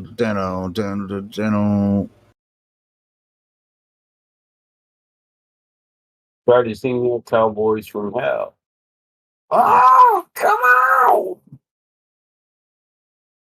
Because I can go rock, but I can't go aimed at you with Cowboys from Hell. I don't know. I guess I can do Cowboys from Hell portion Nobody of it. touches us at all. No down. Out. Spread fear within, without. We're gonna take what's hot to have. Spread the word to the land. You can't do it either. I don't know. I can't touch it. I can do some Pantera songs, but not that one. There's just certain. You got to do that harsh scream and do it fast. And high pitch. You have to do it full force too. Yeah, it's got to come from it's got to come from your balls, like from your balls to the top of your head. You know. Yeah, I know. I feel like that motherfucker is flexing from the balls all the way up his chest and up his neck to his chin. Yeah. So yeah, it's hard to do. It's hard to do, especially if I'm sitting in front of my chair in front of the desk. I mean, I can sing a lot of that That stuff, dude's but sucking air in his asshole and it's going out of his mouth. He got that even flow going on and shit when he spits that shit. I ain't never even. Oh, speaking of even flow, I can go even flow. Thoughts around like butterflies. I can do that sitting in my freaking desk. But if you try to get me to do some Phil Anselmo, there ain't no fucking way. But I can do that sitting on a chair. I have to be standing up, and I'll do the best I can, but I still can't do it. We don't know. His head on a pillow made of concrete again. You chased us down the way. Maybe he's seen a little better. Yeah. Oh, he'll begin his life again. Time again. Ain't that familiar? Oh, dog. Dude, I ain't gonna lie. This Pearl Jam was the biggest concert I've seen. There was Barton Coliseum in Little Rock was, the big venue to see a lot of the bands. That Pearl Jam concert, I saw there were more people at that concert. Hey, look, old dude said, "Dear Snyder." Dear Snyder. Dear? Yeah, D. Snyder. Is that D. Snyder? Is that really D. Snyder? Because his nose doesn't look big enough. I know. I don't think that looks like D. Snyder. I was like, is that a fake D's? Yeah, I'm just wondering. These nuts. These nuts. These Snyder. I don't know. That doesn't look like D. Snyder to me.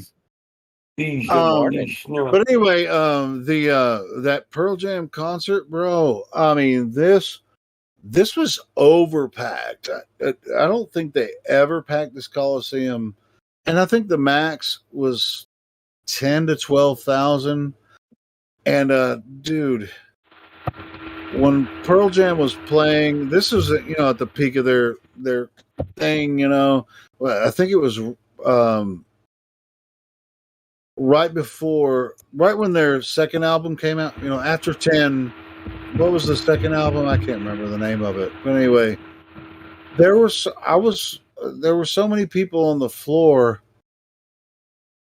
It's like you've never seen a pit it wasn't like a mosh pit. It was like just so many people just floating around on top. It was just like it was just like yards deep of people just crowd surfing. Rock! I want to rock! Dun. That's what I'm saying, man. I want to rock! Dude, when I saw freaking Twisted Sister a couple of years ago, Dee Snider, that motherfucker I think he's in his 70s. Yeah. He was running around the stage like a fucking maniac. Dude, he hit this really high note, hold his microphone up, fell flat on his back. Didn't he just went fell flat on his fucking back, jumped back up, started running around the goddamn stage again. That motherfucker's an old rocker, dude. Dude, it's fucking out of control. Makes me wonder if he's bathing in a bathtub full of kid enzymes and blood. Now, who's awesome? Dee Snider. That motherfucker's awesome. He sold his soul. Nah. As a matter of fact, when they had that shit with the Metallica stuff and Twisted Sister stuff in Congress and shit, Dee Snider went in front of Congress and said, "You can't censor us, bitch." Mm-hmm. Yeah. So yeah, we're not gonna take it. No, we ain't gonna take it. We're not gonna take it anymore. Shout out to Dee Snider for standing up for freedom of speech. I love that motherfucker. Prove me wrong.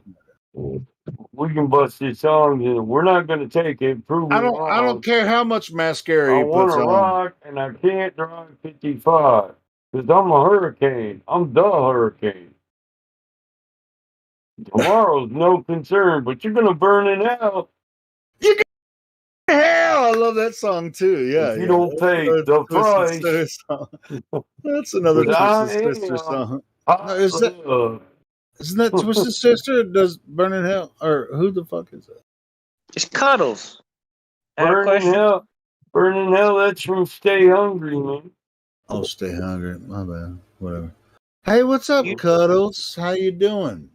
I was wondering if Mike did pads for foundations on top of parking lots. I'm curious. Cuddles, I'm wondering what do you think about Dee Snider's what? Talking before Congress. You want an asphalt pad for a foundation?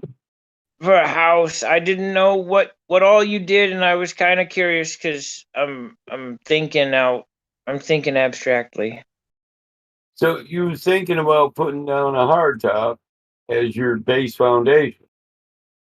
Well, no, I was thinking about if you could do a foundation or not, and then if I need a hardtop going to the foundation afterwards, definitely give you a call. I can do a foundation. I know how to do that. You first you dig the hole, then you dig the footers, then you pour the footers, build the walls, then you level the floor and pour the floor. With concrete, right? Yeah, concrete. I'm in a decision. So I can buy something turnkey, or I can have something I design built at a slightly lower cost, but I can give people that I know need help. So I don't know. I think footer and foundation is cheaper than what you're going to pay me to dig a fucking big square hole and put down a hardtop that's level enough to build walls on. And then there's the fact that weight compresses asphalt. When it heats up during the summer, it'll sink. So your foundation will continually sink if you set it on asphalt. Yeah, on asphalt. Yeah, that's what I was thinking. Yeah, so Concrete would be a better. So you ever look next time you go to a parking lot, look at the concrete spacers that they put. A lot of times they'll sink into the damn asphalt. Just the damn spacer. Right. But a concrete spacer, 250 pounds, sometimes 3 in a compressed small area. It's Right. Well, I see how they report things wrong. I'm mulling over ideas because me and Ma are about to move, and I'm trying to figure out whether I want to build something from scratch, including the road to the house, or if I want turnkey. Well, you could pay $20,000 to $20,000 to $30,000 to get a new foundation. Some people do it cheaper when. Yeah, wouldn't you go with the house first and then worry about the road later? Well, gravel's the cheapest, leading I'm talking up. about the foundation for just the foundation. But yeah, there's alternatives to driveway. You can put down that spackle shit. Fuck all of that. Or just dump a bunch of gravel, from the road. Well, they get this recovery asphalt stuff. It's a bunch of chipped up asphalt. And you lay it down and you roll it out. And then as it heats up, it just becomes an asphalt driveway anyway. That's cheap. That's cheap. And once it starts to settle, it becomes your base. So you can get. And then you can. Yeah, you can just have it capped. And cap right over it with new asphalt, and then you've got a brand new asphalt driveway, cheaper than it would have been in the first place. Yep. Interesting. They did that over at my buddy's house. They did a whole asphalt driveway. Well, yeah, if you're talking about, you want to be 200 yards off the road, that's the way to go. Just spackle that shit, and then it's a recovered asphalt. You have it just done with recovered asphalt, and then save money down the road. Redo it yourself. I mean, I have the equipment. If you own a dump truck, I can teach you how to build a Leighton Polar. It's called a gypsy paver. And it's just a scoop bucket that goes on. It's a big square scoop bucket with adjustable skis on it. So you can set the depth. You literally just keep pouring and pulling. Pour, pull, dump, pull. But it's the cheapest way.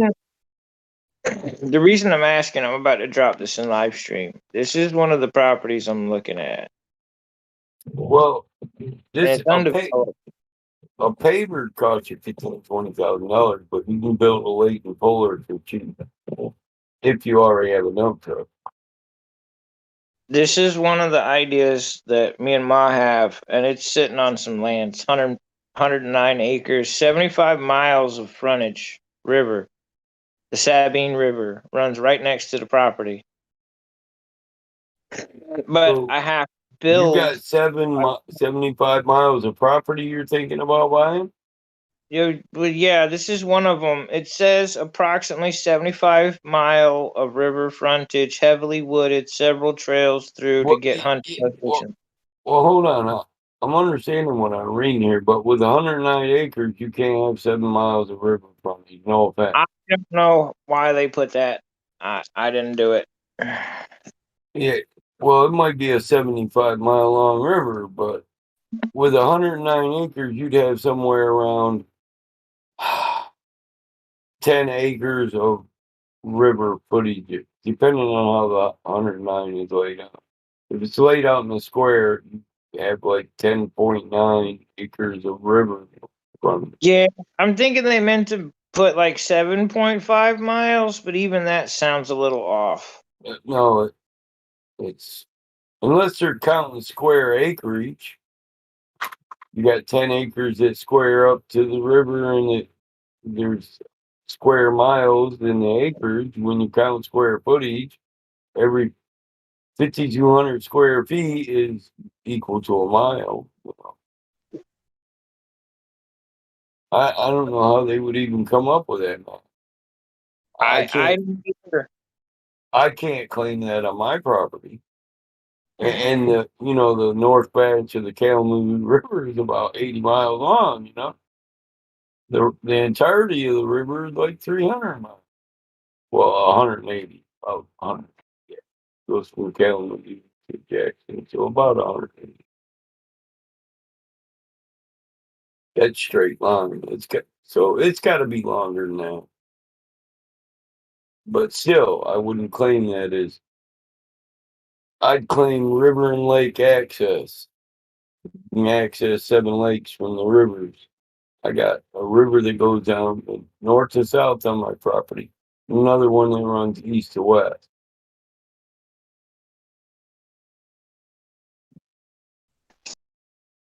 Me and Ma are talking the difference between turnkey and what we gotta have built. We're looking between turnkey houses, something that it's land that's developable that we can actually build on. The easiest way to do something like this is start with a drain, a water well, and a double wide trailer.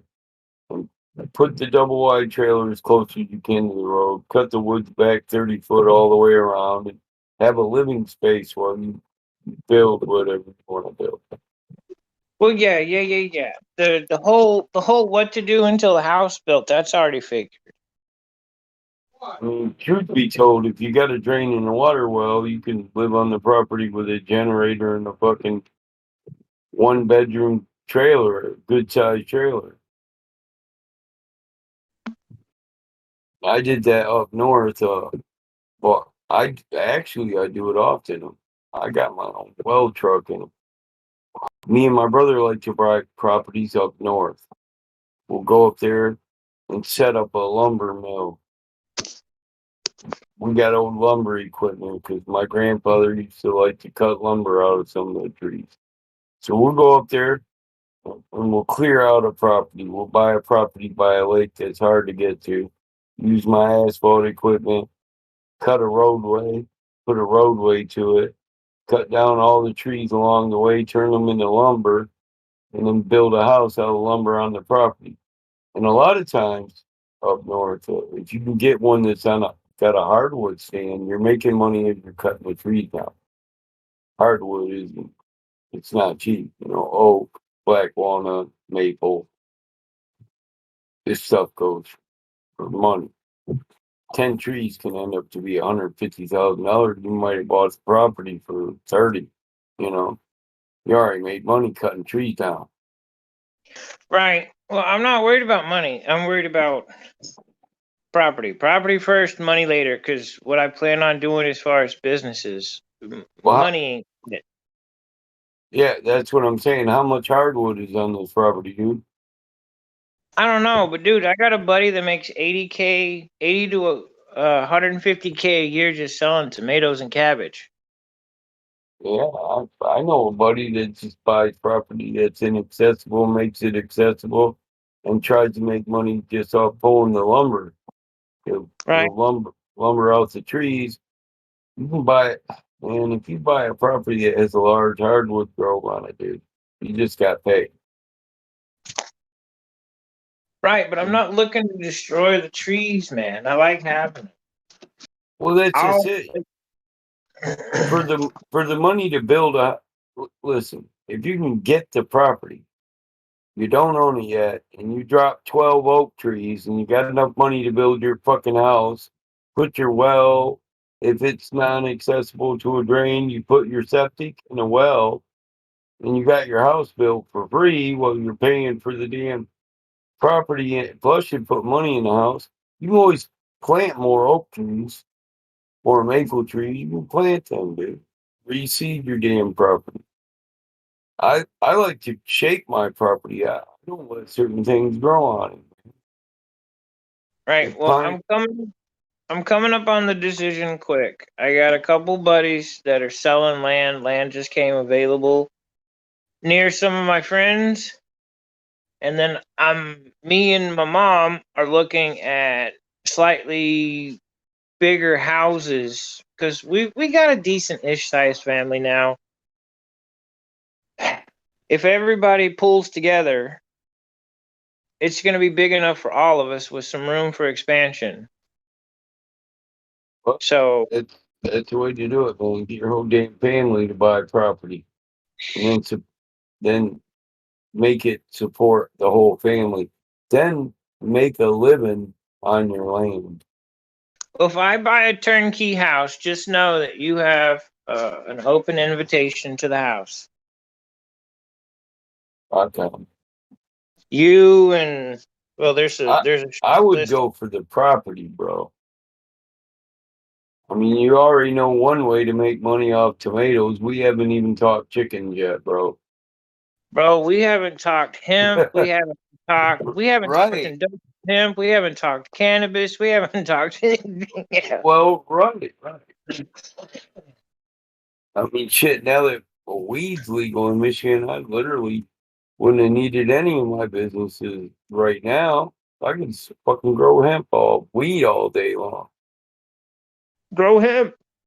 It's legal. Industrial grade hemp. The guys that are doing the 3D printing of the houses, they're buying from overseas because of all the bullshit prohibition crap here. Grow hemp. Grow like 3 or 4 acres of hemp, and it's like 5 to 10,000 an acre when it's done.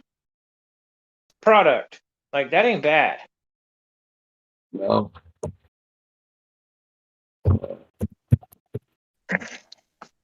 But see, that's what I'm looking at is like growing hemp, growing cannabis, growing fruit, vegetables, whatever I can do when I'm there. It's just to get in there that the whole money getting there, don't even sweat all of that.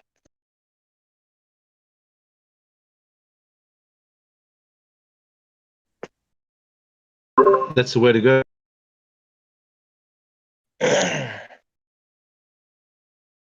I'm just thinking out loud, and if I do buy something that needs developing, I'm trying to think ahead to people that I know that do these things that would love to get paid to do an excellent job.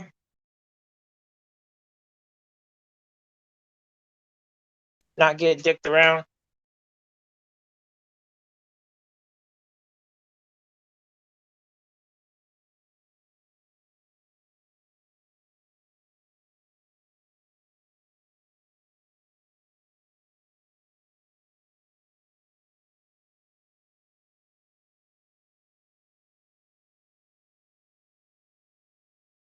I thought of you when I was thinking about buying land and laying a pad, because I was like, dude, he would love to do this. He would love to get paid. He would love to get tipped.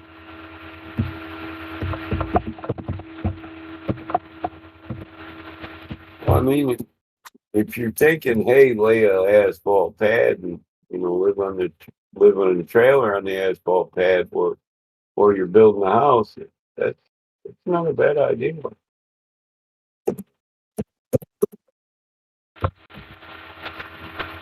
No, that's the thing. We're looking at like 1,500 square foot all the way up to like 5,000 square foot for the house. We're looking at the range depending on the growth, because I've got my girls, then there's my nephews, my mom, her boyfriend, my sister maybe. So like we're trying to consolidate things so everybody's being helped, because everybody right now in the family is all struggling except for me and mom. Well, that's because I'm helping take care of Ma. So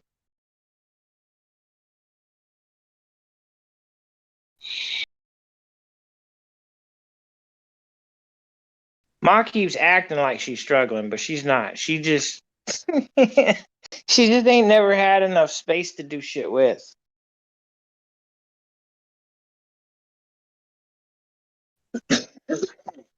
I've lived out in the country. I've lived on small plots, big plots.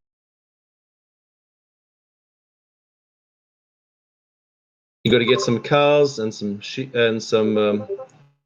Well, see, this is the funny thing, bro. All right, so like I make friends and acquaintances and shit like everywhere I go. So like I've had people trying to give me horses and goats and chickens for the last 2 years. And they're like, I can't afford to take care of it, or we had an extra youngling that we can't really afford, we take it. It's like it's free. I don't even like want to charge you. It's just, you're a cool guy. Here, have a free horse. I was like, fuck, that's cool. But I got nowhere to put it yet.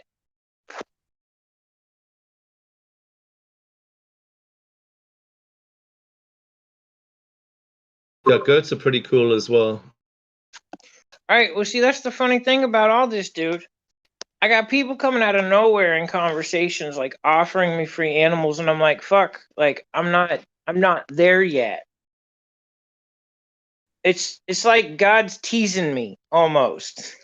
Like, dude, you got free horses and shit waiting for you, man. You better go get that land.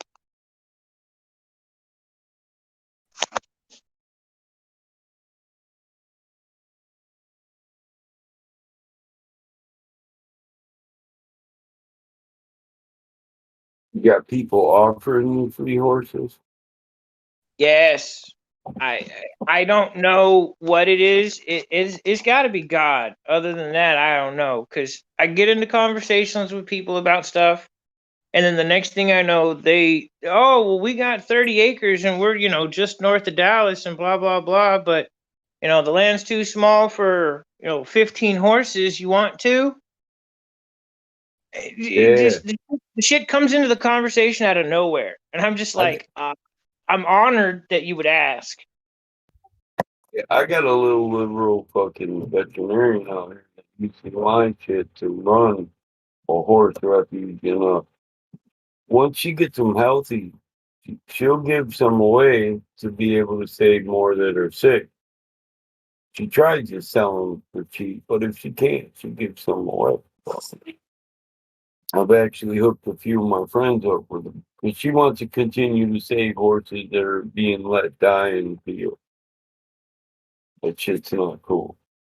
Right. Well, there's a guy in Plano, the north part of Dallas. A little further north, between Plano and the north chunk of Dallas. He's got like 10 acres in the middle of the city where he rescues animals and returns them back to health. That's what he does. But the city's been on his ass for years, and like I want to go talk to him and get the city off of his ass too. I know there's more I'm supposed to do in this world.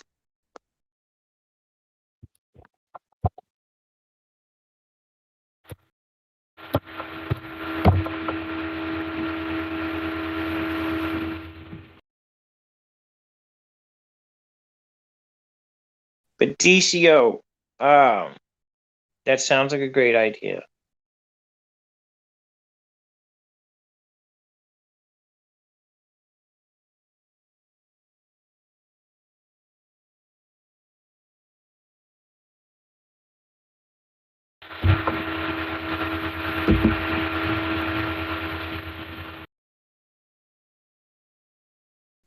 Yeah, I got to do some paperwork and shit, but before I even mess with the land and stuff. But if I buy turnkey, just know I'm probably gonna have a flat Earth meetup at my house.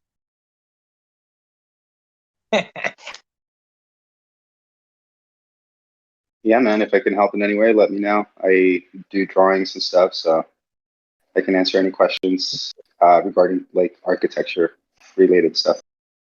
Right. Well, I was gonna ask, is it like residential mostly, or commercial, or both? Both. I mean, all you basically want to start is a survey, so you know like the Right. extent of your land and all that stuff. That's the basics, and then from there you can jump off to analyze like where you want your building, if you want it close to your property, How different big you phases. want it, where you want it, where you want the driveway. Well, once he knows how big your land is, dude, yeah, he can start designing shit. Exactly. Look at it from the top down. Yep.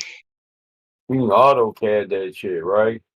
Right. And see, that's what's funny. I told Ma about a decade and a half ago to go back to college because she likes messing with floor plans.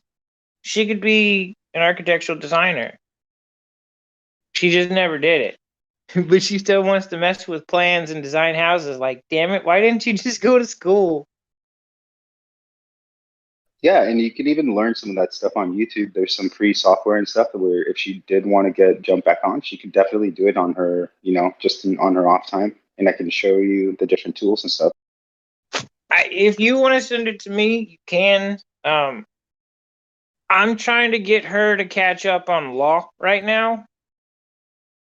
She's kind of catching up to me with a few things, but I'm trying to get her caught up on like everything, and it's not easy because a lot of this it breaks the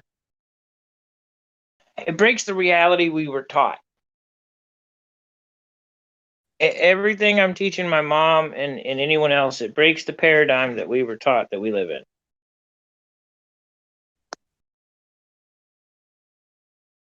Yeah, you kind of have to start over in some way, shape, or form, kind of build up, from the beginning. So that's good. That's good that you're sharing all that stuff with her. No, dude, she just became a flat earther like the last year. It's funny Well, you're really fortunate to have a family member share that mindset. Because, man, I don't have that. So it must be yeah. good. It's only 15 years of being called crazy and stupid, right?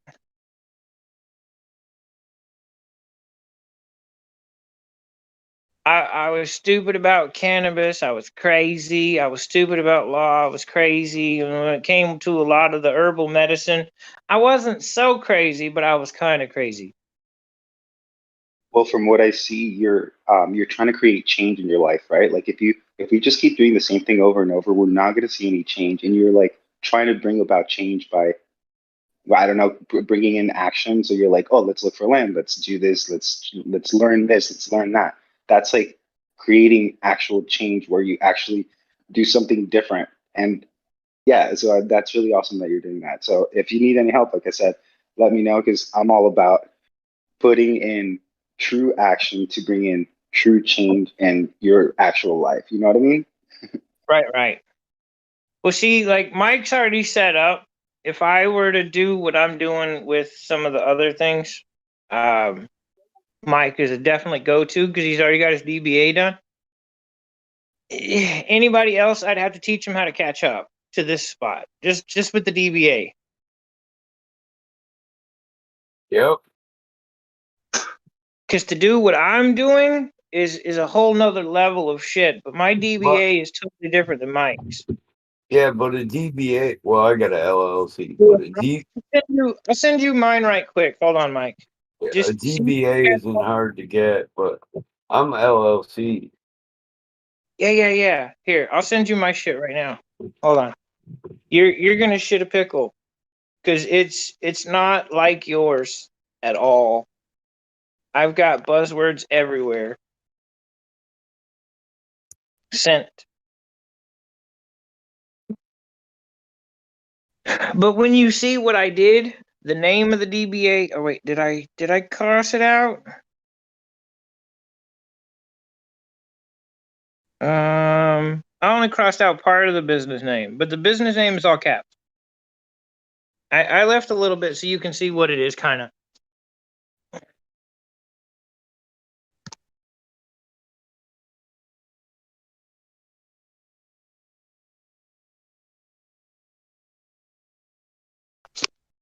Technically, the last time I was in jail, this was supposed to go to the DA, and they were supposed to release me immediately. But it got sent to the wrong place while I was in jail because somebody didn't listen, and I ended up staying in there an extra 30 days. The paperwork didn't get where it was supposed to. That one piece of paper would have gotten me out of jail. And the Y is at the bottom of the page. Or towards the bottom.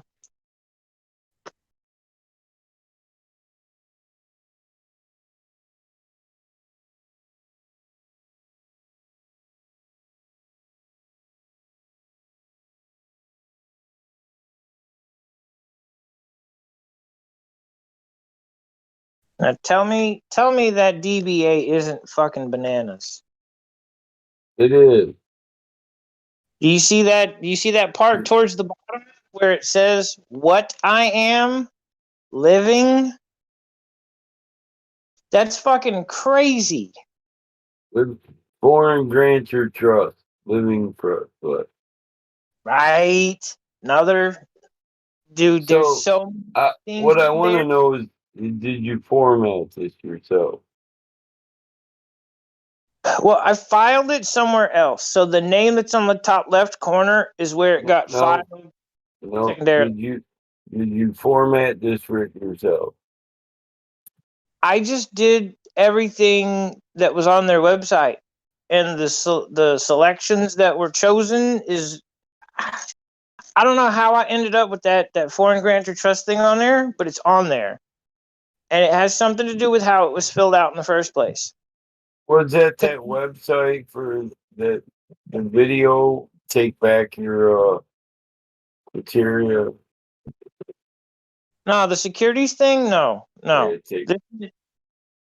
Take back your securities thing. It's a similar process. It really is. It's just less paperwork.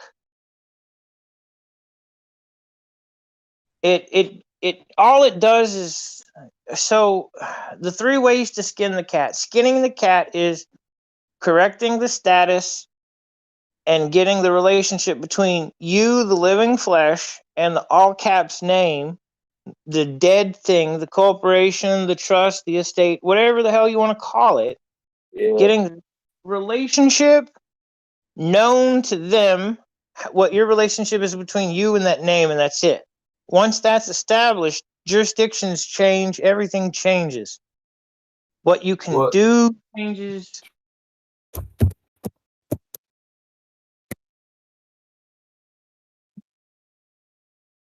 Because you go from being a trustee to an executor.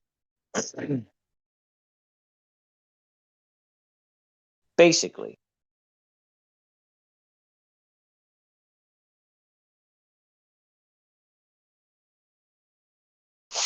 Yeah. So. But see, like, I can do something like businesses underneath this. What you're basically doing is taking back your living name, proprietor of living flesh. Right, but that's the thing, living flesh, that everybody else that did theirs so far, I don't know if it's Texas, I don't know if it was something that we chose. So what it is, your assumed name, your business name, all belong to a living flesh foreign grantor. Right. And why is that living flesh foreign? Do you know? You've enlightened me. Because it's outside of the corporate entity. Right. So it's a foreign grantor. Right. And that, I guess, well, I understand how to do this too. So this is more simplified, to be honest, than a lot of the other ways. Right. And then any of the other businesses like that you have, you could go back in to the website that I used. I used a totally different Secretary of State. It's going to shock most people where I went to do this. But listen, if you do this and somebody sues your business name or your assumed name, then the foreign grantor of trust is actually the person being sued. So, to a degree, living inside the entity, if my name and my business name aren't the two same things, then they sued the business, not me, because we haven't been aligned. Are you with me? But the So I business could name, just the business name though, my name aren't the same. One is in all caps. Well, no. Yours are all on that document. Right. One's in all caps though, and one's in all lowercase. Well, I know that, but your assumed name, your business name, all belong to a foreign grantor of living flesh. Right. And that labels you as your assumed name. So they're aligned. They're one entity. No. Living That's flesh own. Listen, living flesh owns the assumed name and the right, business name. right. As executor, only as executor, nothing else. Well, I know that, but it just the executor is liable for the trust. But what the only thing it means is like if you sue my business the way it's set up, I can fold my business. I just declare it bankrupt, file bankruptcy, and start a new business and keep all my shit. Dude, I can show you an easier way to do that without all the bullshit. All you need is whoever's suing you, you W-9 their ass, and then I can show you a path outside of that after you get their W-9.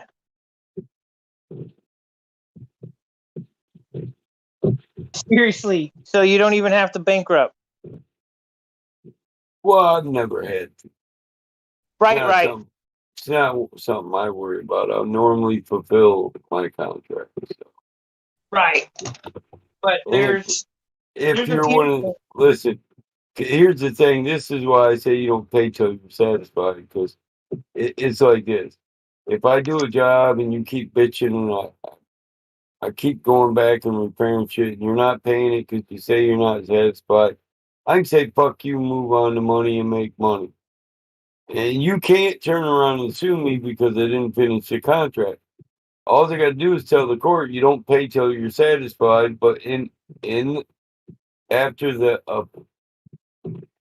apostrophe, it says if you're not satisfied after 5 jobs, after 5 repairs, all jobs will be considered done and over. Final, you'll get it for free. So in the fine print, it says you only get 5 shots to be satisfied. Otherwise, I'm just gonna walk off your job and say fuck you. That's the way it is, and I'm done with it. It's in my guarantee of please move. You don't pay until you're satisfied. Get my guarantee of satisfaction. If you're not satisfied after 5 repair jobs, then you're not going to be satisfied. It would be economically intelligent for me to leave the agreement. You'll love me, bro, because I'm going to pay you and then I'm going to give you a tip before you even do anything. Oh, hell, I don't need a tip. Yeah, the repair is like one that's really powerful too, because I've seen people present that in civil court where they're like, they weren't satisfied, so they didn't pay. I offered a repair. I came out. I repaired. Then a fault that they said existed prior to the repair was still not repaired. But they said it was new, and then after a certain number of repairs, they can say it won't matter at this point. There will always be something wrong. Therefore, the only solution is a remedy. You get the job for free. I'm out. That's my remedy. But you're. Yeah, I mean, you you're own more. it. Oh, sorry. No, you're good. I will say, yeah, but you're more dogmatic. I think is the right word. Like you're willing to just say, hey, I want less conflict in my life. Where other people, that might be very important. You have to get paid for that job. That might be like a game breaker. Yeah. Oh yeah. Well, see, if the people that were doing business with you were even like halfway to where I'm at, they wouldn't even have to sweat most of the little shit. You wouldn't have to deal with all this. But like one of the pieces of land I'm looking at is over near my brother. And in order to buy the land, I have to show him how to do what I did so that I can pay him properly, or he has to go through a third party that I can get their W-9. So I either got to get his or I got to get it from somebody else that he's engaged with. But this is a whole different ballgame. It's crazy.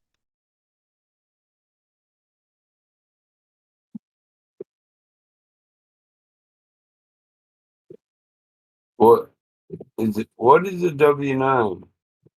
W-9 is your certification, your EIN. If you get into trouble, you can do a W-9 request form, and then from there, with their W-9, you can acquisition all kinds of things. You can find true bills. There's a lot that can be done, but W-9 request gets them in trouble with the IRS. If they issue a true bill to you and you do a W-9 request and they skimp, you do a 3949A on the back end and tell the IRS, hey, look, I tried to get the W-9 so I can settle the account. They refuse to give me the W-9, and the IRS is going to be all over their ass. They are not going to be happy. But it's their choice. So if you refuse a W-9 request, that's a penalty. The IRS will come after your ass and get their money.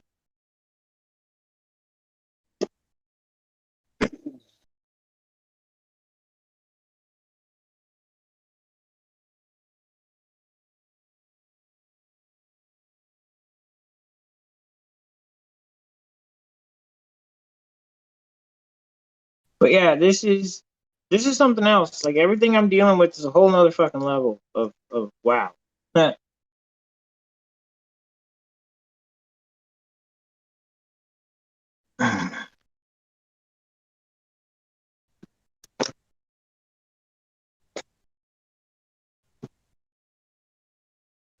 My buddy's still scratching his head though on how mine came back the way it did. When he did the same thing that I did, but mine came back different, unique, or special, I guess. I don't know.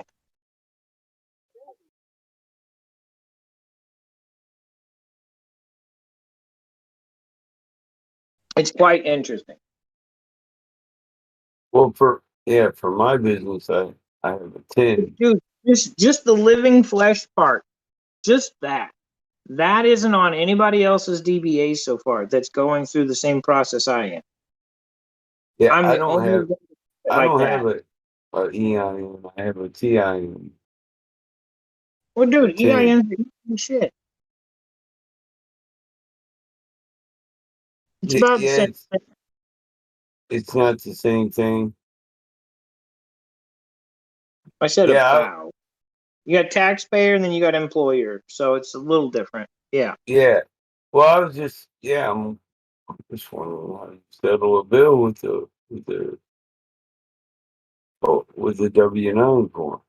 Is it about whether or not they All right, check it like this. I'll run you down a scenario. If I get a speeding ticket from the city of Dallas, all right, I will be doing a W-9 request for their W-9, the certification, and their EIN, so that I can do either an offset discharge or an acquisition or something else. There's a list of paperwork that I got at my fingertips to aid me with the case.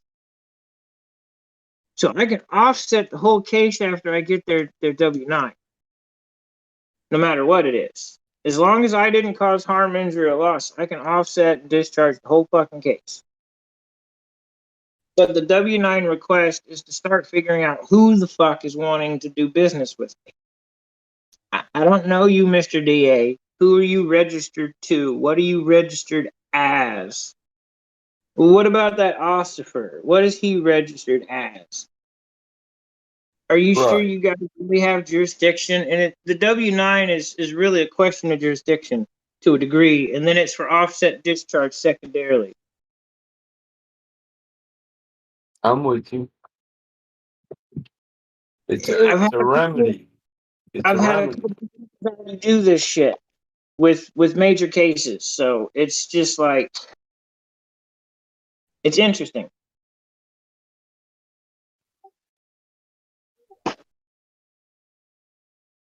Right, you're basically discharging a delinquent debt. Right. You can either discharge or you can do a whole nother thing, which is like acquisition. And it's all done in the background. Once you do the proper form for the acquisition, all right, the things get taken care of silently. Yeah, to close out of debt. Right. But it And has you, nothing to do with bankruptcy or any of that shit. It's just settling the true bill, whether it's actually correct or not, and then taking care of the part that is correct.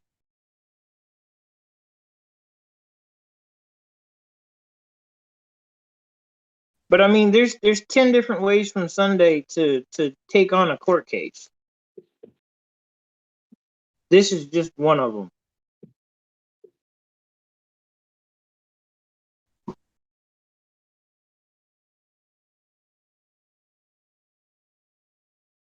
it's With all 45.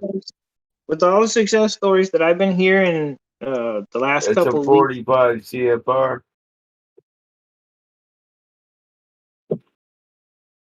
Oh, you went and looked it up?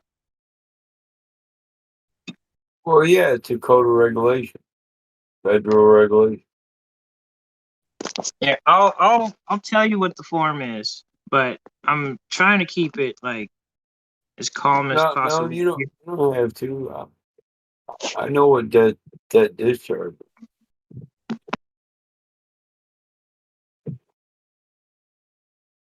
That's the form that I use to do the after effects. That's one of them that I can do.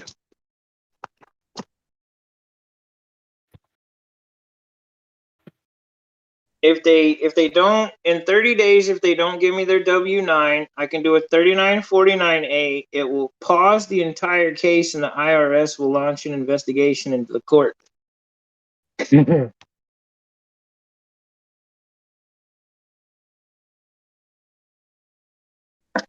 So there's so many layers of protection with things. It's just I already know what that is. You can do a 1099-C too, right? right. But I'm not trying to do those on this. There's like I said, there's other ones to do depending on the circumstance. But that's the one is my go-to because that one takes care of it in the background silently. Whatever the bill is, it gets taken care of. Yeah, you can stop deed and lien foreclosures with that. Right. But I don't need to do a lien yet until I own something. Like when I buy the house or the truck, I'll put a lien on that. If anybody wants to mess around, sure. You're going to buy me 3 new trucks. Take it. I don't give a shit. I'm getting 3 new trucks. Because that lien's going to be worth 3 times the damn truck. Well, that could be considered a lien on yourself too. Right. Yeah. Right. Well, that's another thing that people were playing around with the common law shit. The whole common law liens, but they only go so far.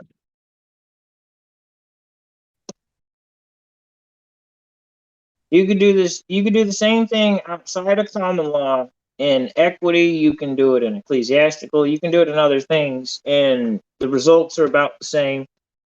You're protected. The law was meant to protect us, but only when people know it.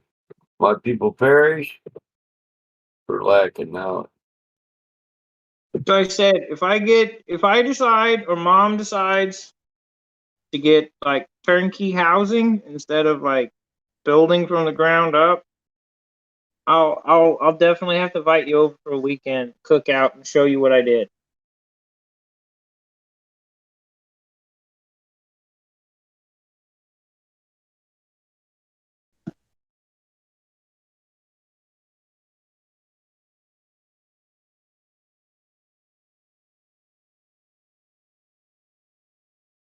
Mom hasn't ever lived in a big house, so this is exciting for me. I get to see her faint as soon as she walks in the front door.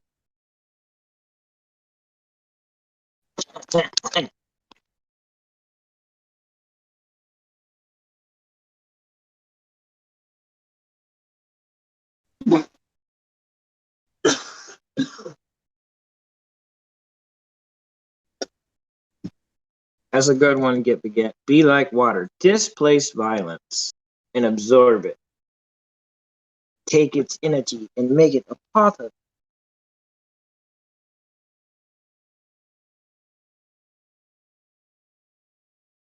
Right. So gas pressure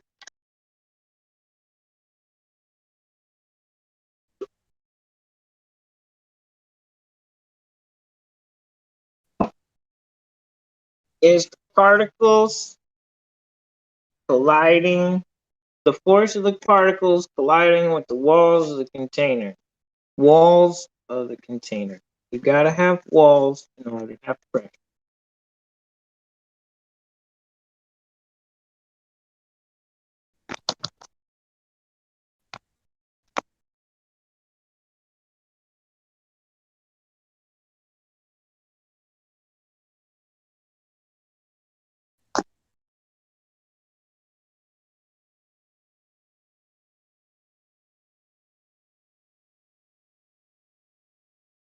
Heck, I still got to look at Ma's paperwork and see if hers is even similar to mine, because she was supposed to do the same thing I did. I don't know if it's because of where we live or because of how we filled it out, but that came over quite. It's unusual, but it's a good thing because it covers my ass.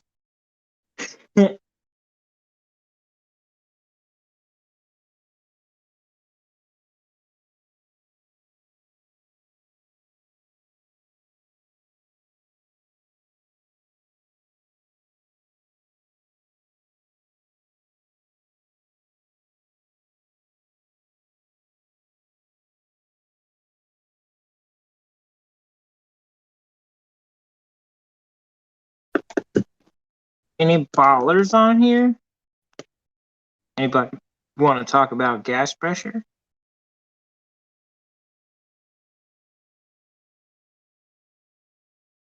Didn't look that way.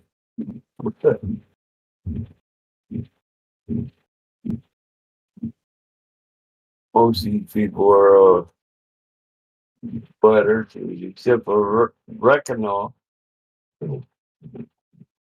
Right, Reckonal. A couple times. Talking to people is great, but if talking to people that don't listen sucks. In order to have gas pressure, you have to have walls of a container, period. Doesn't matter whether you can see them, feel them, touch them, taste them, or fuck them. It doesn't fucking matter. He said fuck them. Yeah.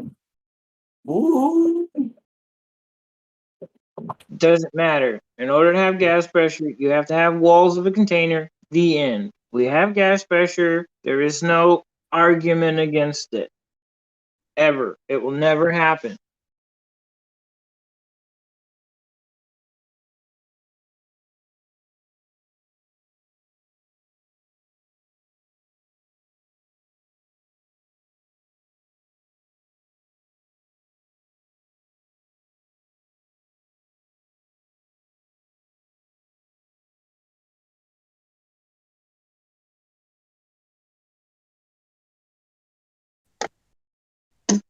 But yeah, I got a few buddies that just got cars and trucks. I got another friend that's working on closing on a ranch. They've all done their DBAs pretty much like mine, and they're all doing the same process I'm doing.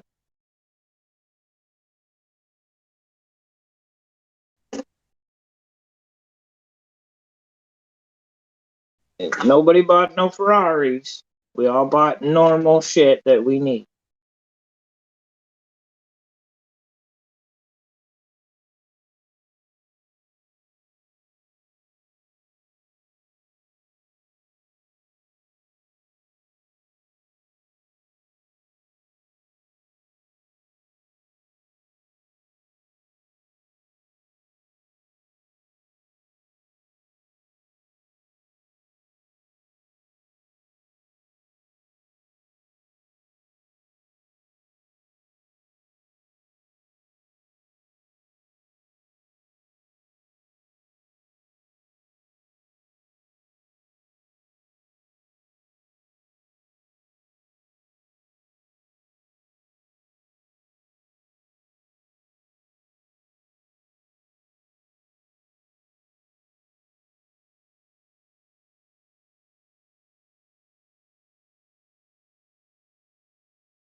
Yeah, I started a business back in '06, and it was nothing like this. Like, I didn't know any of what I know now.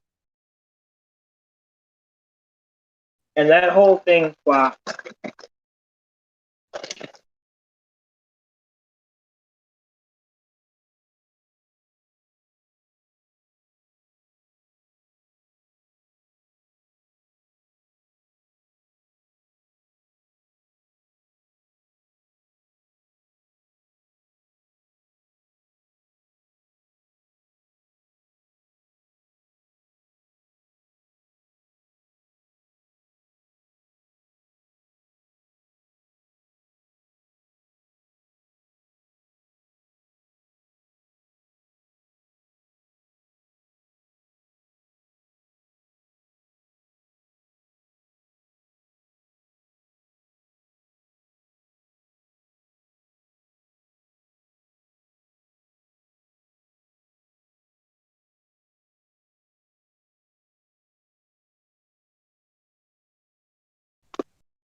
I did not come here for comfort, peace, and ease of time. I came here for my Elijah.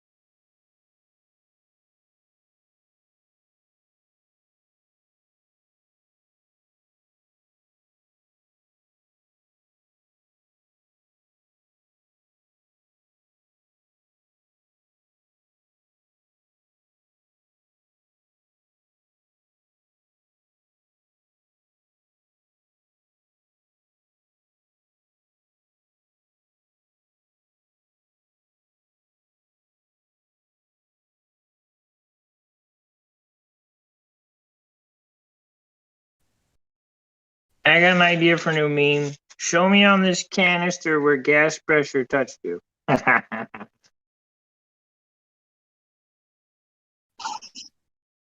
did you say that you acquired some items with some process, some vehicles or Yes, something? Say? yes. Can I hear a little more? Maybe you explained it already, but I was kind of like busy. Huh. I explained a bit of it over on the other server, True Server, in her law room that she made. A lot of what I was showing people was to get them to understand what happened first. Then I can explain this.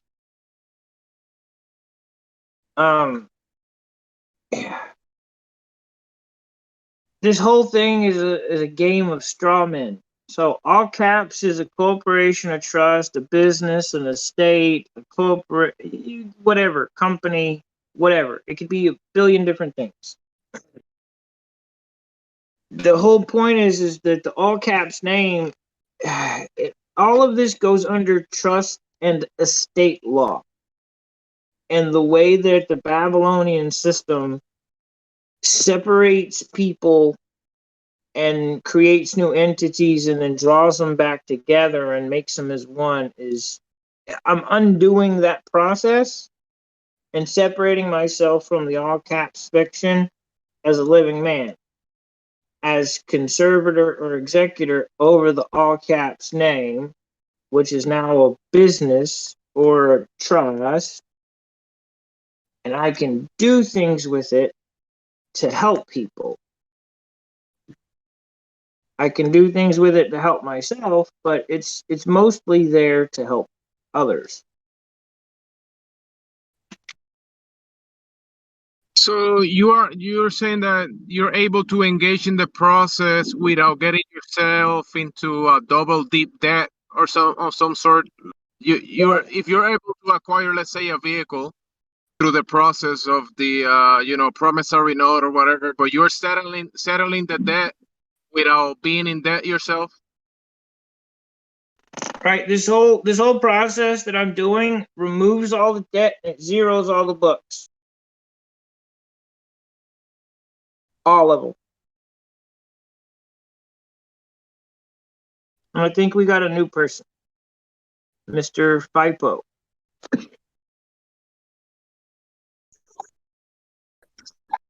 Yeah, talk more about that later or in private. Yeah, no, that's what I'm saying. If you're over on Truce, I'll start a call today or tonight. People needed to tell me because I've only had 2 people out of 20 tell me what day would be good for them to talk. Yeah, So I understand that kind of the overall game. I understand the overall game, but I don't know the specifics of it. And if you have something that works, I want to look at that.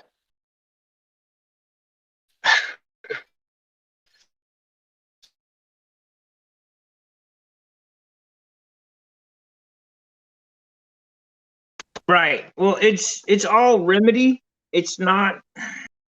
It's all about remedy and correcting the status, correcting who Yeah, you are.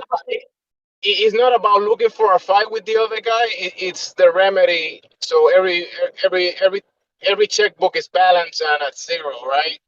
And that's it. Right. It's about going to peace. Yeah. Not to war.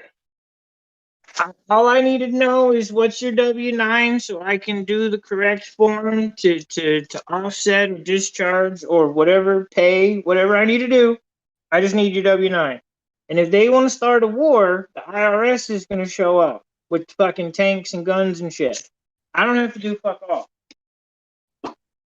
Yeah, that sounds good. I really wanna have that conversation, but I know this we're not gonna be able to go to the end of it in here, right? Right, that's fine. But that's what I'm saying. Like, the whole thing changes. Like, cops and all that being your enemy. Once you start moving through these processes, all of that shit changes. They're not your enemy anymore. Once you fix the status, they're your friends. There's still low-hanging fruit, yes, that don't understand what you've done. And that's gonna happen everywhere. However, their boss will correct them. You don't have to. All you have to do is stand on your fucking paperwork. Yeah, you're presenting basically with the process that they have to follow, even if they don't know it, but they just gotta follow it, and that's it. Right. Like the ID that I have, it's gonna change its use. It's no longer an ID, it's something else now. The paperwork I have is, I mean, everything changes. The things that I hand them when they do, come behind me with the lights and I move off the road and they stalk, I have different paperwork to hand them. How I handle the situation changes. Like, everything changes. Can you rearrange or renegotiate contracts that are already in place? Or you can get rid of them. You can completely dissolve them. If you created it, then you can dissolve them. So what you're saying that the balance goes at zero, that dissolves whatever. The remedy will fix that. Yeah, I get it.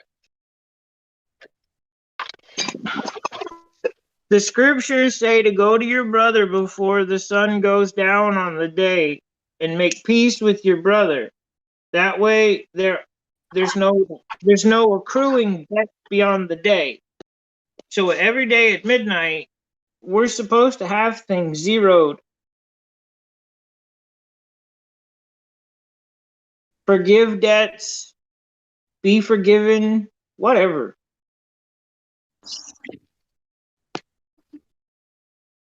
Yeah, that makes a lot of sense because some people want to say that no, you don't have to pay, you don't have to do this, but I'm saying, like, they have their books open.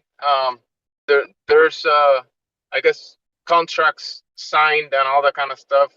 And if the book says you own this much and you don't solve that, you don't present a remedy, they gotta keep sending you the bills, right? Right. Well, all right, so super off topic. but on our topic. Did you hear about the guy that bought the $500,000 RV? Yeah. I heard of it. And you heard about how he bought it, right? Yeah, he can use the numbers of his From a document. He used numbers from a document but he hadn't fixed the status yet. All right. So the account, the trust is all there. Everything is there already. The problem is your status. The only problem is your status. The man proved that the trust exists, but I didn't need proof. Under the law of conquering, the law of war, any invading army, when they occupy a sovereign nation after the invasion, they are supposed to provide a remedy. They're also supposed to set up a separate trust and holdings companies and hold the remainder of the estate for the people who were conquered in trust.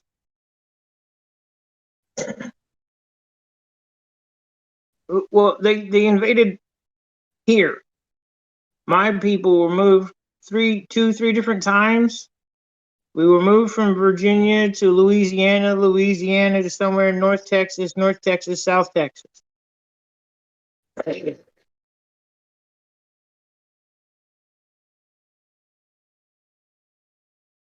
And that's as much as I know about that so far. Yeah. Because of that invasion, everything that they conquered, they had to put in trust. So they're all conservators of all the shit that they've conquered as trustees. It's all under trust law. It's just they're fucking rogue by invading.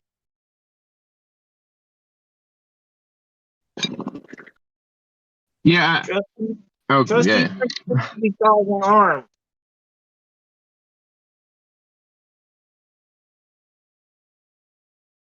You want to go through that established process to keep the peace. You don't want to raise the banner and yell war because they're gonna fight back. Right. And that's why I'm a stickler for when people say, "Oh, they're just another person." No, they're people. I'm a people. You're a people. We're all people together. I'm individually a people. We're all people. We aren't fucking persons. A person is a fiction. There is no other definition for a person other than a fiction, because any of the subcategories are still fictions. A trust is a fiction, a corporation, a company, fiction, an account, an estate, fictions. All fictions, still fiction. Doesn't matter how even the people doing the process in their duties, they're acting like fictions, like the judge, and they're acting in their capacity, right? And they're working in that space, in that ink letter, whatever process that they're following. The 2D the office, yeah. Office. That's all it is a 2D office, because the office was made on paper, it was written, and it was created. So they're operating in a 2D office as a character from that 2D office. That gives them fiduciary power, but it reduces their rights down to privileges.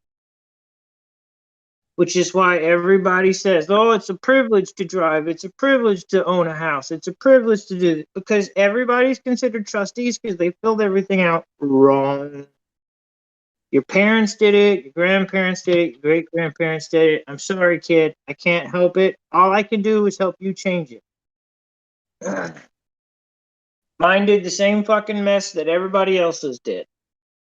But I can change it. I can even change it for my great-grandparents. I know how to do that now. It's crazy. I can actually go back in the records and change the status of my people. As far back as I can go, I can change the status of all of my people. At least because you're the one up to date on the administrative side of that estate, right? On that family tree. I'm the On the executor side, yes. As an executor, I can now execute the family estate and settle the accounts of the family estate. Yes. Especially if they are acting like they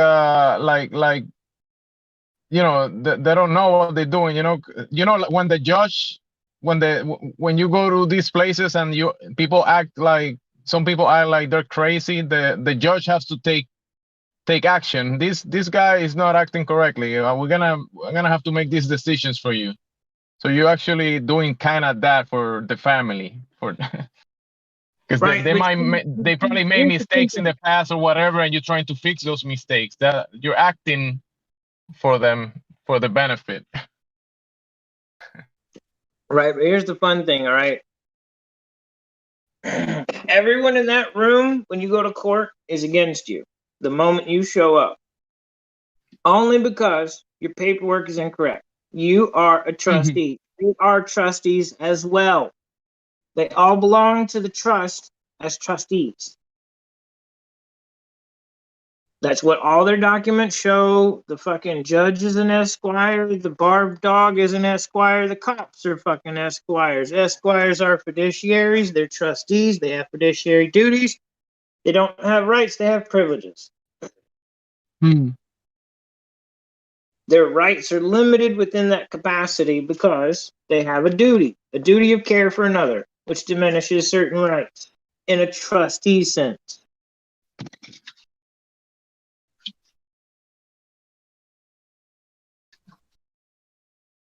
I had a buddy, dude, that was 6 years into this shit. He was way the fuck ahead of me, all right, in equity. He went to college, he did independent, he did groups, independent groups, he used stuff in court to help people win cases. And as soon as he got to the end of the study about like the estate and the trusts, he missed it.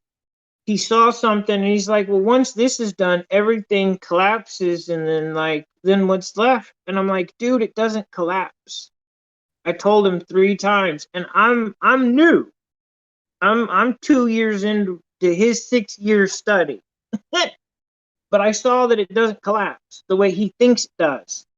They just reprioritize it. They move it from the public to the private. They change the position. That's all they do. They don't collapse it. They can't because they're still here. The only way they can collapse it is by packing up their shit and going the fuck back home. And they're not going anywhere.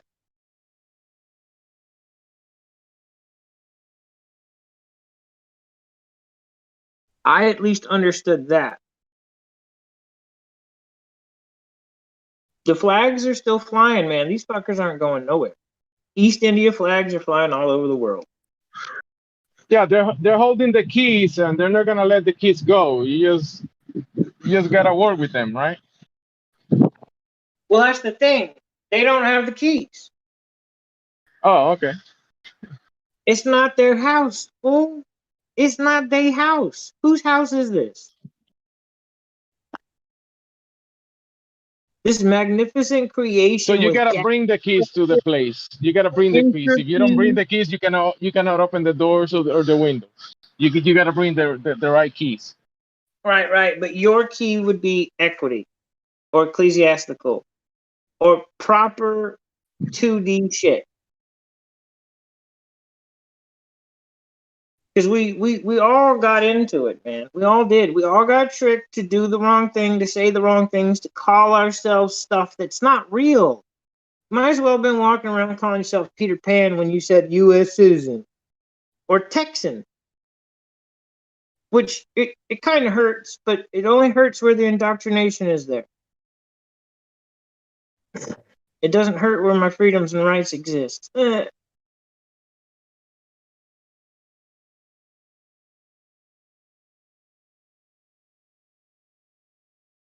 But that's the game. The people that are bad are going to do whatever, and the people that are good are going to seek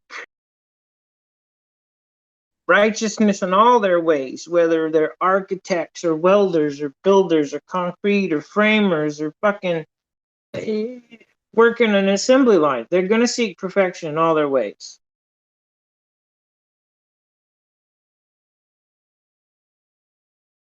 That's just a fact. Good people are going to seek perfection.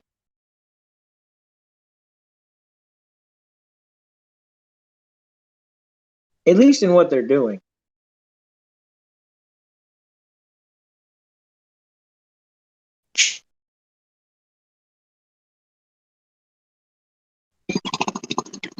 I get you, man. I get what you're saying.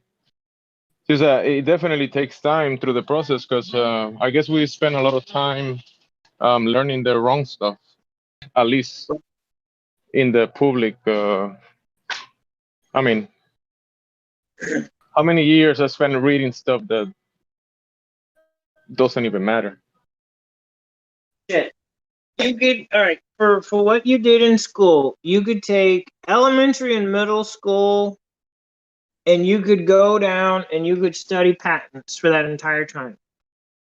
You could spend all of that time, day and night, sifting through patents and having your parents or friends, family, whatever, teach you part of the equations, the math, the definitions for some of these things to help you as you're growing. Guarantee you, you'll be 1,000 light years ahead of everybody by the time you're ready to graduate middle school and go to junior high. All the information is there. All the technology we have is there. The technology we don't use.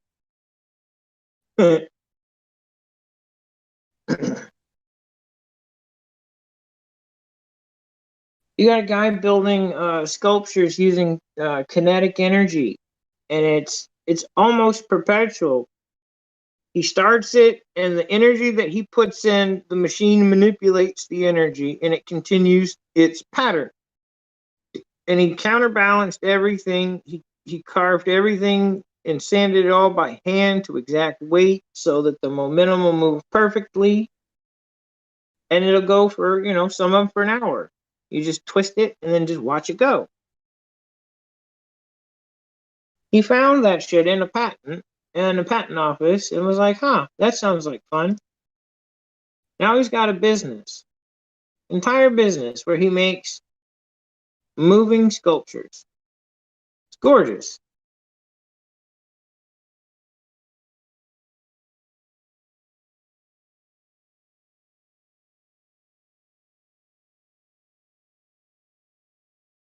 So I said, I want to travel.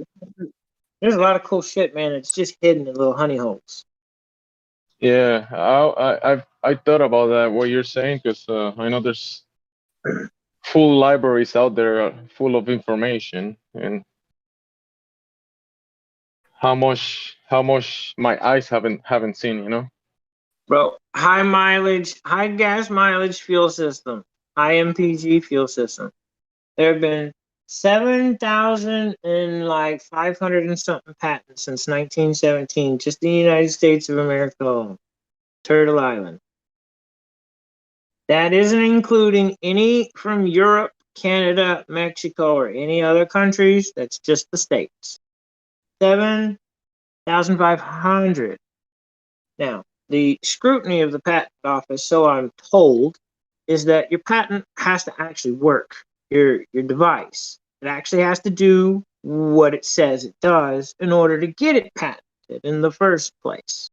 If your device does not do what it's supposed to do, say get 125 miles to the gallon in a V8 by swapping your carburetor for the one that came on it stock, well, you don't get your patent. And you're talking about 50, 60, 70,000 engineers, mathematicians, chemists, metallurgists. They couldn't figure this shit out. Even though they have 7,000 determined, proven patents that 125 miles to the gallon is a base standard.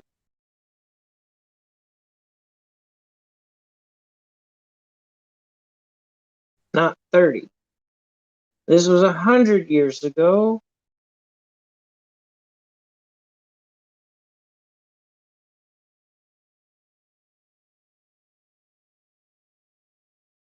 Just just looking into that alone would take a good year. But when you come out the other end of it, dude, what you could do with it? Ooh.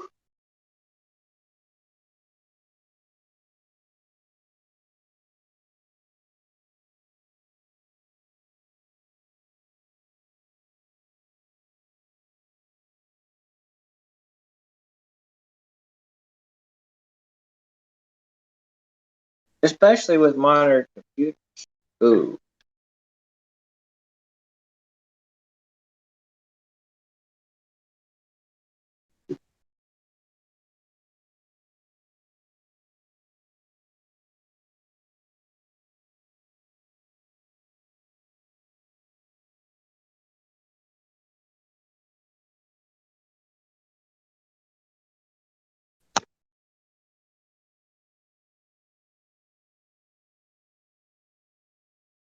Heck, generators and stuff would be the next thing I'd be getting.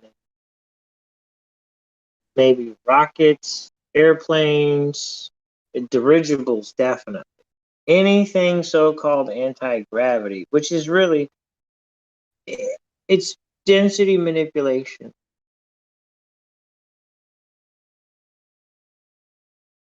You're manipulating your density by adding something that's more buoyant. However, there is electricity that you can use to do such things too. That's a cool one. Once you add electricity to that kind of stuff, it brings it to a new level, huh? Well, see, like, say you take the dirigible, say you take no helium, but you build the so-called device, the levitation device, like the boards and shit that they have out. There's people doing stuff. You make it with the right size metal, you hit it with the right size frequency. Now you've got a tanker, an oil tanker up in the air, 1,000 feet. Running 62 volts.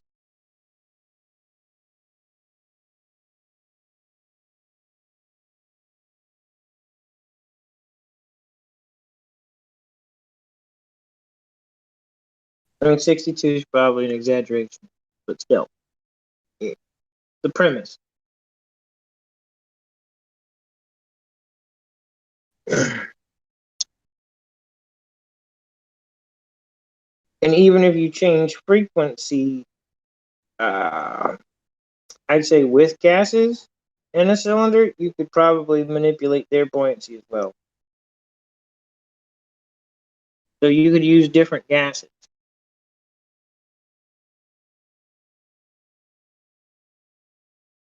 Perhaps.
The world will be kind of different if we were doing as this what you were saying at early ages. So Right. Well, see, that's the thing. The people that have done this with homeschooling and things like that, a lot of their children are manufacturing new things, coming up with new ways to do stuff. They're building new companies. I got a buddy that was teaching his kid the law stuff with like PMAs and trusts and property, how to do private business, membership only, the subsequent laws that go with that, ecclesiastical law. And the kid's already got his business. He's 16. He makes about 70 plus K a year. And he started it when he was like 13.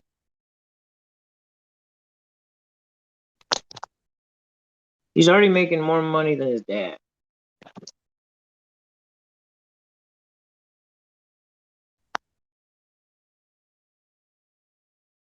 Dad taught him how to set up his PMA, how to write all of his business contracts, bills of lading, everything. Gave him all the books. 11, 12, 13. And he took ownership of that and is writing it. Well, no, the kid wrote his own PMA, dude. He wrote his own PMA. Private Yeah, I'm saying membership. like the doors that was showing to him, he opened that door and he's just going through that and doing his own thing with all that kind of stuff. It's just Right. that he was introduced into this way of this information and maybe looking through this stuff. It's not like he's watching Netflix and Disney all day long. Right.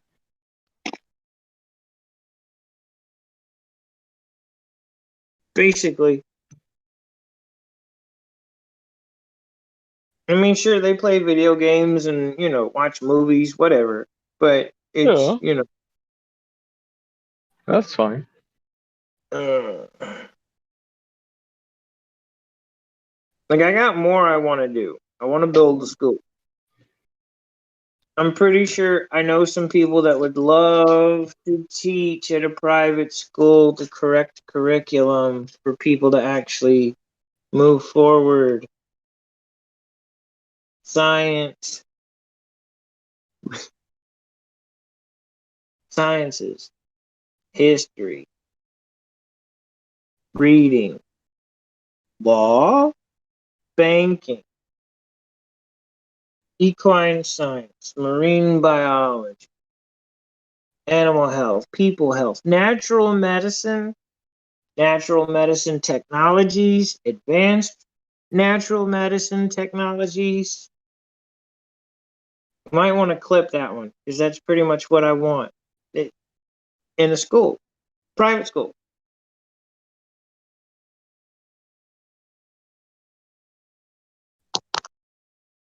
One minute after the hour.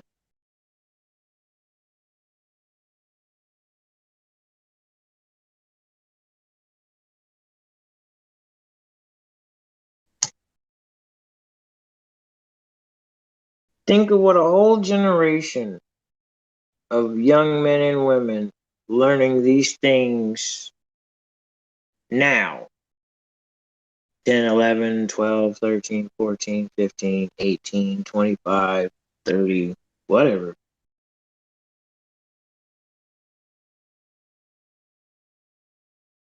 Wherever they're at. All of this stuff.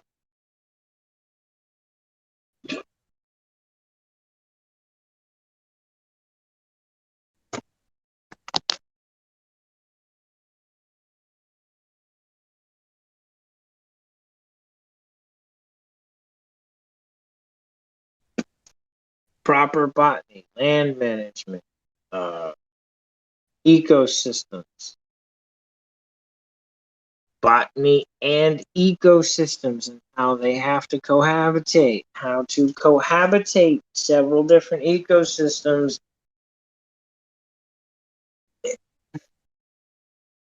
These things people just don't know. They're not taught anymore, not in school, not until college or after college or whatever.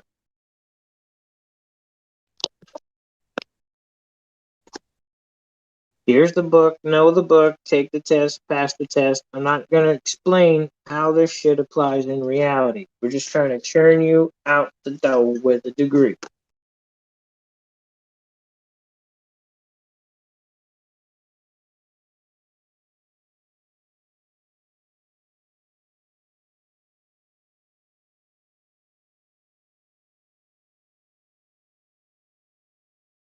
Have a whole class dedicated to teaching everyone how to build their own PMA, how to write it from the ground, how to run their own business, how to do their own books for PMA.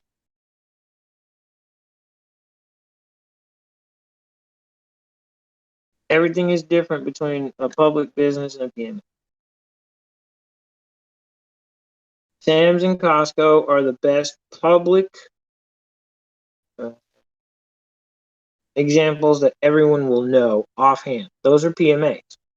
You have to have a contract in order to shop, period.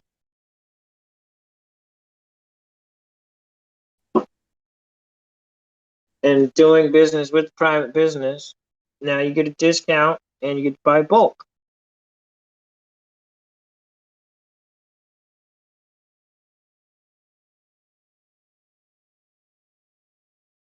But it's still, two retailers. But I mean, that's one of the examples people will know. They have private surgeons, private dentists, private birthing centers, private everything. These are all PMAs. Anything that you can basically think of, restaurants, farms, farm stands, farm markets, they have it. It's there. Or the option is open to the next one that steps up.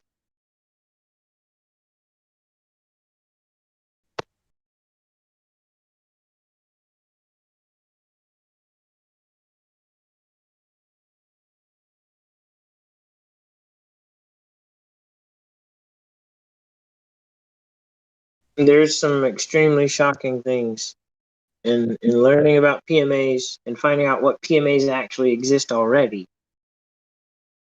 Yeah, the results are quite shocking. I'll just put it that way. It really shocking.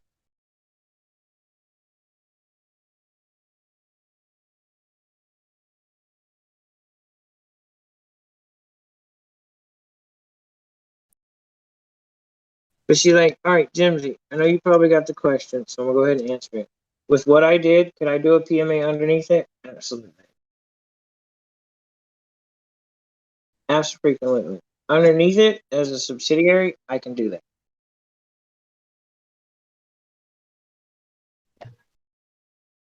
Can you say that again?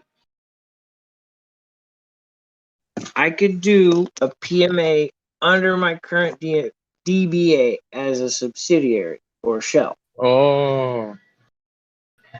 So the way I've got my business already set up now, like my first one, I flopped everything. This one, I did it all correctly. So now I can open up anything up underneath it or with it. I mean, I could use it to do those things, or I could just make a new thing underneath it and then go from there.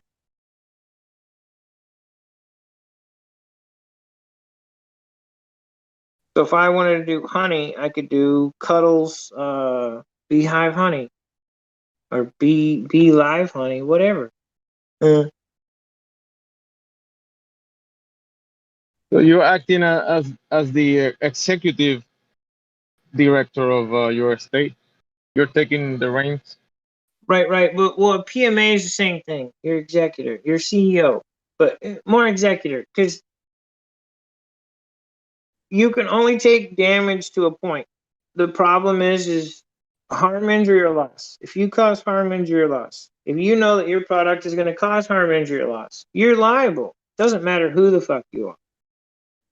It doesn't matter what you trick people into signing, you're liable.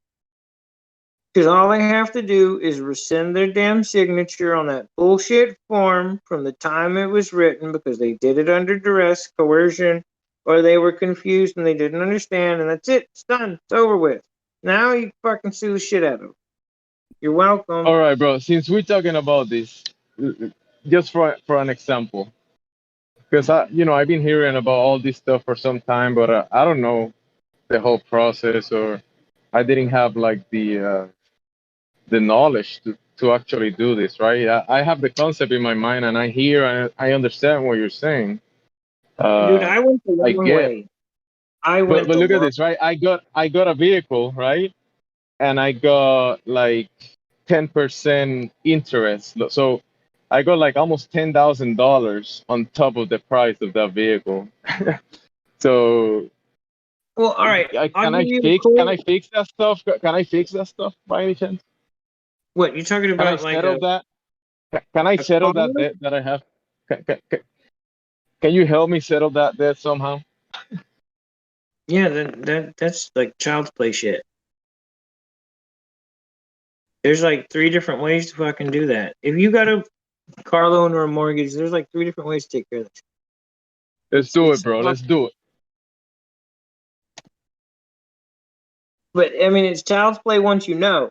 Once you know, it's Yeah. child's play because it's so fucking easy. It's just a fucking piece of paper. But gotta send it to the right person, right? Because If depending on which process you do, there are a couple of processes. They're all similar-ish as far as equity is concerned because you're seeking equitable solution. All right. However, one process is over here in common law. One process is over here in the code. Another process is over here in equity outside of both of those bullshits. They can still be a remedy, though. People do these things and they get remedy. So it's just the intent more than anything.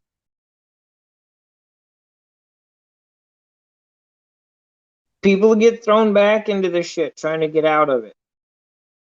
People have climbed out of the plantation and made it and been thrown back because they were greedy.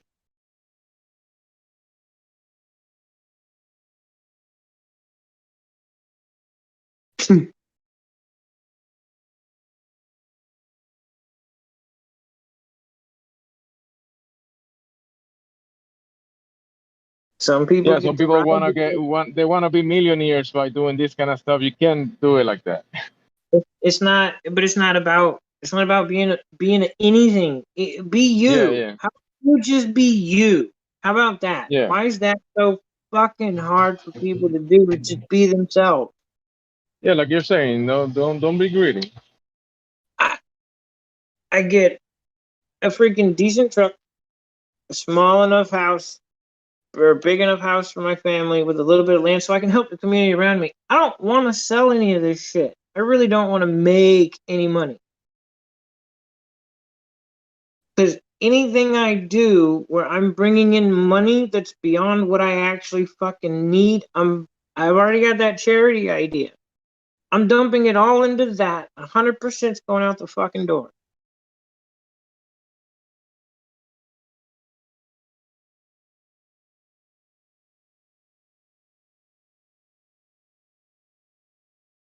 It's going where it needs to go, or it's going somewhere.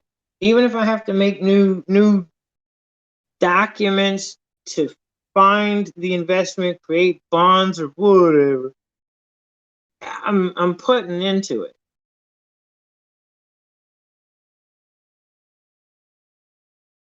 The school is an idea I've had for a long time. Ever since I was in school, it was like shit, we could make this better. Because every time I moved, I ended up seeing a different school system, whole different board, whole different programs. They got rid of things that actually mattered, that were decent, skill trade shit. Like it just all disappeared. It was sports or academia, sports or academia. What about marine biology? What about equine science? What about veterinary? What about actual fucking career fields that teach me natural sciences? What about outer space travel? Just kidding, just kidding. Bro.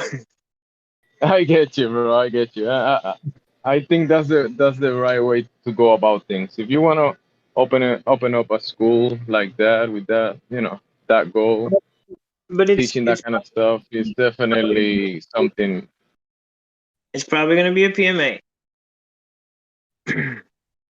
I haven't decided how I want to do it yet, as far as its base structure. However, as far as the academics, that's clear. You also need a community around that school, right?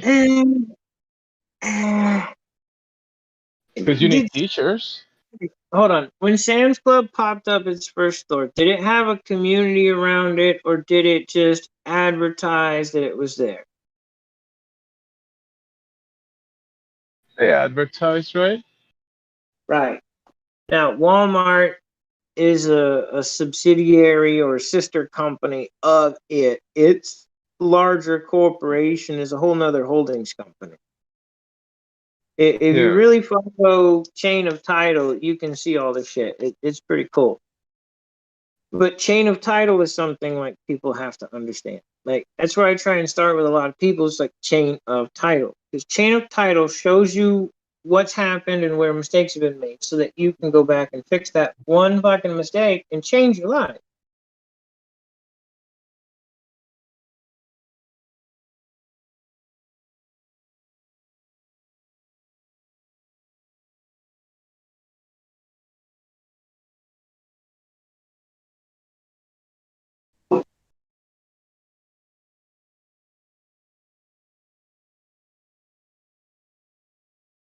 Dude, once everything is settled for me, everything I don't need is going out the door, because I got no need for it. It's not for me anyway. I have what I need. If I didn't, I wouldn't have it. It's so simple. So for my crops, I'm going to can up stuff for the house, sure. And then everything else is going out the door.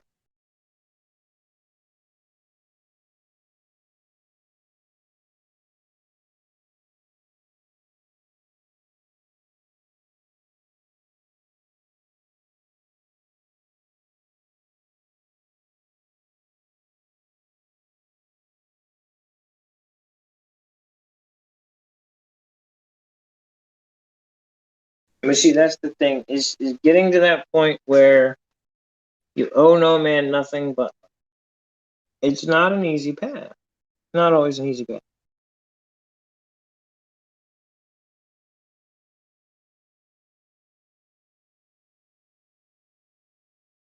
But if everything's taken care of correctly, then there's nothing left but love.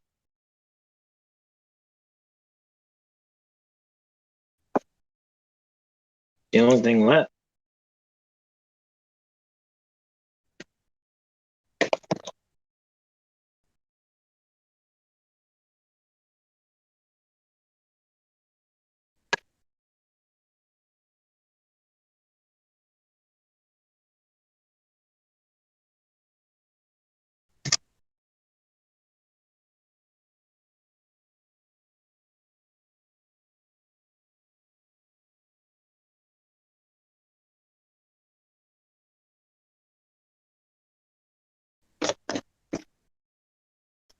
It's funny because I'm still studying all this.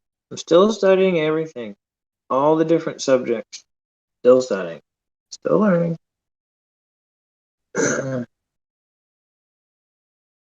There's always something else to learn. Equine sciences. How to shoe a horse properly. Oh my God. You want to talk about job security? If you can shoe a horse properly, and I mean properly, you got job security. Plus, you got jobs. Because horses are a big thing.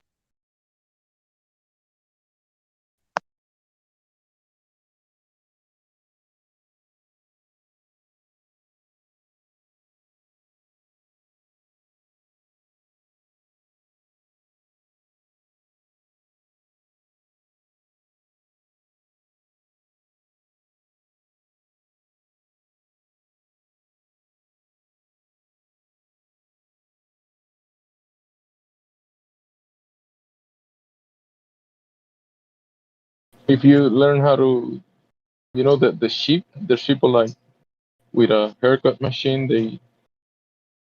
They trim the sheep on the summer. Yeah. Sheep, Even goat, that could be a job. cat. Yeah.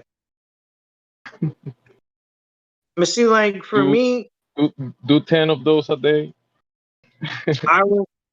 I would find somebody that is kind of entrepreneurial minded, and I'd hire them to shear the sheep, and then I'd let them have what's left.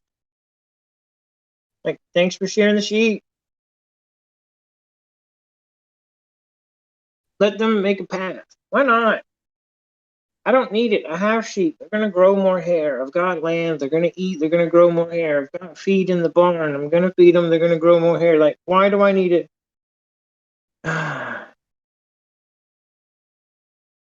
If everything is covered from top to bottom, land patent, this, that, all of it's covered, top to bottom. What more do I need than what I have? I have plenty.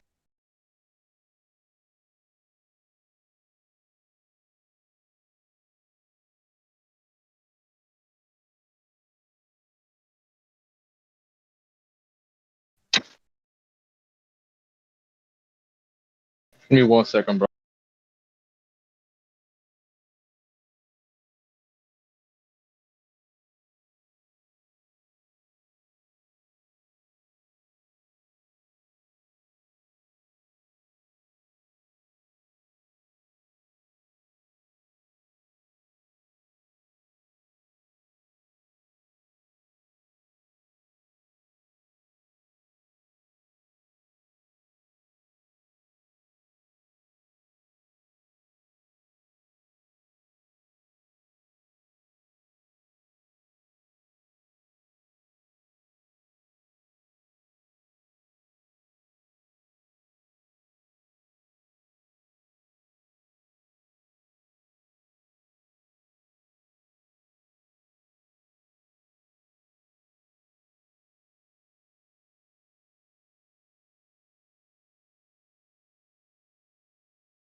Sorry, garage car people. I'm back. Jay Dirty. What's up, brother?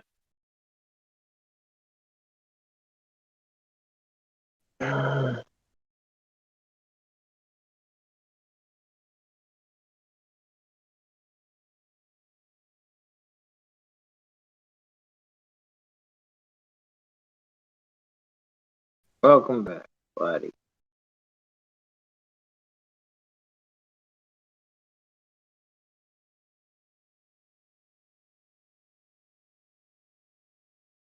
I mean, here's the fun thing, Benji.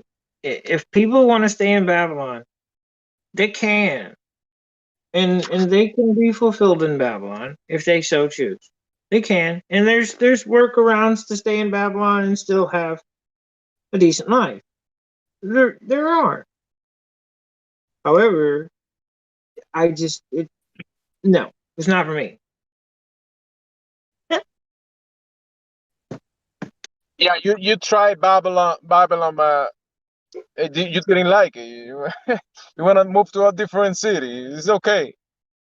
Well, here's the thing. Even say if I moved to a different city, all right, and I didn't have all the problems I were having, say in Dallas. I mean, that would be acceptable, I guess, if I stayed in Babylon and paid my taxes and did my this and went to work like I was supposed and all this shit that I was supposed to do. I could be peaceful, sure. I could live fine.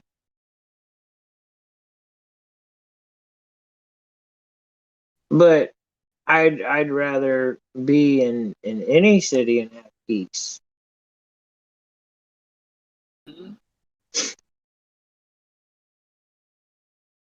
That sounds like more fun to me.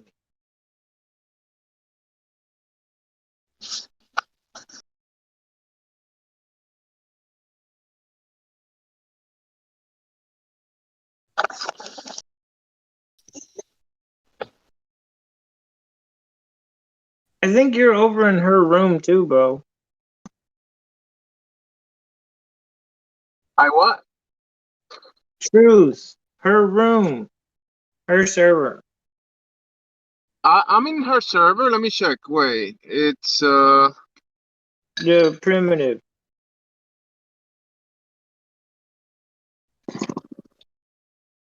You know, I have like 100 servers already, but I'm almost certain I am in it.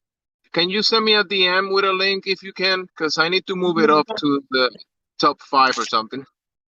Yeah, I'm in like 6 now, and I don't know if I like it.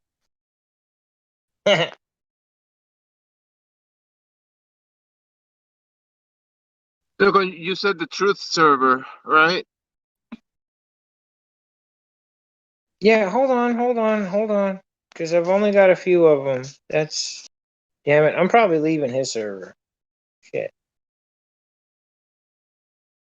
No, that's fine. No, I was thinking when you said truth, I was thinking about truth prevails in here. Yeah, you're already here. I just Yeah. tagged. Oh, that's not gonna work. I have so many tags in many servers. Let me see. My goodness. I got 2 servers I'm about to get out of. Maybe. Ruben asked me in DMs, do you think the earth is flat? Ruben, where are you, bro? Are you in here? No, he's not. I just pinged you, so unless you've got 100 pings. Bro. Dude, this is why, like, I want to go learn more things, but I'm not jumping into a bunch of other servers until, like, I start jumping out of shit. I ain't gonna have my phone buzzing and vibrating all day long or playing music all day long like that.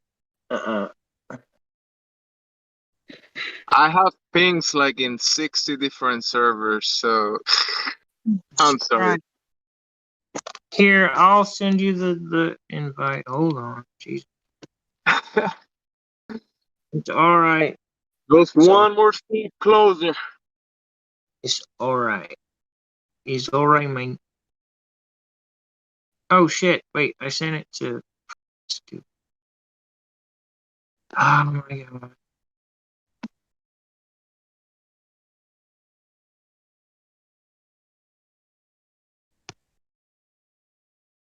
Yeah, I sent it to you with a friend request.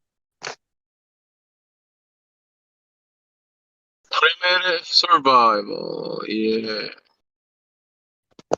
I'm in it. I'm gonna move it up because you jump in there sometimes and talk in the VC. Bro, I haven't gotten on the VC but like once, but all the information is here that I'm talking about. The last couple paragraphs that I put in is exactly what I've done. Yeah. I literally spelled out this is what I have done. What I have done and what I haven't done and what I'm working on. So but there's a bunch of information there that I had so that people could see what the system is and how the system works. Bro, just by talking with you and people similar to you, just by, you and there's multiple people in here. I just thinking about so many things at the same time, but just by speaking with you guys, I was able to sit down with my wife and make a letter. I told you about this already. I'm not gonna go into details, but just with that letter and with conditional acceptance, like asking them for writing everything on writing and everything, they just took it and they just took it and that's it. They took it in the shin. And I told you. I told you. I know. Conditional acceptance is one of the ways that you can play in Babylon. You can stay in Babylon. You can play in Babylon. You can be a rogue trustee with conditional acceptance. You can do that, but you better figure out what trustee duties are if you don't like prison. the funny part is that they were playing hardball with the mouth. They were like, "No, you have to do this, and this is how it is, and if you don't do it, this is what's gonna happen." They were playing like really hardball, but with the mouth. It's called coercion. It's a crime. Or if you want to go another route, that's psychological manipulation. Now you're looking at international war crimes according to the Geneva Convention. So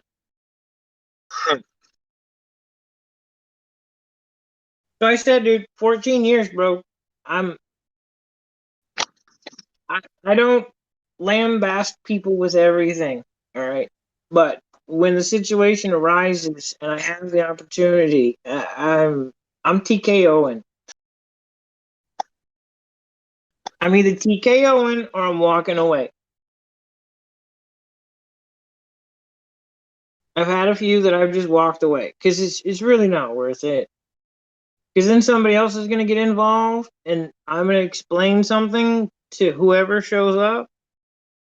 And the whole situation is going to change. It's not going to be good because they made a false report. And that's a felony.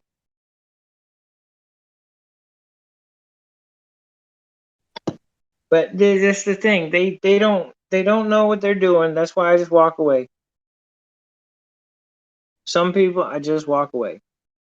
That's the feeling that I got from everything my wife was explaining to me since before we did the paperwork and everything.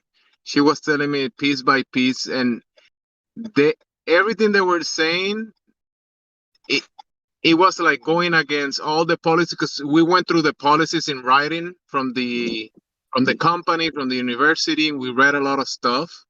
But what the administrators were saying was kind of like different, kind of similar, but different at the same time. It was outside of their scope of jurisdiction. Yeah. So that's why people, we gotta inform ourselves with the right information.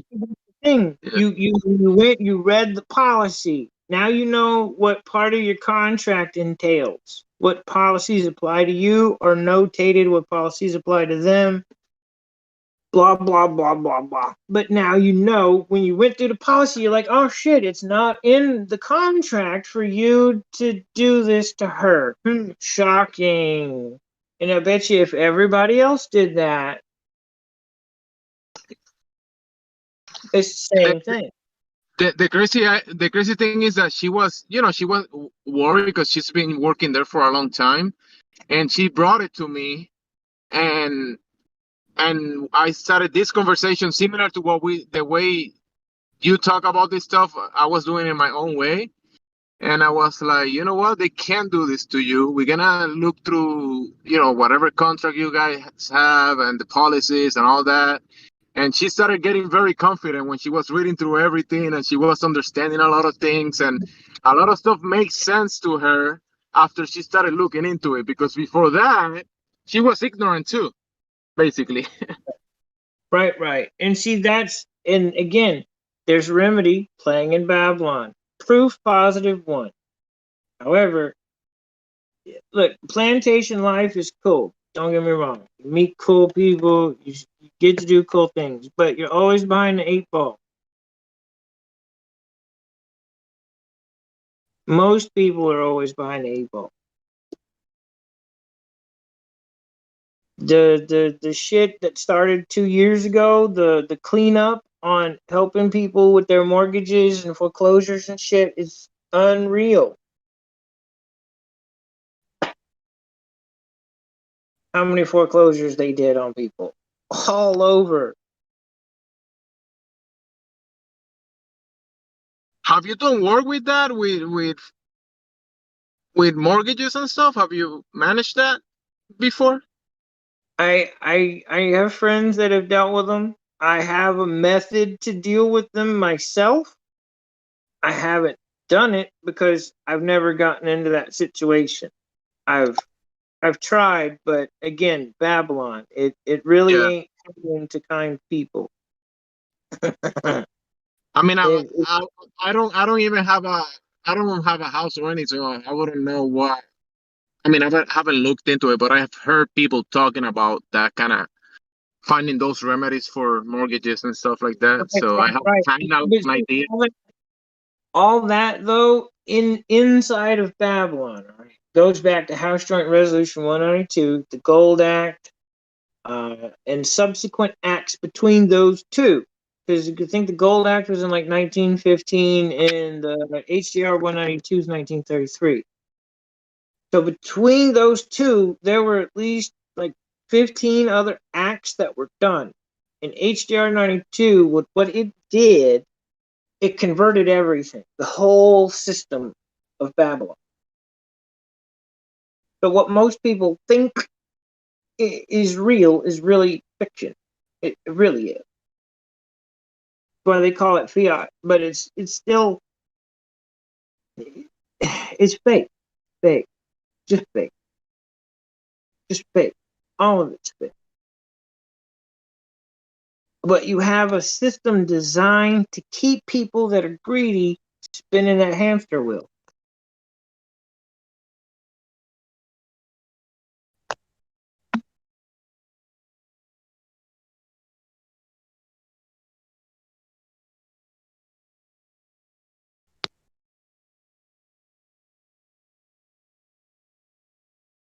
Oh shit, we got somebody that didn't even VC verified. What up, Strife?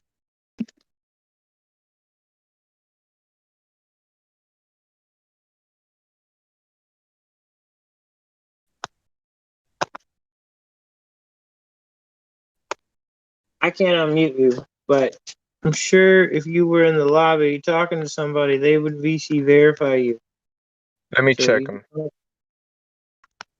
Yeah, Strife says his mic's broken, so I don't know why he's joined the voice chat. Mind you, though, he could be listening. That's totally okay. You're allowed to listen, Strife. We could even get you a listen pass, Strife, but we need to make sure that you're not a long-term troll telling lies about your mic being broken, pal.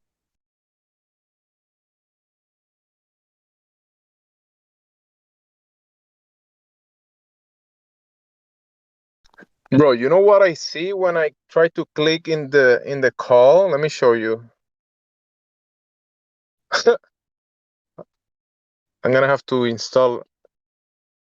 I try to restart the phone and everything, and I don't know what I'm gonna do with the app. I think there's a glitch in the app or something.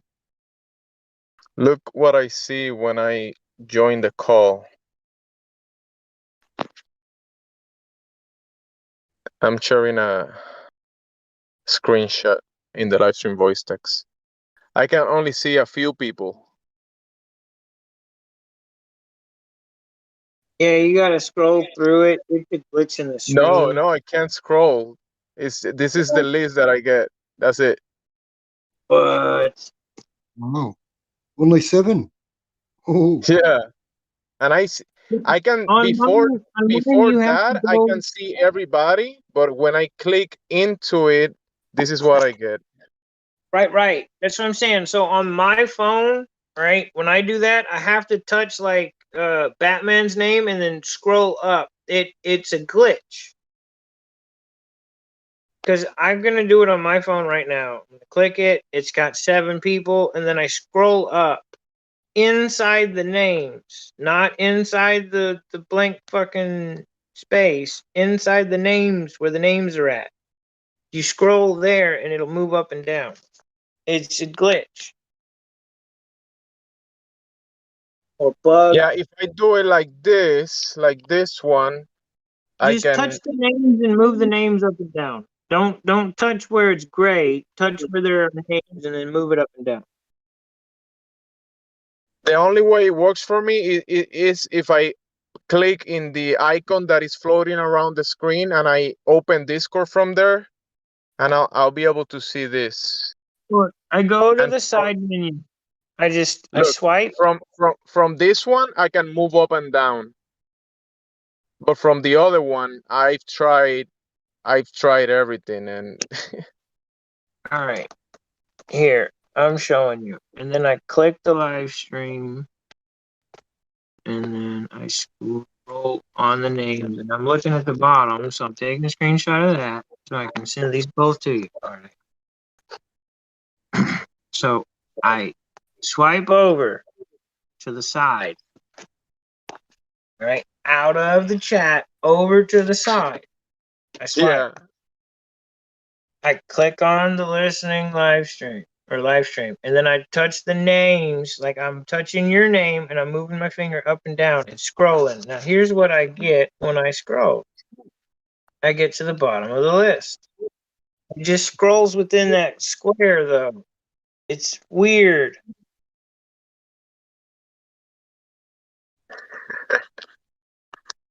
But you have to touch the names and scroll down in the names.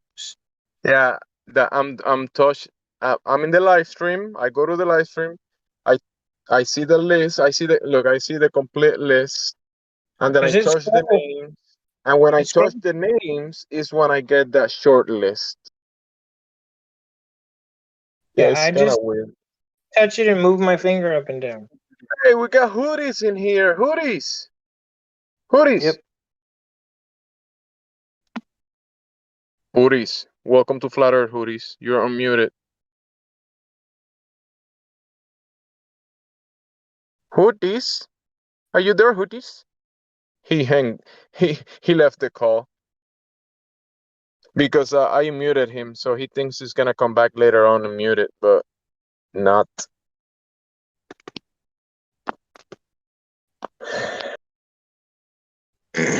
So yeah, there's a way. There's ways to play in Babylon. There's ways to stay in Babylon. There's levels of coming out of Babylon.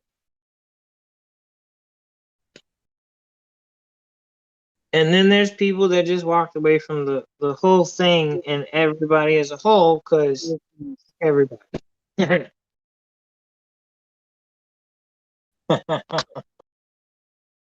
Which it's kind of funny that people would walk away from everything. I mean, I get taking care of yourself, but there's always abundance.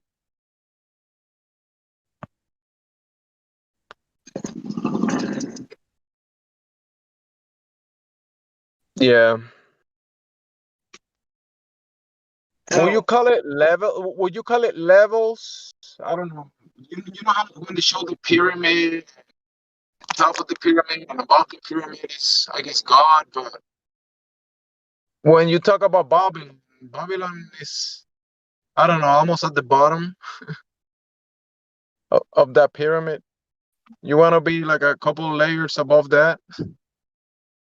Right, that's what I'm saying. You can go from the bottom holding the fucking pyramid up with your dead ass body, and you can get on to different steps if you really want. Like what she did was getting up a couple steps with her employer. So simple. She literally moved up a couple steps. At least one. Shit, that was a lot of research, a lot of time, and a lot of courage. Now the lion's mouth is shut. Plus, they're on notice. Now, if they fire her over it, now she's got a lawsuit. Yeah. So they're boxed in. They don't have a choice. Because if they attack her, the only reason they got boxed in is because they were trying to attack her in the first place.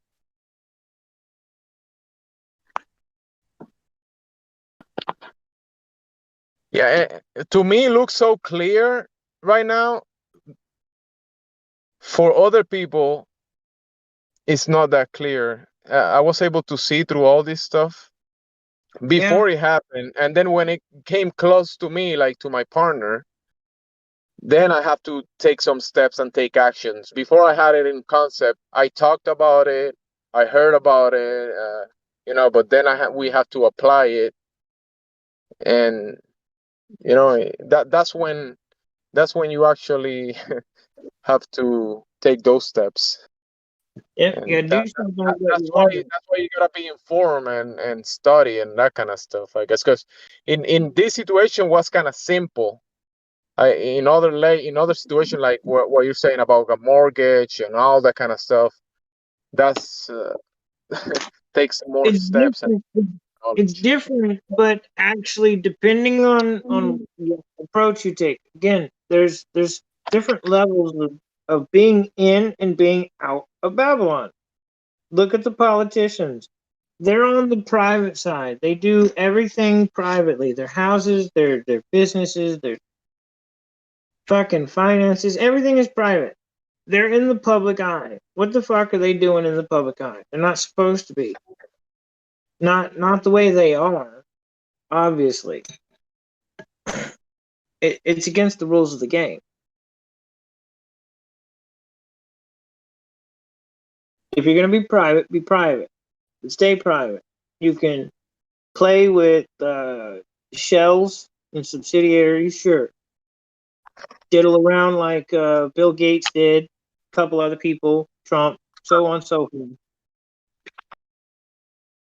And be the poster child for the company, sure. But you can't hold the public office while you're on the private side. Can't fucking do it. Can't. It's against the law. So why they do it? I mean, obviously, probably we'll never get the answer, but are they just evil or are they just greedy or?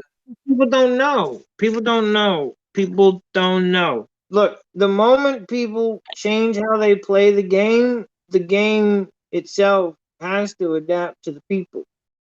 No, but I mean the politicians. You know, they play. Many of them they know the game, but they act in the public in a way, and then they act in the private in another way. Right, and that's what I'm saying. I guess that's a layer of the pyramid that is kind of not in the highest steps of the pyramid, right? That's right, like mid-level. But it's still shit that's not supposed to be done though. It's still against the rules of the structure of the game.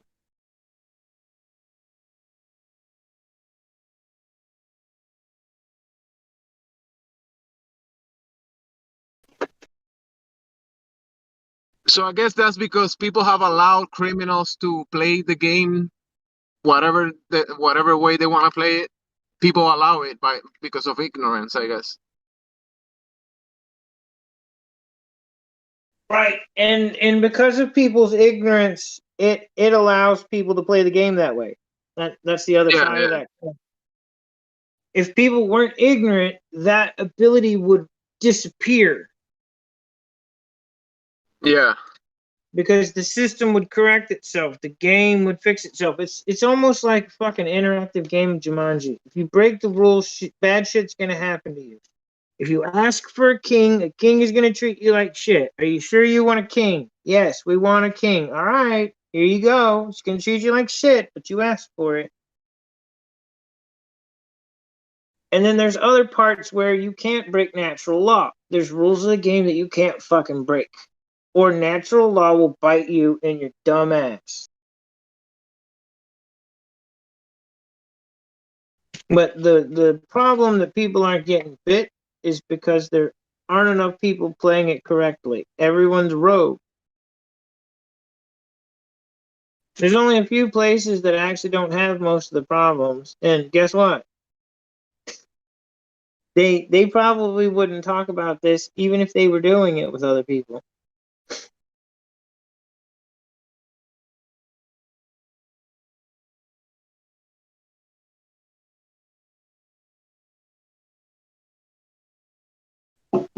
There's a few places on my radar that I think have already done similar-ish things with the entities.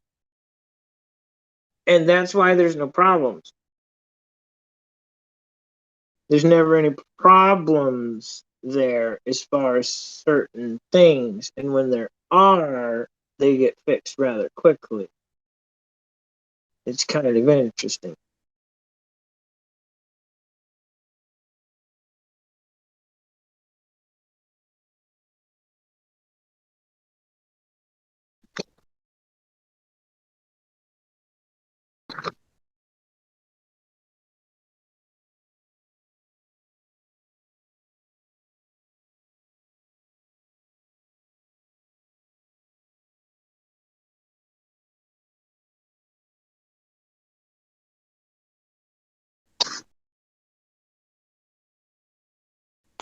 I don't get it. And this is maybe out of the topic, but I see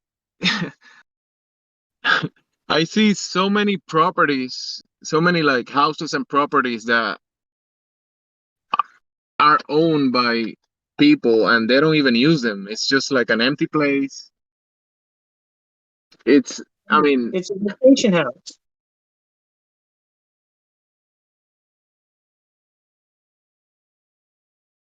Dude, even if I had a vacation house, I would let somebody either rent it or stay in it rent free.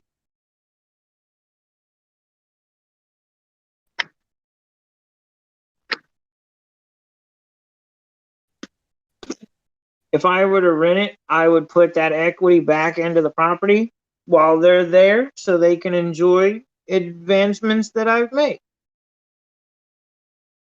Doesn't bother me a bit.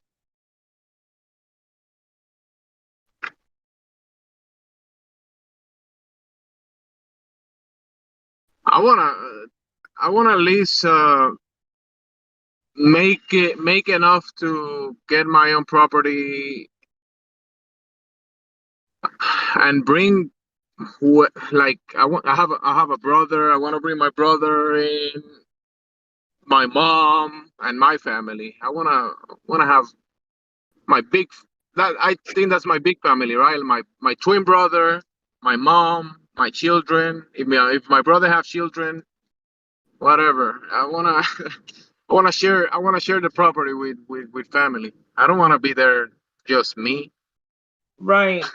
Well, see, like the whole idea of vacation properties. I mean, it's cool, but I mean, again, you're looking at a lot of these people like it's just one individual that owns like 7 houses, and it's just one man or one woman,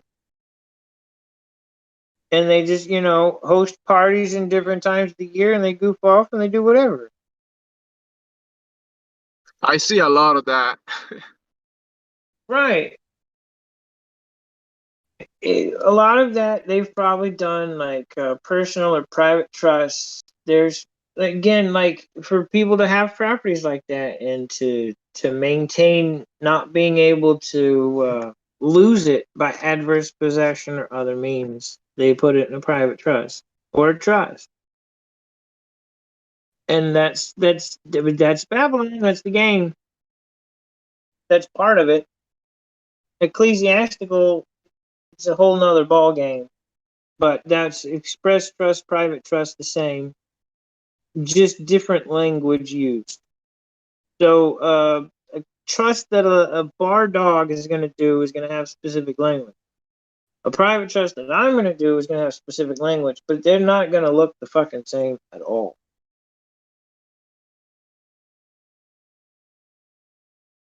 Because we're speaking two different languages.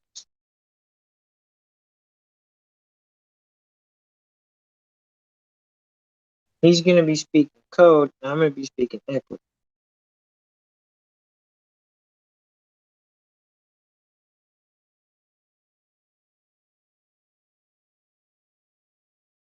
Gas pressure has to have a container. Yeah, yeah.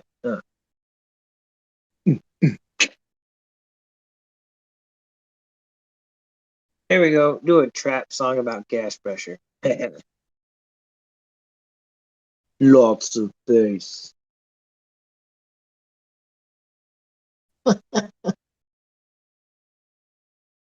There's $1 million idea for somebody. Formulate that. Have fun.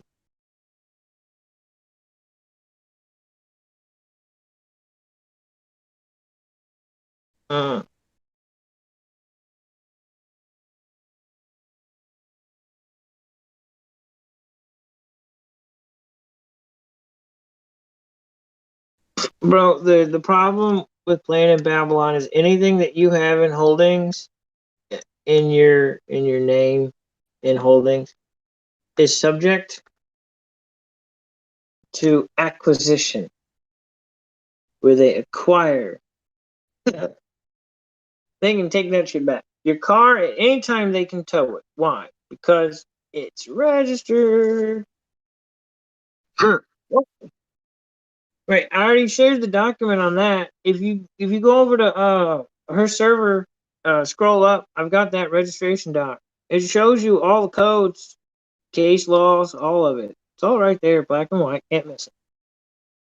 Exactly what registration means, what it does. It's still part of like trust estate. It's just varying levels of privilege with things that are inside of a current trust. All this shit's inside of a trust. All of it. The trees, the grass, the crickets, every time you fart, all in trust.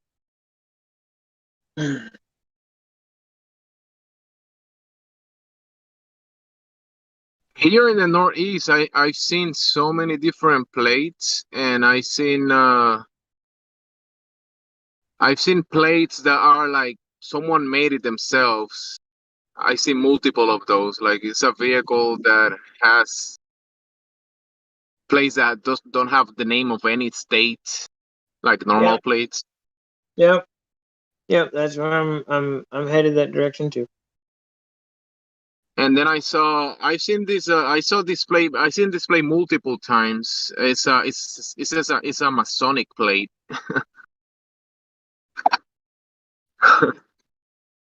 It says Mason, Masonic. I know I took pictures of it some time ago, but it didn't have the name of any state or anything. It said Freemason.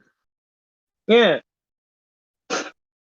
Dude, he's got what code would define as household goods is basically what he's done.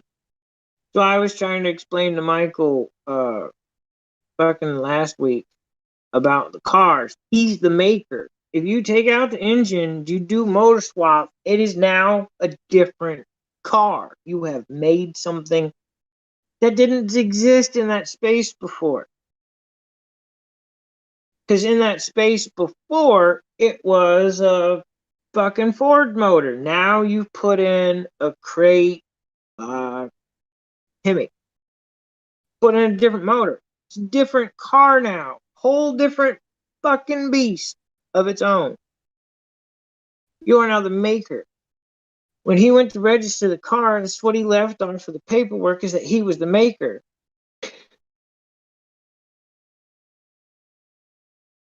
If he would have put that on the paperwork, none of that shit would have East India tax. He would have had to come up with something himself or put a decal on there just for shits and giggles. Huh. Because he's the maker. The maker is the one who has primary control. That's why the MCO is supposed to change hands, because it's the maker giving all the rights over. Not a certificate, not a certificate of title, not a title of certificate or any other bullshit, the MCO. Or the closest damn thing to it, or picture the damn thing, whatever, a certified copy of it. They've got it on microfilm. Every car ever manufactured after 1905 went on fucking microfilm. Period. Here in the States. Everywhere else, probably a little different, maybe sooner.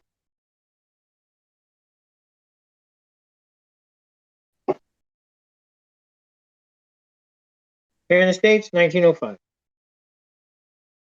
They started implementing moving the brass plate by 1903. We'd already had electric, steam, and diesel.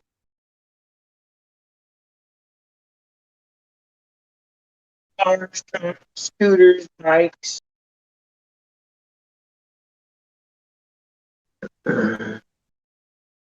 Trains. Hell. Now there's a 1912 project I want to see. I want to see the electric chain that they built. The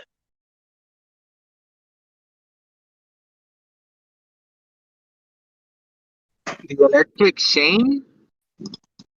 Train, yes, train. Oh, the train, yeah.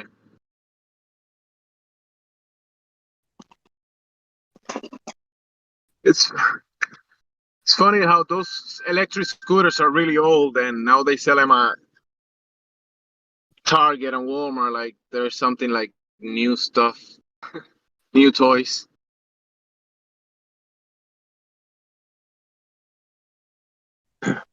1920s U.S. Postal Office before it changed to service. Oh, I think they were changed to service by then. Shit, I could be wrong. The 1920s USPS. They had electric scooters to deliver the mail. Carried your satchel and you rode your scooter through town. They had electric start charging stations throughout the town for the scooters. They had all kinds of shit in the 20s.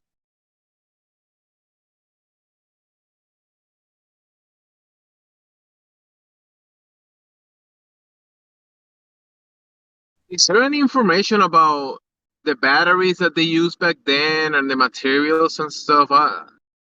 Yeah, that information is those details. I would like to look at that kind of stuff. You'd have to go sift through patents, or yeah, if you want, you can try and come this direction. We can see how far we can scoot towards them if they're private. Because you know something, some time ago, you probably heard about this already. We spoke about this, I don't know, not too long ago, but you know how there's a war on they took hemp out of the equation, industrial hemp that has been used for a long time for many things. So there is there's a way to make ultra capacitors with hemp. Yeah. So you could make better one of the best batteries that can be made. It's with hemp. Yes, you know. 1920s, bub. So I'm saying by the 30s, prohibition had already started because the industries. Yeah. The technology was changing the frontier. Right now, there's a company that actually makes hemp batteries. It's 1920s technology. It's 100-year-old technology. It was hidden, stolen from the public. That invented it, by the way.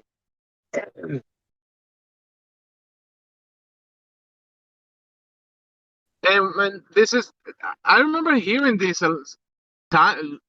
people talking about this a long time ago, but I was young and not the specific I didn't know about, but the technology being held back, like this is pretty obvious that these batteries that are way better than whatever we use right now in the public. Pick a subject for a technology. Carburetors, weed whackers, whatever. airplanes. I guarantee you, wireless devices. 1920s, we had wireless devices, wireless technology. Everything was wireless. Well, in certain places, a lot of things were wireless.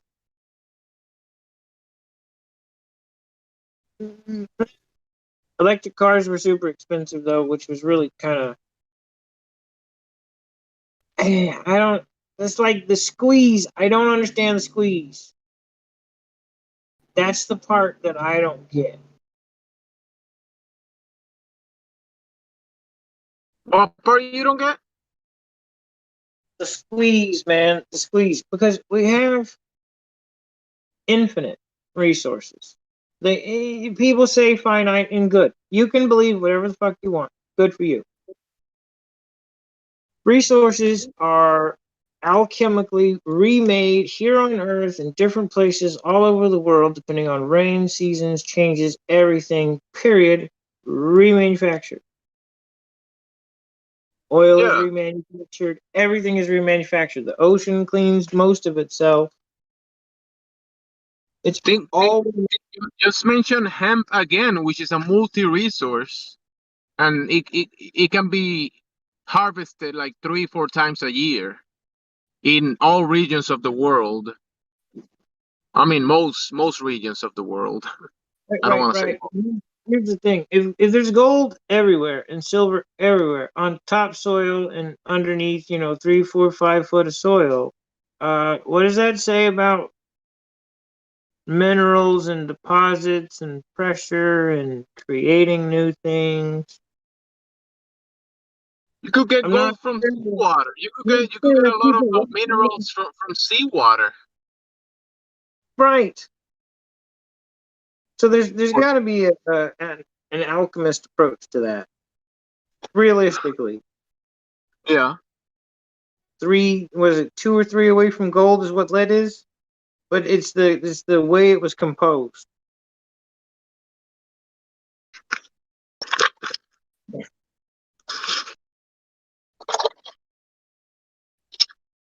It's like a symphony, man. It's beautiful, but everything regenerates. Everything.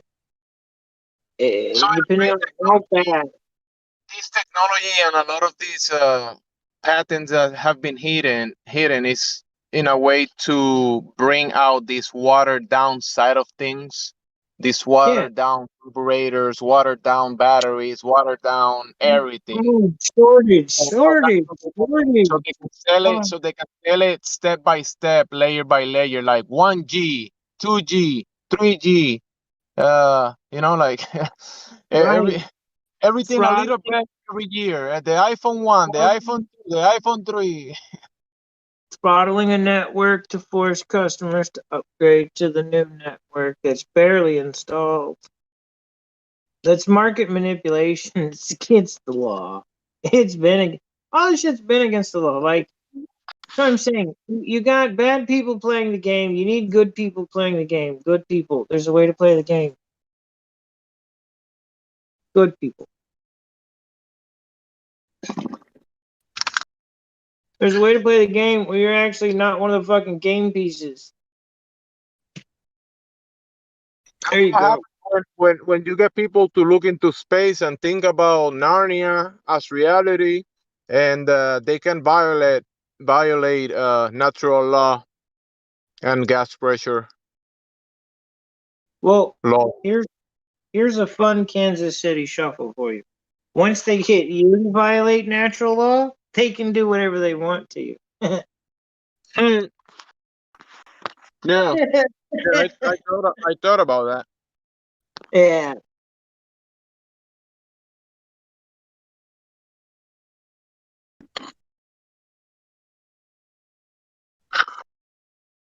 If these people in their minds think they can go to Narnia, what's stopping them to do whatever they want?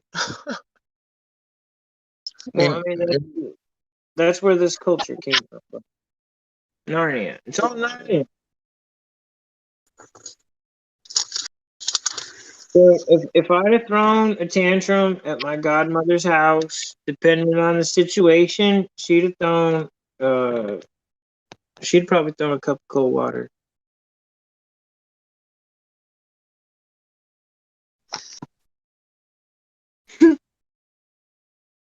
Snap you right out of your tantrum. Cup cold ice water right on your back.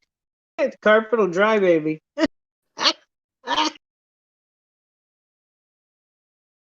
You sure stopped that real fast, though.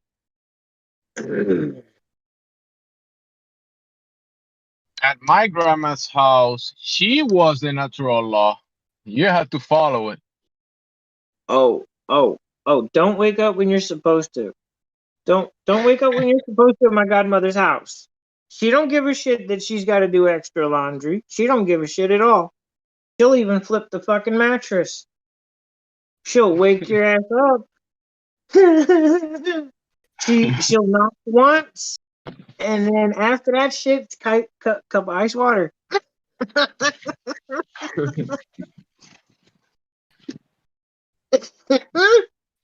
And by natural law, I always return to her because when she cooked, I was always attracted naturally. It was like, yeah, grandma is cooking, better be there on time. Like what's really cool is I get to look at everything behind me with like what I know now, and it's really cool. Like everything's falling into place. Even little things are falling into place.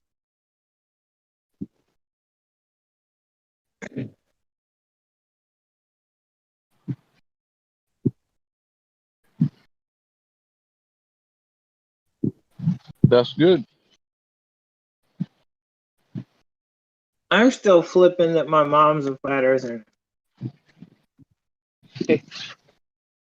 If I'd have told her this, if I would have known all of this straight up 15 years ago and would have told it to her 15 years ago, she'd have probably sworn out a mental warrant for me because I believe that the earth is stationary and flat like every military document says that it is. I would have loved to have this conversation with my father. Oh, I would have given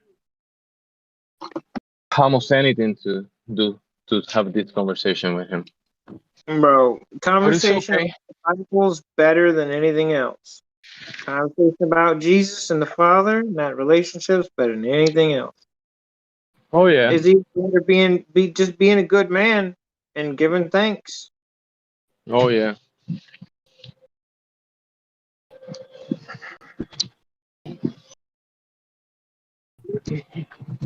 My grandmother It was said that about my that.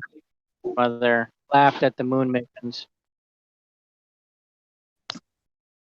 Yeah, I'm still laughing on the inside about that whole moon's made of cheese shit.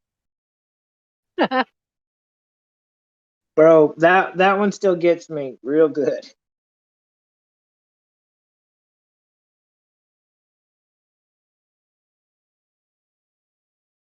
You believe there's a glowing piece of cheese up there, eh?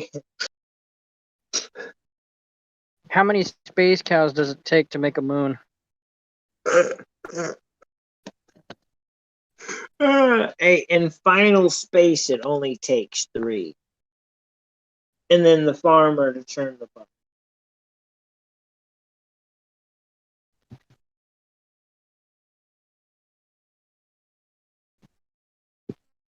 That is a funny ass cartoon too. Final space. God bless. I don't think it's for under at least 16, honestly.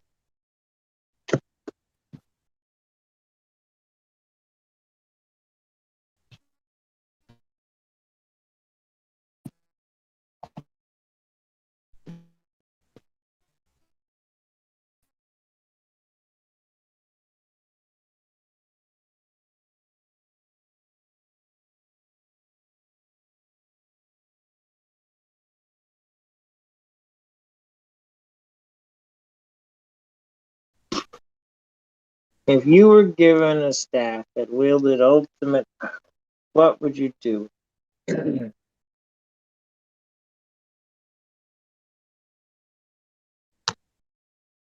Creation. We got more gas pressure in the room. What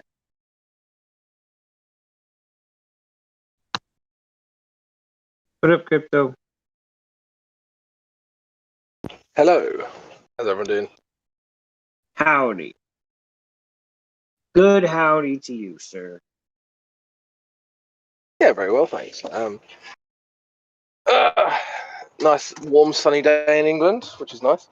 How's the US of A? Dude, I keep getting beautiful moments to capture with the moon in the morning because it's going right over. The path is moved. All right, so now it's overhead. So it's going right over my street, east to west. Cool. I get to watch the arc and everything. I've been trying to follow it when it was outside, but there's too many trees and the spot's kind of too low. But now it's dead overhead. So first thing, 5, 6, 7 a.m. The moon's overhead, moving across. The sun's coming in. Everything's bright, and it's just I'm getting decent enough pictures with the phone. But if I had a camera, like it'd be perfect the whole way through. So that'll be another purchase. I need a new camera.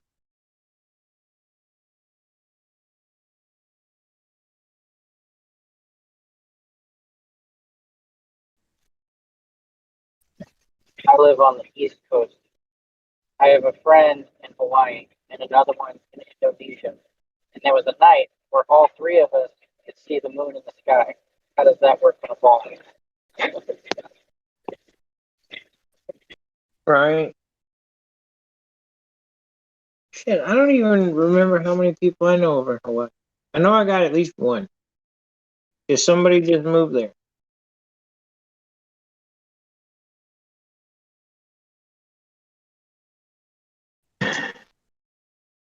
Jeepers, I haven't talked to anybody down there in a minute. Holy crap. I got a buddy that lives up on the top of a mountain. Like a corner of one of the islands. He's on the top of one of the peaks. And he overlooks the ocean from his living room.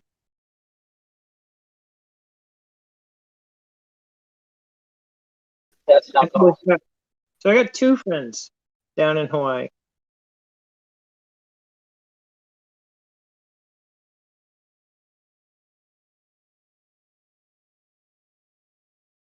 Shit, if Sonny can find a decent boat, we'll we'll be a bunch of friends in Hawaii. Yeah.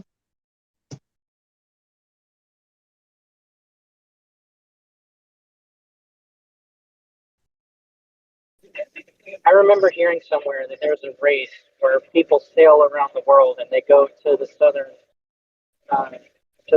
edge, and obviously they've got courses where you're supposed to, coordinates that you're supposed to sail to, and it's a real big race. I'd have to try and remember what the name of that race was, but the guy was saying that it takes a long time to sail around the south. Yeah, yeah, the only one we were talking about a couple weeks ago was, I think, the transatlantic. I don't know about a whole lot of anything else because I've been out of that for a while. Like I would have caught all that when I was studying marine biology because it's information along the coast. Because I mean, you can't miss sailboats or boats at all. When you see like 30 boats, you know something's going on.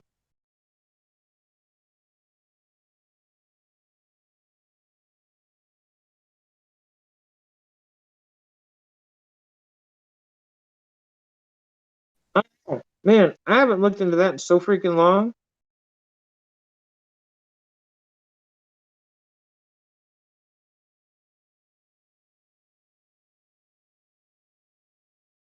That would still be fun though, with a big enough boat to just do it. Just do it. Just somebody bring an astrolabe and a couple of sextants, and we'll just do it. We'll just get on the boat and go.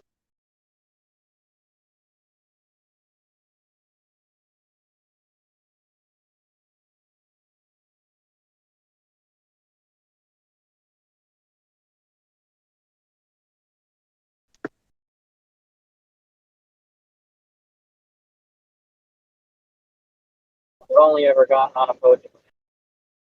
Never gone and traveled on one. Well, there's people here that have been on the ocean, so that's a step in the right direction. I've been on lakes. I've watched the sailboat races on lakes. Never been on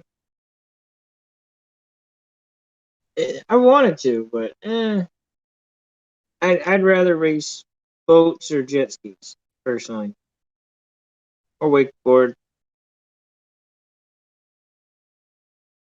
or parasailing.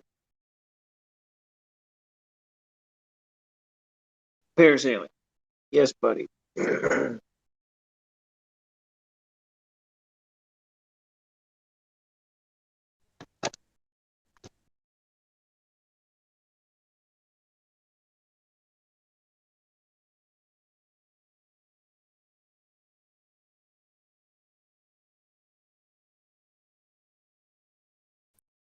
See, there we go.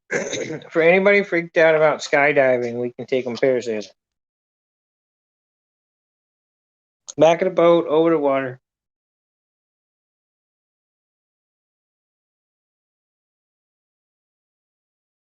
I don't like balcony. I don't know if I'd be able to do that. I mean, You don't like obviously,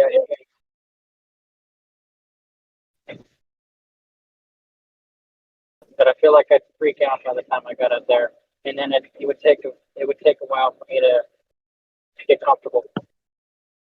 Nah, dude. The only thing freaking out would be taking off from the ground that fast.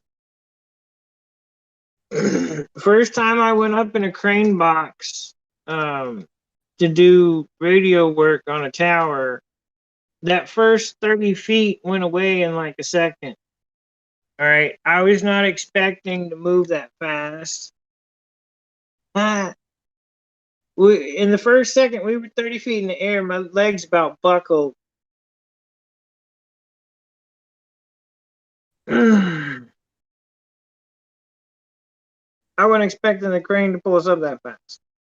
But once I started moving up, it was like, meh. Once I was up there, I had work to do. I got pictures. It's flat. It's flat. 200-foot tall tower, just up there changing the radios, changing shit. Looking in every direction.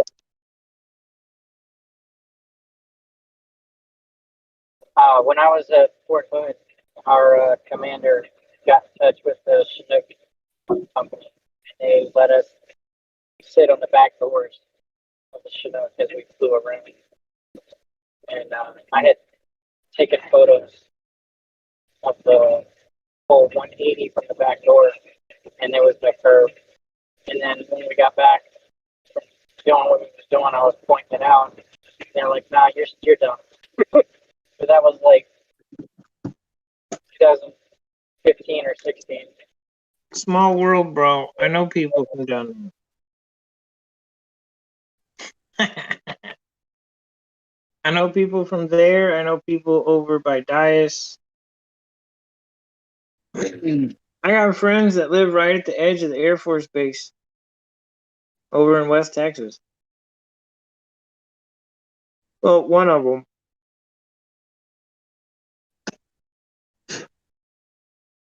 I was at Hood for 6 years. Except Fort Hood though, 6 years. Damn. Yeah, it's one of the black holes. One of the black holes. Fort Bragg is also a black hole. When I got there, there was a sergeant who was there for like 17 years.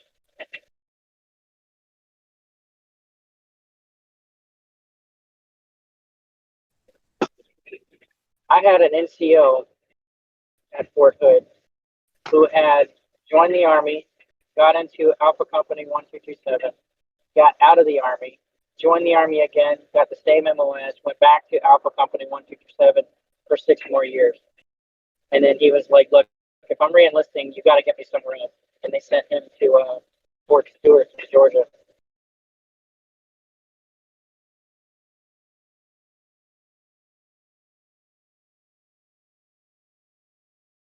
You said in Georgia? Yeah. Oh, different Fort Hood, though. Yeah. All right. Damn. Yeah. Hunter Army. I've driven past it. I've never seen it. I've only been to a couple bases. But my friend in West Texas lives right next to an Air Force base. So I climb up the side of a hill and I get to see some shit. SR-71, just sitting there ready to rock and roll.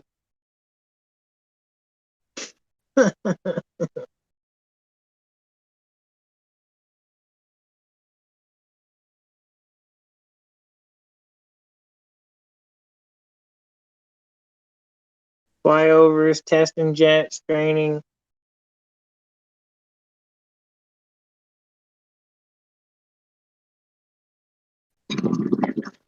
Because they're all going between there and New Mexico, probably flying and training, flying over the edge and doing training exercises where people don't live.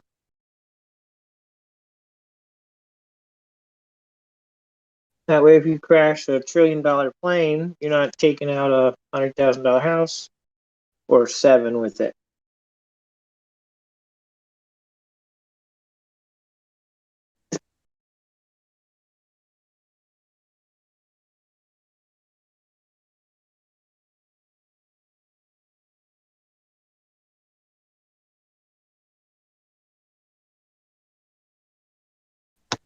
Good hello, everybody. Gas pressure is so good, isn't it? So wonderful.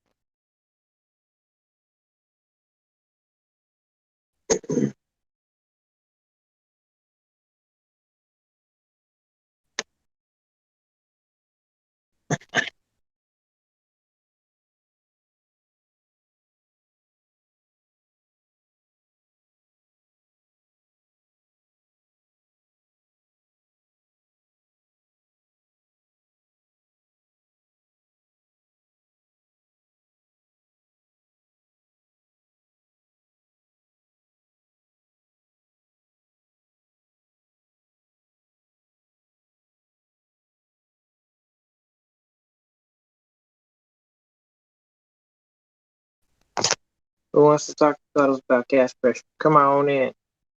The water's fine. Gas pressure's about 1 bar. Feels and tastes wonderful.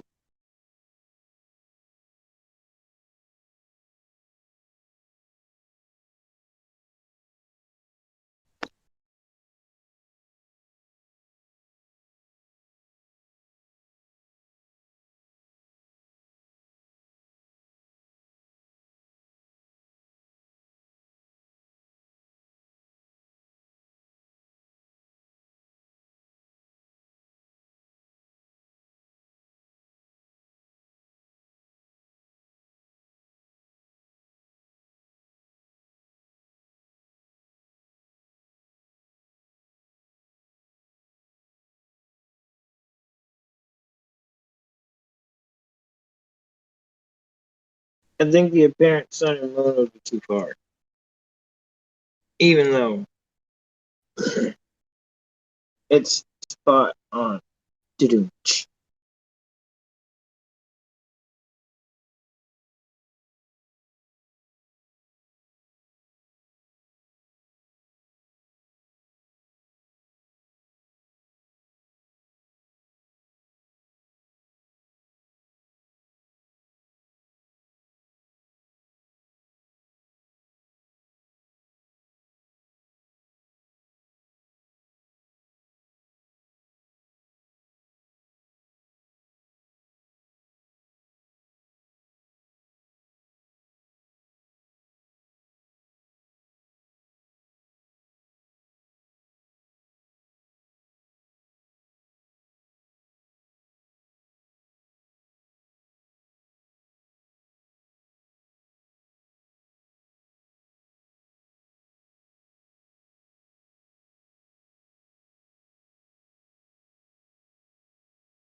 Hey, who has access to the bot?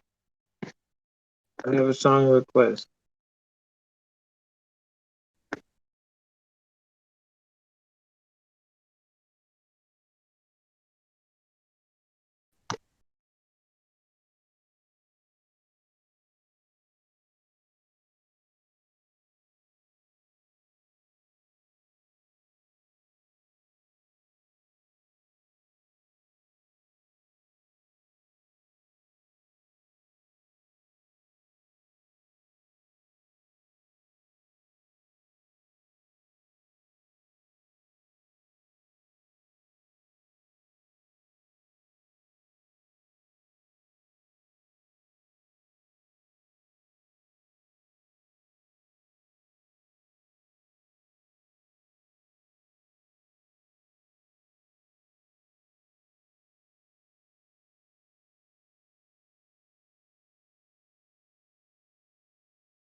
Yo, Grace, 24/7 Flat Earth Discord, with Bong on the beat. This is for all those diet woke rappers out there who think they're talking about the truth, but they don't even know what they're standing on. Yeah. I might be new to this, but I'm calling you out, Tom McDonald. You and your Rockefeller wife. Bring it. This is the start of it. I don't serve the parliament. I don't have a claim to know all of it, but at least I can admit when reality doesn't fit your religion, I can quit. Diet woke, cannot face the truth it holds. Diet woke, cannot face the truth it holds. Sorry, Tom. I don't mean to offend you, bro. I like your music. I just don't trust those that lie by omission. If you're truly independent, address the issue. Though it's a claim, it's such a shame. Its defense is so lame. You think it's just a game with answers unattained. You flail around in vain while you're living on a plane. Diet woke, cannot face the truth it holds. Diet woke, cannot face the truth it holds. I saw your spaceman impression. How can you push that deception? You're just like them, an actor. Truth for you, not a factor. Not impressive. I see why you need the antidepressives. This is not a game. I don't do this for the fame or the money that is lame. Your antics are inane. The truth will free your name. Just try to back your claim. Your globe is all the same. We both know you can't. All you can is rap like a child throwing a tantrum, parroting from the classroom. We all learned the same in school, but you were raised to be a fool. You're married into the family behind this, Tom. Is ignorance bliss? Just know this. The globe lacks all substance. But I understand the reluctance. The truth comes with a stigma, but it's the vaccine to terminal ligma. A lie will take its toll, turn you into troll. A truth will free your soul, release you from control. Fill that empty hole like water in a bowl. The truth should be your goal if you wanna be whole. Diet woke, cannot face the truth it holds. Diet woke, cannot face the truth it holds. It's easy. Come to the Discord. We can show you the loose ends and you can unravel the lie yourself. You don't need to believe us. The truth is apparent for all who look. They just don't teach you from that book. You don't need to believe, don't be that naive. It's easy to be deceived when sophistry is weaved. The whole globe is assumed and preconceived. To grieve is normal, but the fallacy informal. You're not abnormal, you're just a mortal, forgetting what is moral. I just hope you see the truth. They listen to you, the youth. But if you prefer to eat propaganda, I hope you break a tooth. Peace.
You know well what I've been through, living there without a view, asking why we missed our chance, and now I'm looking for something to get by, high and dry, everywhere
What is gravity? You have no idea. Okay, next question.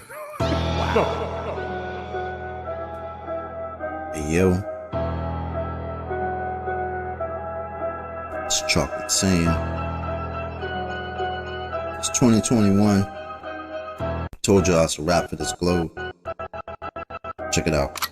Way too many reifications of privation. Secular thermodynamics violations. Fuck all these fake as apparent deviations. Globals always flapping their gums, no demonstrations. The black swan murdered the ball with simplicity. Pretend the clowns aren't they all, no specificity. Get with me, get that geometry your model needs. Nowadays, mostly I sound like you're on your knees. Copper please, with no ball to ever show for, nevermore. Been a rap for your multi-line core, scientific. All the sticker that they're prolific. Crumble at the thought of flat earth, that's just terrific. My hypothesis, you know, paleo genius. You thought you had it all sewn up like a seamstress. You never see this, you ain't chillin' peeping the Gleasons. The globe model so fucking dead, so many reasons.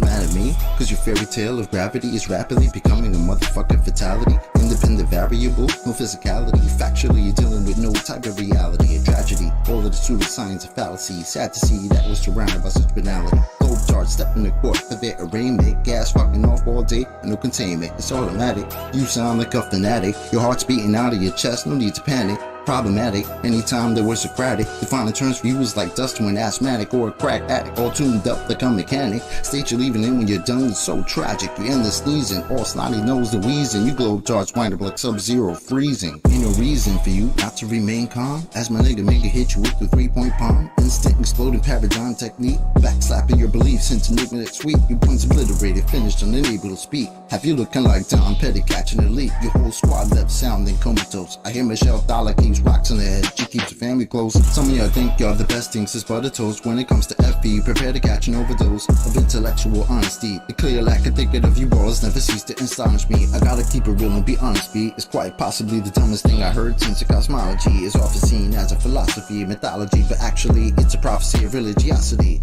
Get all your skills and your weight up, this crunch time. Your whack model getting ate up like lunchtime. How in the hell could we establish a baseline? Most of y'all trolls are just here to waste time. I'm not aware of what you're hearing through the grapevine, but you must be out your mind selling space-time. A mathematical construct of imagination with absolutely no experimental validation. Before the story begins, you need a foundation. Curvature of the earth, that's the conversation. And since the shit up and disappeared without a trace, I'd say it's also time for you to say goodbye to space. Tall tales about vacuums, an empty place, all the while breathing air. That's just not the case. You best get out my face, cause I can guarantee you that the very air you breathe immediately fuck off to space. We understand no requirement for your compliance. You understand that you are standing in a room of giants. I admire that you're usual in your defiance, but won't you join us in this funeral of pseudoscience? You in the mood to try us? Go ahead and test your might. These motherfuckers think they're moving at the speed of light. How about the speed of sound? 250 miles above the ground to see that ISS is going round and round. Please don't even try, son. It's been a wrap since you gave up open your geometric horizon. In the trenches hoping and praying we don't get wise and realize you're smoking more of the grass than Neil Tyson. Oh, speaking of that clown, I wonder how much longer he could keep a push of this in the background. Never debating, always up to the back down. Playing in fear of the gravitational smackdown. This little circus won't last long. I'm betting you the type of clown that sits at home alone with a mask on. Thinking you debunked an argument like the Black Swan. Never knowing that your radius could be that wrong. Oops, I really meant to say dead wrong. Implicitly, we've been falsified the globe empirically. Need you to listen, G. It's not logical to postulate you live in a sphere with no sphericity. It's the epitome. It's not a mystery. The globe model's all wrapped up in stupidity. It's quite simple, see. It's probably not the move for you to spew your rhetoric here or religiously. Maybe officially. One day you might find yourself vividly in the middle of an epiphany. Lyrical symphony. It's been a pleasure, but our times have both come to an end. Synchronicity.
fight you for 400 more. If you stay, angry Grover, if you stay, you will never be fly earth with what you say. So go on a ferry, the curve it has been buried, and piss off and leave us while you may. Go on home, angry Grover, go on home. What the fuck's Van Allen belts if not a dome? For 400 years we'll fight you without fears, and we'll fight you for 400 more. And if you rage, angry Grover, if you rage, don't you know that most of us have been on planes? So if you think it's funny that Einstein was a dummy, I'll show you the moon landing was staged. Go on home, angry Grover, go on home. Ain't you got no fucking home of your own? For 400 years we'll fight you without fears, and we'll fight you for 400 more.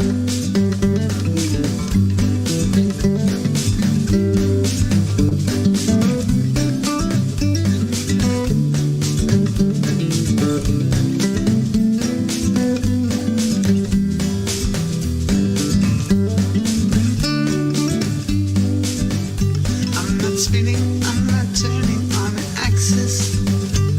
I'm centered on everything I see. So fuck your Google Maps, we wanna flood Earth back and live in reality. Go on home, angry Grover, go on home. Ain't you got no fucking home of your own? For 400 years we'll fight you without fears, and we'll fight you for 400 more. If you stay, angry baller, if you stay, you will never be fly earth with what you say. So go take a ferry, the curve it has been buried, and piss off and leave us while you may. Go on home, angry Grover, go on home. What the fuck's Van Allen belt if not a dome? For 400 years we'll fight you without fears, and we'll fight you for 400 more.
You want to live in here?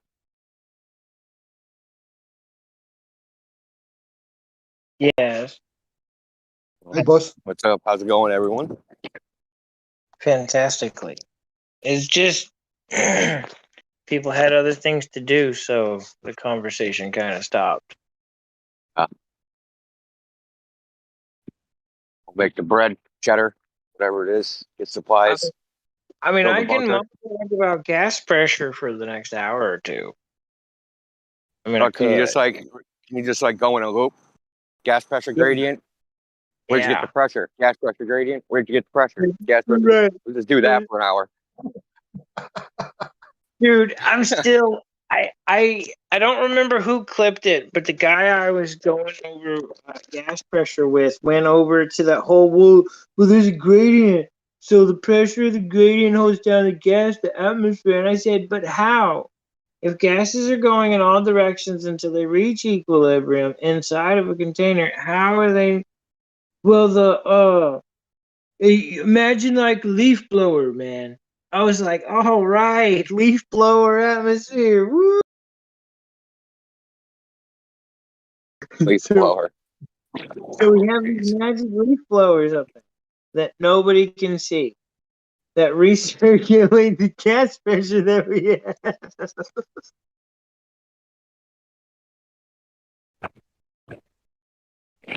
I can barely say that shit with a straight face. Oh my god. Hoping Elijah was on here, but That was okay. uh leaf blower atmosphere. Oh, that's a, well, it's not as good as the atmosphere holds the atmosphere. Oh, it's like, but damn, dude. Damn. Like, just imagine taking the gas pressure you already have, right? Which requires a container. No. Yes. But just imagine taking the gas pressure you already have, right? Which requires a container in order to have it. And they can't wrap their brain around that. Yet they use it in everyday life. no, it's they can wrap their brain around it. They can't let go. That's the problem. Listen, the idea of outer space and a bunch of planets is intricately woven in to their belief system of why they exist and how they exist. To take that out, they have to start back at the beginning, 2 years old.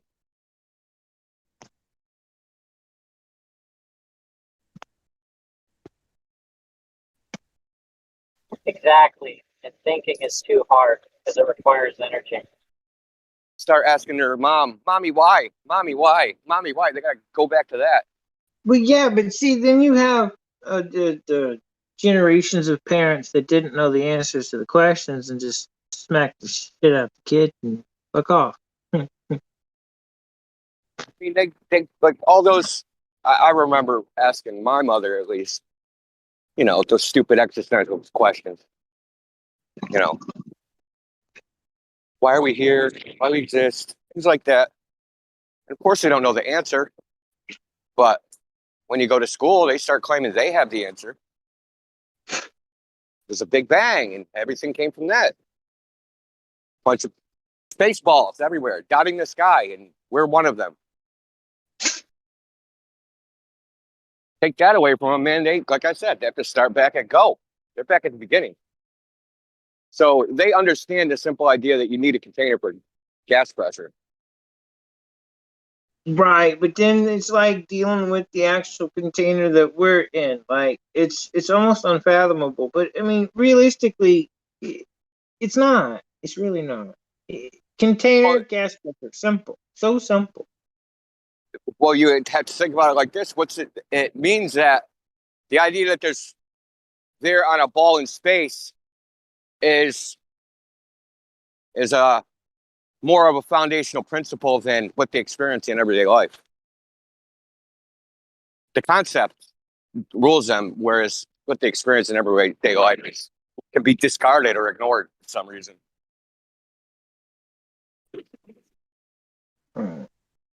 Scuba diving with a vacuum chamber. How about that? You're not going to have.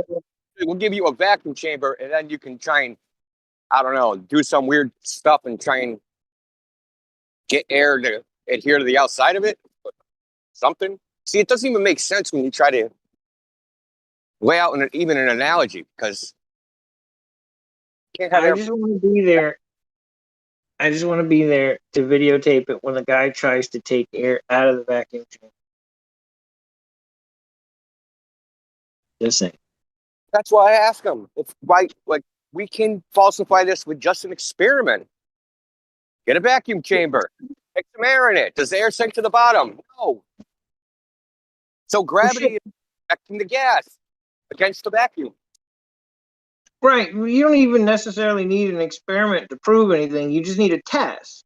Simple test. Simple test will do. If somebody wants to be a stickler, fine, we can do an experiment, but then that's going to require much more work. We can do a simple test. or complicated test. They think that you can do this vacuum chamber test and that eventually the air will sink to the bottom if the vacuum chamber is big enough. Think of how crazy that sounds. I'd see a bigger vacuum. What? That's what you're trying to go against. So you need more of that? You got more of what you don't have? You need more of what you don't want. You're trying to separate the air from the vacuum. So you're going to add vacuum to separate the air from the vacuum? That's stupid.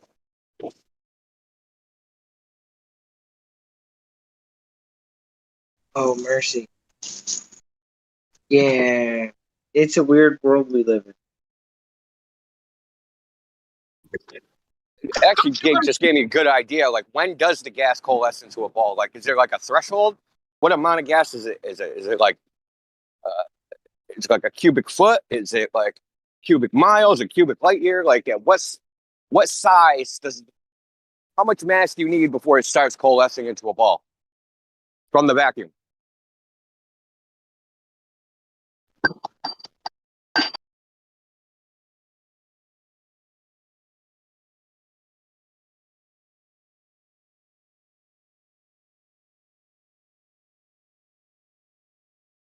That's actually a really good point. I've not thought of that. Very fair question. Was he to ask them? Absolutely, very fair question. Well, because what's actually happening is the gas has a temperature. It's in motion, right? There's a thermal velocity to these molecules and atoms, and they're flying around in every direction. They're saying at some point, if there's a big enough mass, that they kind of fly off, but then they come back to another gas particle because of gravity, because of the mass of the particle. And then all of them start doing this, and eventually this will make a ball. And if there's already like a ball of another material, they'll stick to that ball. And that makes sense, even though you have to discard all of your senses for it to make sense. Nonsense. Yeah, because Pixie does. Do you guys believe in magic? It depends on what you mean.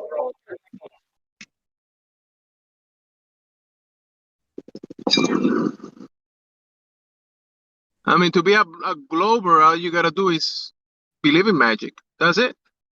Well, you had to believe that laws of nature don't exist. Laws of nature would be considered forms of magic because they exist and nobody can break them. It's an impenetrable barrier that nobody can break. Ta-da!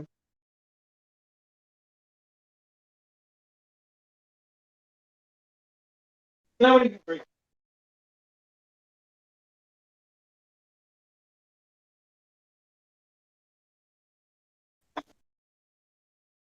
Try as you may, you're not going to break a law without manipulating something or creating something completely synthetic.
So, Elijah sent me this screenshot this morning, asking, can I answer this concisely?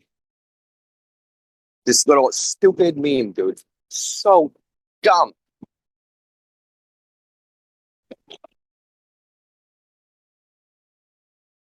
I'm just going to read it on the street. I hate this word. Do flurfs ever ponder why map coordinates are expressed in degrees, minutes, and seconds? Anyone that posts that, whoever made that meme, doesn't understand why maps are expressed in degrees, minutes, and seconds. That's the ironic part. They don't even know. Otherwise, they never would have posted that.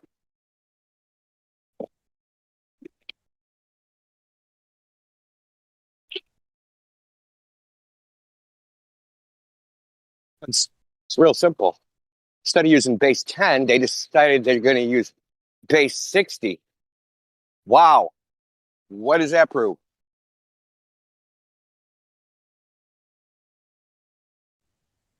Maybe he's asking it. Maybe he's asking it because Globers think like that. They ponder why it works too. They don't understand it. I mean, okay, so we have a 3-digit number. We have the ones column, the tens column, and the hundreds column. Degrees, minutes, and seconds are the exact same thing, except they're going 0 through 9. They go 0 through 59. On base 60, it's a 60. It's called the sexagesimal number system. You can use any base. It doesn't matter. Though, I'm getting into crazy details. There's some weird shit that goes on there. They're not. You can express some things in other bases that you can't. Like you have numbers in some bases that you don't have in other bases, which sounds weird to some people because they just think a number's a number, and that's it. But not really. Mathemagic is a little more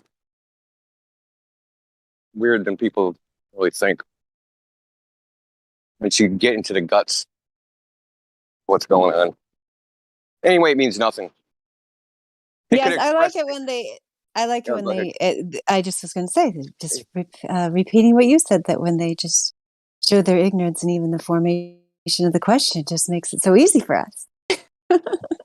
Yeah, it works, but it works with their twin ignorant people. Yeah, and then when you explain it to them, they almost never can see. Because I had one like that in the lobby yesterday, where one of the people in the server had a meme about the tilt of the Earth being 66.6, and then the guy's like, "Oh no, I googled it; it's 23.4," not realizing, you go across the plane, and then it's 66.6 on the other side. It's 23.4 on the other side. I don't doubt that that they maybe try to downplay the 66.6 side and highlight the 23.4 side. I tagged that guy 2 times about how 23.4 plus 66.6 equals 90 degrees, and he completely ignored me. Oh my goodness, man. It's like almost like remedial school children. Great. I know. And then they think they're the smart ones coming in here. I Googled it, and it's the number you said. And I'm the smart one because I know how to Google. Half the time, they don't even know how to Google. I don't know what's like that image I posted. I don't know what's worse, the meme or the response to the meme from the person below it. Like, they actually thought, yeah, why don't flat earthers ever question that? Because it's not a real question. It doesn't mean anything. Oh, I didn't even look at the responses. I'll have to go back and look. There's like in the little comment, there's below it says oh yeah, yeah, I see. Flat earthers do not question anything. That's why they have beliefs. Yes, which is like the opposite. Flat earthers question everything, which half the time they come in and say that, right? You guys don't believe anything. You question everything. You think everything's a lie. So yeah, that's funny. They can't keep their story straight with that one. Oh, I caught a bunch of Globers in the lobby lying today. 3 of them. And then ask us, why would they lie? Why?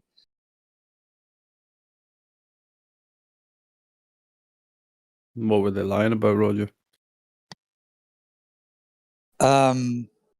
India remembers, I think. There was a guy in the lobby saying he was saying, well, my friend is telling me, is roasting me because he's saying all flat earthers work at McDonald's and yada, yada, yada. It was in the lobby. And then we called him out and asked, well, get your friend here. And he was here this morning. And I asked him, where's your friend? Right. And then suddenly his friend jumped in and he stopped talking. And then his friend jumped in. And but his friend was in the server the 1st of September. And we had this discussion like 3 days ago. So. And another guy said, well, my mom doesn't want me to do VCs and they want to talk to strangers. And today he told us, my mic is broken. I don't have a mic. I live in a third world country. I have a keypad phone. Yes, it's sad how they never have a mic when it comes to actually presenting any actual evidence. Yeah, I tagged Indio a few times in the lobby. But yeah, why would they lie? Why? No idea. Because they can. How about that? Why would they tell the truth?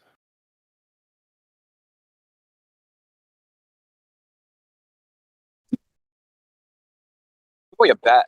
Like, I bet you I can get the whole world to believe something in direct contradiction to what they experience. No way, you're high. Put down the joint.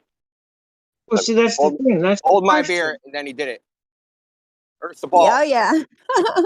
I think about that too. They got to be just sitting back there being, oh my gosh, they are buying this hook, line, and sinker with no evidence. And you've even got people like Whitsitt, in Washington, D.C., at the NBA Finals, at the Space Needle, telling them all the facts in the most logical manner. And the people are just walking by in their trance. Like, they don't even have to hide the truth anywhere. I mean, it's on the NASA.gov website, as we point out almost daily, that they create the globe, and still they're getting away with it. It's just, it's the most outrageous lie. It's got to be the most There's outrageous even like lie little told in the history of documentaries mankind. there's even little documentaries that interview the NASA artists that make the graphics for the planets. And every time you read a newspaper, it says artist rendition. I mean, these aren't pictures, people. It's an art major making little pictures. I would have to disagree with you, Dandelion, only on the art of lying, because there's some pretty good whoppers. Oh, we have Vendetta joining us. Hi, Vendetta. Hi, Vendetta. I'll just call him V. What's up? You wanna better be an anarchist. You wanna talk about Earth, Vendetta?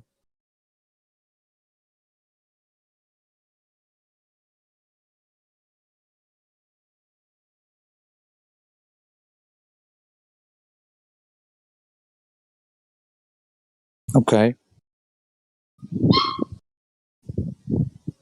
He was banned in April, Vendetta. Well, yeah, I got a long complaint that I didn't read against you, Roger. Against me? Oh, yeah, my. mod abuse. I didn't read Mod it. abuse. I just skimmed the first couple lines who said some stupid stuff, so I stopped reading. But then I started scrolling down and it's like screenshot after screenshot after screenshot. I ain't got time for this. Someone in the lobby, I don't know. Oh, yeah. Okay.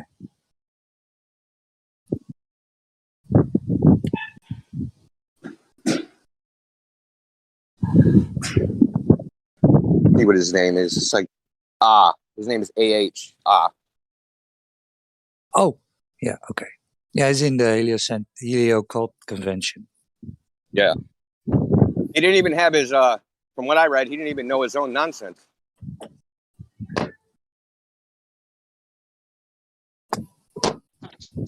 More cowbell.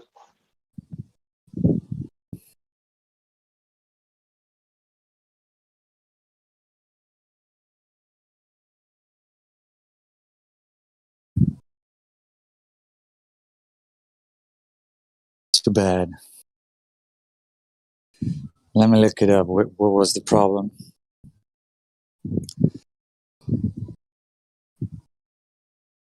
That is such a great film. V for Vendetta. Oh, so there's curvature that you choose to ignore evidence of saying it's fake. I can't give you proof you won't accept. Look at NASA images. Oh, wait, you don't believe in those? Yeah, sure. Then you deserve the cultist. The person that believes in NASA's fake images needs a right. He said Cavendish was trying to prove Einstein. Yeah, did you see that one? Yeah, I made a screenshot of your DMs. He said he was saying that Cavendish was trying to prove Einstein correct or something. Well, let me check. I made a global logic from that one. I saved it.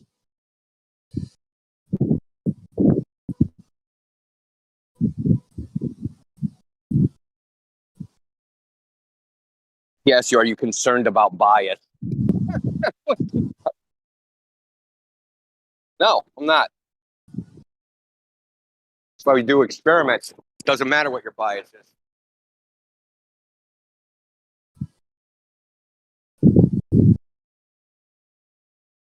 Why are you guys talking? Oh, wait. What? So no, that's a different guy. Let me post it in the.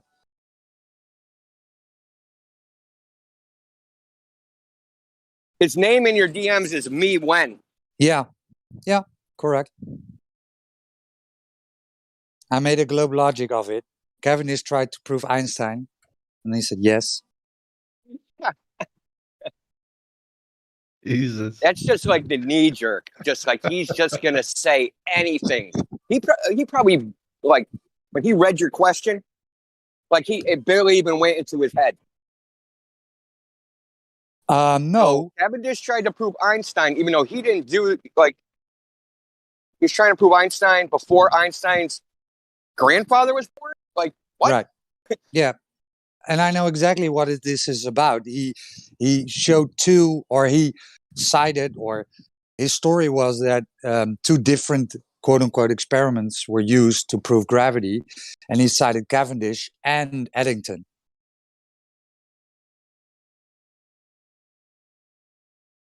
And I asked the hypothesis from Cavendish. And then he said, I don't know if I can find the research paper, but I believe he expected this to happen. And then I asked him, Cavendish tried to prove Einstein, and he said yes.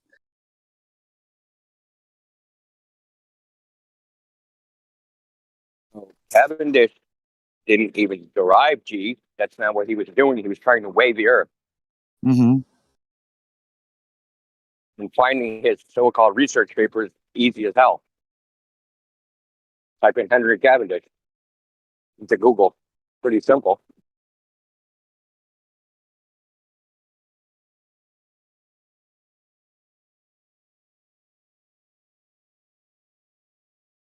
So the Eddington one, when they try to bring that one up, that somehow that proves special relativity, I tell them it's refraction. Which makes them go crazy, right? But I'm not just pulling that out of my ass, because other scientists said that at the time. That because during a lunar eclipse, everything cools off, right? Because the sun, right, in their model is getting blocked by the moon. So everything gets colder, and that temperature change bends the light.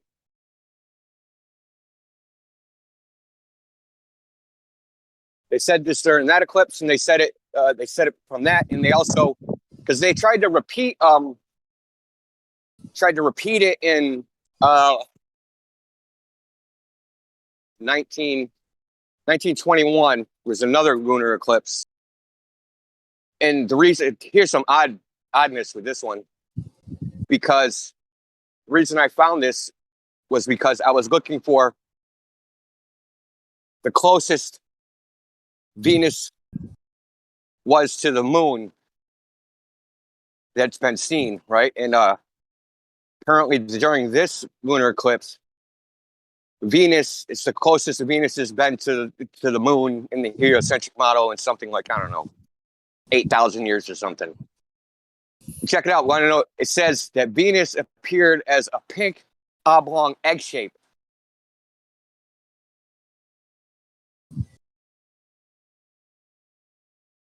Yeah. So it's pretty interesting. Mm-hmm.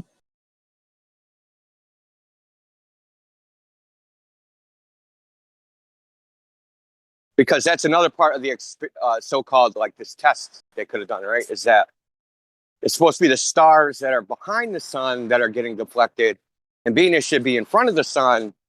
Well, why was it deflected? Right? So if the light never passed by the sun gravitational field, then it should not be deflected, but instead it distorted the image of Venus, supposedly. This is what a scientist at the time said. It's not my opinion, it's their opinion.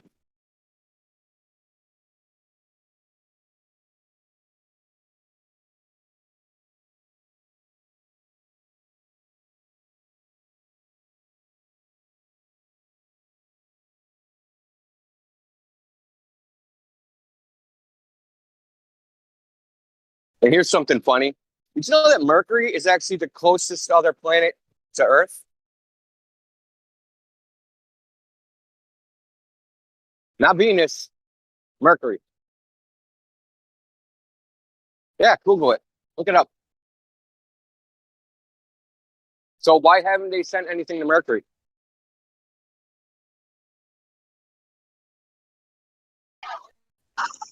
It's too hot. Well, Venus is supposed to be the hottest planet, so that doesn't work.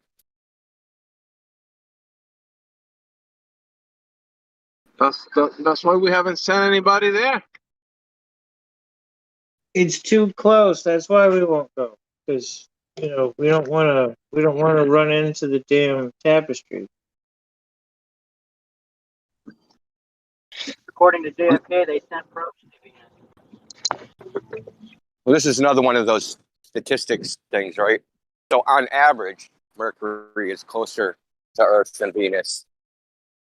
But I think the shortest distance between the two is between Venus and Earth. Yeah, they say is an average 48 million miles from Earth, and Venus is 38 at its closest. So they don't say on average on Venus. So at its nearest to Earth, Venus is some 38 million miles, and they say from Mercury, closest distance to Earth, 57 miles. Did they use like refracting lasers to measure that? Sorry? Did they use like lasers to measure that?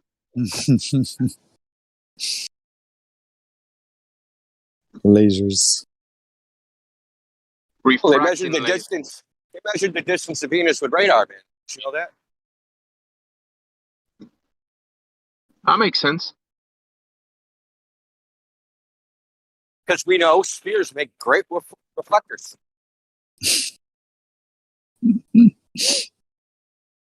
Forget that inverse square law thing. Forget all that stuff. Forget beam divergence. Forget diffraction. Forget everything. Just, Right. We can just shoot a radar to Venus, right? But we need reflectors on the moon. How does that work? Yeah, exactly. So when JPL said they did this in 1961, I don't know if they said they ever repeated this. Turns out someone went over it.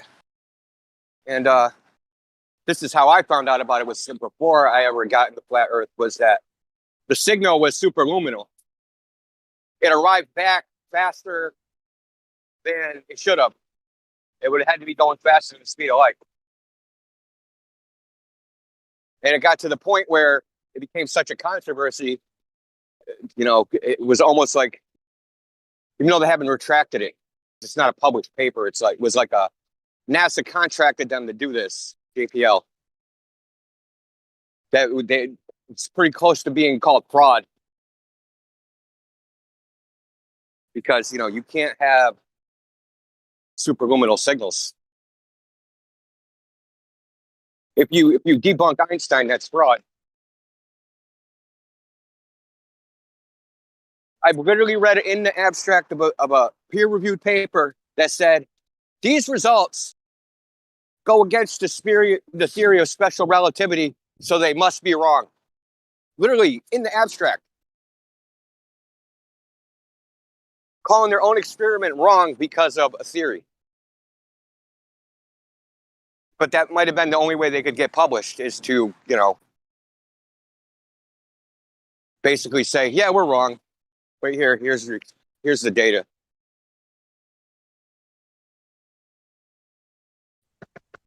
Because if you don't lie, you don't get